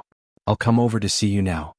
She scratched the sofa with her fingers and said softly, "It's not necessary. I'm going back tomorrow." "Then all the more we have to meet. Tell me the address quickly." Bailey Yun was like an emperor giving orders. "No, Li Duobao, are you deliberately making me angry? Tell me quickly. I want to see you immediately." She puffed her cheeks. "I'm not ready to see you yet. Bad girl, do you know how much I've missed you these few days? If you don't tell me, I'll call your airline. You have so many colleagues. There must be someone who knows where you are." Li Duobao took it seriously and said, No, I'll tell you. I'm at the Hilton Hotel." She didn't want everyone to know about this. "Be good. Don't hang up first." On the other end of the phone, Bailey Yun chuckled. He then instructed the chauffeur and put the phone to his ear. "What are you doing now?" Li Duobao touched her nose, and there was a touch of shyness on her face. I just woke up. His tone was gentle. Have you not eaten breakfast yet? She replied with an Are you hungry? I'm not very hungry yet. Then wait for me for another 20 minutes. Let's have breakfast together. Shigigai replied with an oh. Her voice was so soft that it fell on Bailey Yun's heart like cotton candy. His narrow foxy eyes were filled with smiles. Wear more clothes. It's a little cold outside. Got it. His voice was so gentle that it could drip water. She blushed even more. She bit her lips and lied uncomfortably. I'll hang up first. I have to call my mother to tell her that I'm safe. Although he was a little reluctant, he still let her hang up the phone. He played with his phone in his hand and urged the chauffeur, drive faster. Li Duobao patted her cheeks in front of the mirror and slowly exhaled. She was so annoyed. She didn't know how to face Bai Liyun. Her delicate eyebrows furrowed. She thought that she should properly sort out her feelings for him. She changed into a white sweater, a red checkered skirt, lambskin boots, a woolen coat and a fluffy hat on her head. When Bailey Yun's car stopped outside the hotel, he saw Li Duobao standing upright with her hands in her coat pockets. She lowered her head slightly and stared at her toes. Her black satin hair was draped over her chest, and she was as obedient as a cute little white rabbit. He smiled brightly and jogged in front of her. He reached out and knocked on her head. He chuckled and said, Hey, come back to your senses. What are you thinking about? Li Duobao looked up at him, a pure smile blooming on her round apple face. Her big watery eyes moved. Bailey Yun, I'm hungry. Bailey Yun smiled brightly and patted her head. Let's go. I'll take you to eat something delicious. She put her hands behind her back like a little old man and followed behind him with her head lowered. He took her to a very cozy restaurant. She drank the fragrant milk in small sips. Her stomach and body warmed up. He sat quietly opposite her with a doting smile on his face. He drank black coffee, completely ignoring the adoring gazes of the women around him. Bailey Yun had already eaten breakfast on the plane, but in order to accompany her, he ordered a fried egg and ham. He slowly ate the fried egg on the plate. What time are you going back tomorrow? Li Duobao wiped the corner of her lips with a tissue. Tomorrow morning. What are your plans today? She shook her head. I plan to rest in the hotel for the day. His beautiful foxy eyes blinked and the corners of his lips curled up. It's boring to stay in the hotel. I'll take you around New York City. She smiled embarrassedly. You just came back. You must have a lot of things to do. I won't trouble you. He threw her a flirtatious look. Why are you being so polite with me? Those things will be dealt with tomorrow. It's more important to accompany you. Li Duobao smiled awkwardly. Well, there's really no need. Bai Liyun gradually retracted his smile. His deep eyes stared at her porcelain white and lustrous little face. Did I trouble you? His tone was a little bleak and there was a faint loneliness in his eyes. She actually felt her heart ache and hurriedly explained, No, I just haven't thought of how to respond to you. So, can you give me some time? Bailey Yun held her soft hand and smiled. Duobao, you didn't reject me immediately. Does that mean I still have a chance? Li Duobao blushed and tried to pull her hand away. He held it very tightly and she didn't pull it away. Her voice was like a mosquito's buzzing. I like you a little too. Bailey Yun's long and narrow eyes suddenly shook and a trace of surprise flashed past quickly. He held her hand even tighter. If that's the case, what are you still hesitating for? Her face was so red that it was about to bleed. She bit her lips and lowered her head, not daring to look into his eyes. You used to have many girlfriends. I don't know how long your feelings for me can last. I just want to marry an honest man, a man who can love me for the rest of my life. Do you understand what I mean? At that moment, Bailey Yun's heart felt as if it had been pricked by a needle. It was a sharp pain. There was a price to pay for being young and frivolous. When he was fighting with Suzuki Chisakura for Xiao Bao's custody, he already understood this principle. At this moment, Li Duobao's distrust of him made him feel the pain of eating his own medicine once again. He was silent for a long time, so long that it made Li Duobao's heart ache. She hurriedly looked up. Bailey Yun, I'm sorry. I didn't mean to hurt you. Awesome novel Hongcha 866.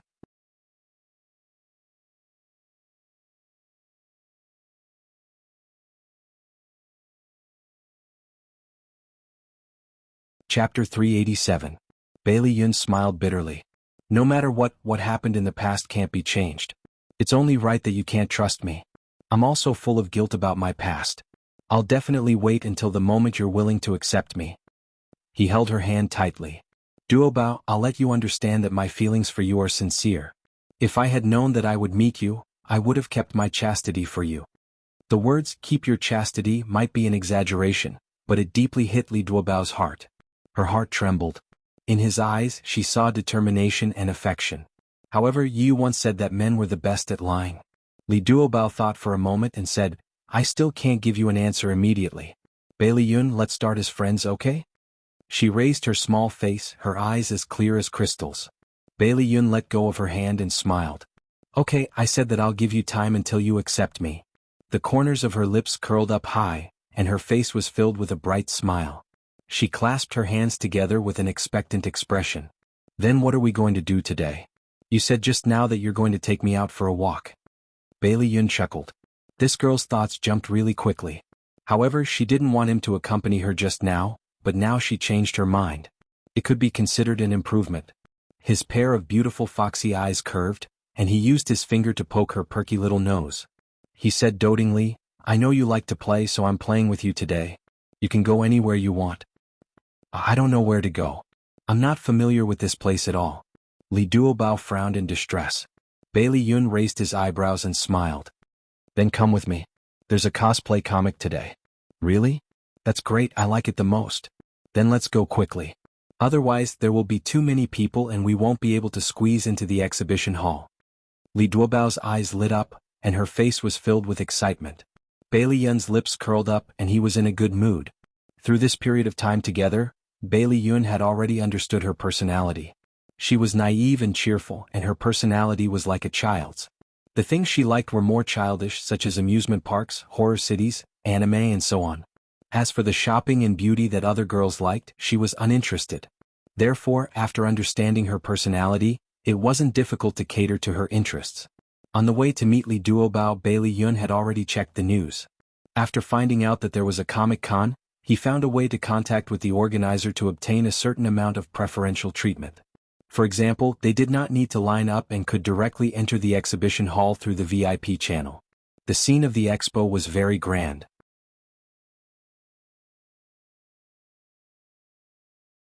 Not only was it a carnival for anime fans, but it was also a platform for the anime industry from all over the world to display and communicate with each other. The world's top cosplay teams and cosplay experts were gathered here, as well as internationally renowned anime artists, scriptwriters, directors, voice actors and so on. The exciting and explosive scene ignited the enthusiasm of anime fans and shocked their visual nerves. It was Li Duobao's first time attending such a grand Comic-Con. She screamed excitedly with the crowd around her, shouting for her favorite anime characters and manga artists. Her round face was full of smiles and she was in high spirits. Her passionate appearance was like a bright ray of sunlight, stored in Bailey Yun's heart, making him reluctant to let her go. There were many people at the scene. Bailey Yun was worried that she would be squeezed by others, so he stayed by her side to protect her. He used his arms and chest to draw a protective circle for her, allowing her to be wholeheartedly immersed in her happiness. Bailey Yun, look, cosplay Pirates of the Caribbean, Captain Jack is really like it. It's super stylish. Li Duobao didn't realize that she was in someone's arms at all. She excitedly tugged at someone's arm and pointed at the pirate captain in the cosplay group. Her eyes were full of red hearts. Bailey Yun was jealous and it was very serious. He looked critically at the cosplayer on the stage. The iconic loose pleated shirt, pirate headband, exaggerated accessories, velvet jacket and skull badge. The gorgeous mix revealed a strong sense of wildness and rebellion, especially the pair of deep eyes. They were unruly and arrogant, very similar to the characters in the original work. He snorted disdainfully. The cosplayer's figure wasn't as good as his. If he went on stage, the effect would be better. Bailey Yun glanced at Li Duobao with dissatisfaction. Her hands were clasped together and her eyes were full of red hearts. The jealousy in his heart grew stronger. He put his arm around her shoulder and dragged her out of the exhibition area. What are you doing? I haven't seen enough. Li Duobao waved her arms and struggled. Let's go over there. Don't you like horror movies? There's a Silent Hill cosplay over there. Bailey Yun squinted his foxy eyes and showed a charming smile, tempting someone. Oh really? Let's go, Li Duobao's eyes suddenly widened and she was full of energy. Instead, she pulled his arm and rushed forward. After a few steps, she suddenly stopped and turned her head. She missed someone's triumphant smile. She was confused. Bailey Yun, aren't you afraid of ghosts? Won't you be afraid of cosplay? No. Bailey Yun was in a good mood. He rubbed her hair. He didn't expect this girl to still remember him at this time. Really, won't you be afraid? Silent Hill is very scary. Li Duobao confirmed with him seriously. Really, I won't be afraid with you by my side. Let's go. Bailey Yun smiled warmly. He held her hand and walked through the crowd to another exhibition area. Li Duobao tilted his head and looked at his handsome side profile. A smile bloomed on his lips.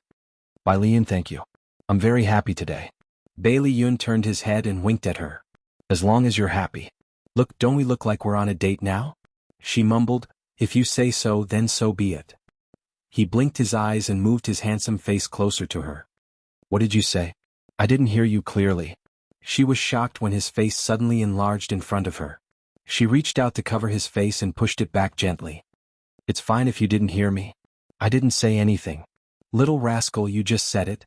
Don't you want to admit it so soon? He allowed her soft little hand to rest on his face as he spoke with a light smile.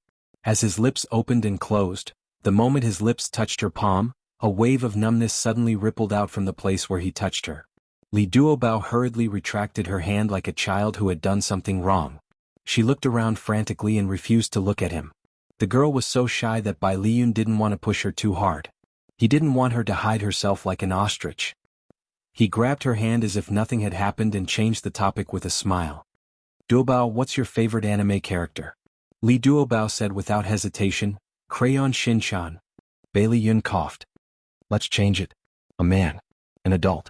She chuckled. Toho Shirsi, a character from the anime, Silver Soul. Looking at this girl's shy appearance, Bai Liyun's heart was filled with jealousy. Well, it was Tsukada Shirsi. While she was watching the cosplay show with great interest, he quietly took out his mobile phone and searched for him on Baidu.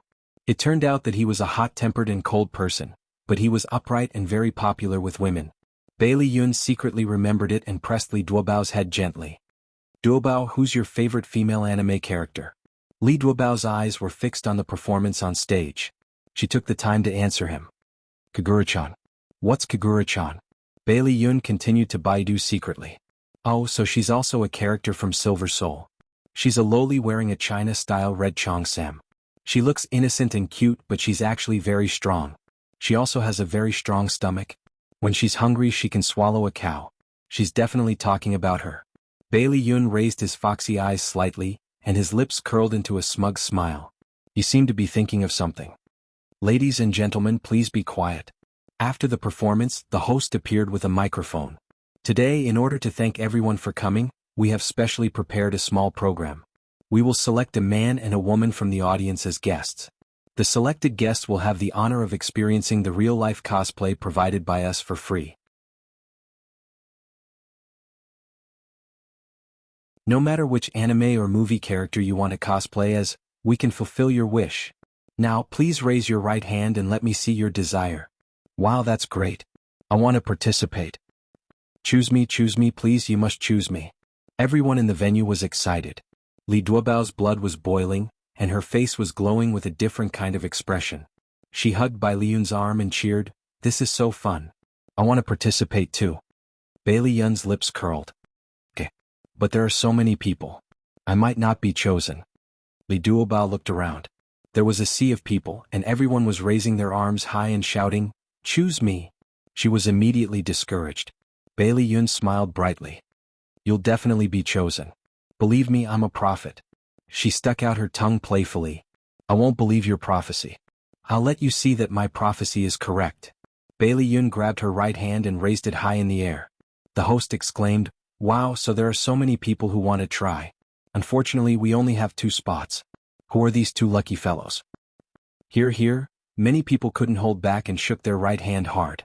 The host shrugged. I really want to give the enthusiastic friends over there a chance. Unfortunately, the decision is not in my hands. Let's welcome the organizer's person in charge, Mr. John. Add Hongcha 866, that you're tuning in to the Han Li's Wuxia Adventures YouTube channel.